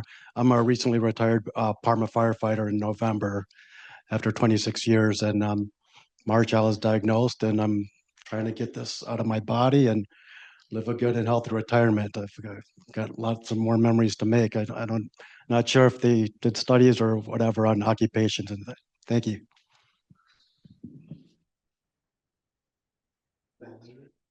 Yeah, I have no idea. How about you guys?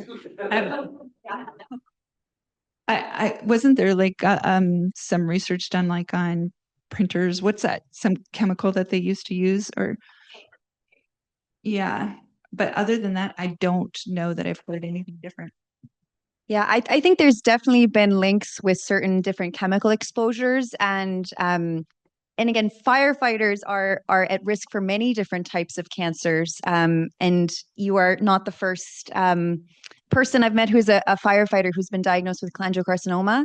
I know in Boston there's efforts ongoing to sort of incorporate that into sort of the platform of cancers that are considered to be sort of occupation related.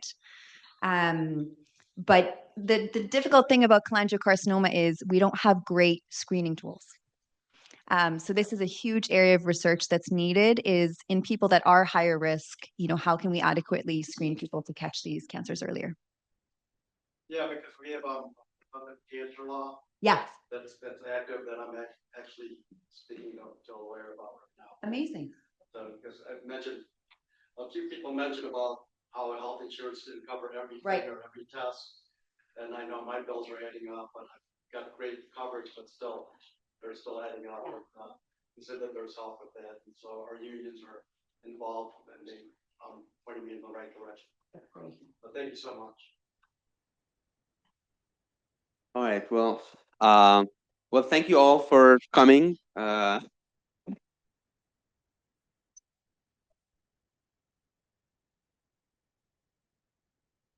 I hope that you learned something, met new, people, made some new friends. I want to again thank the sponsors for today, whether it is from industry or Cholangiocarcinoma Foundation or the Porter family. Maybe we'll see you again in a couple of years or so. And feel free to, reach out to us with any questions. We're here. Thank you.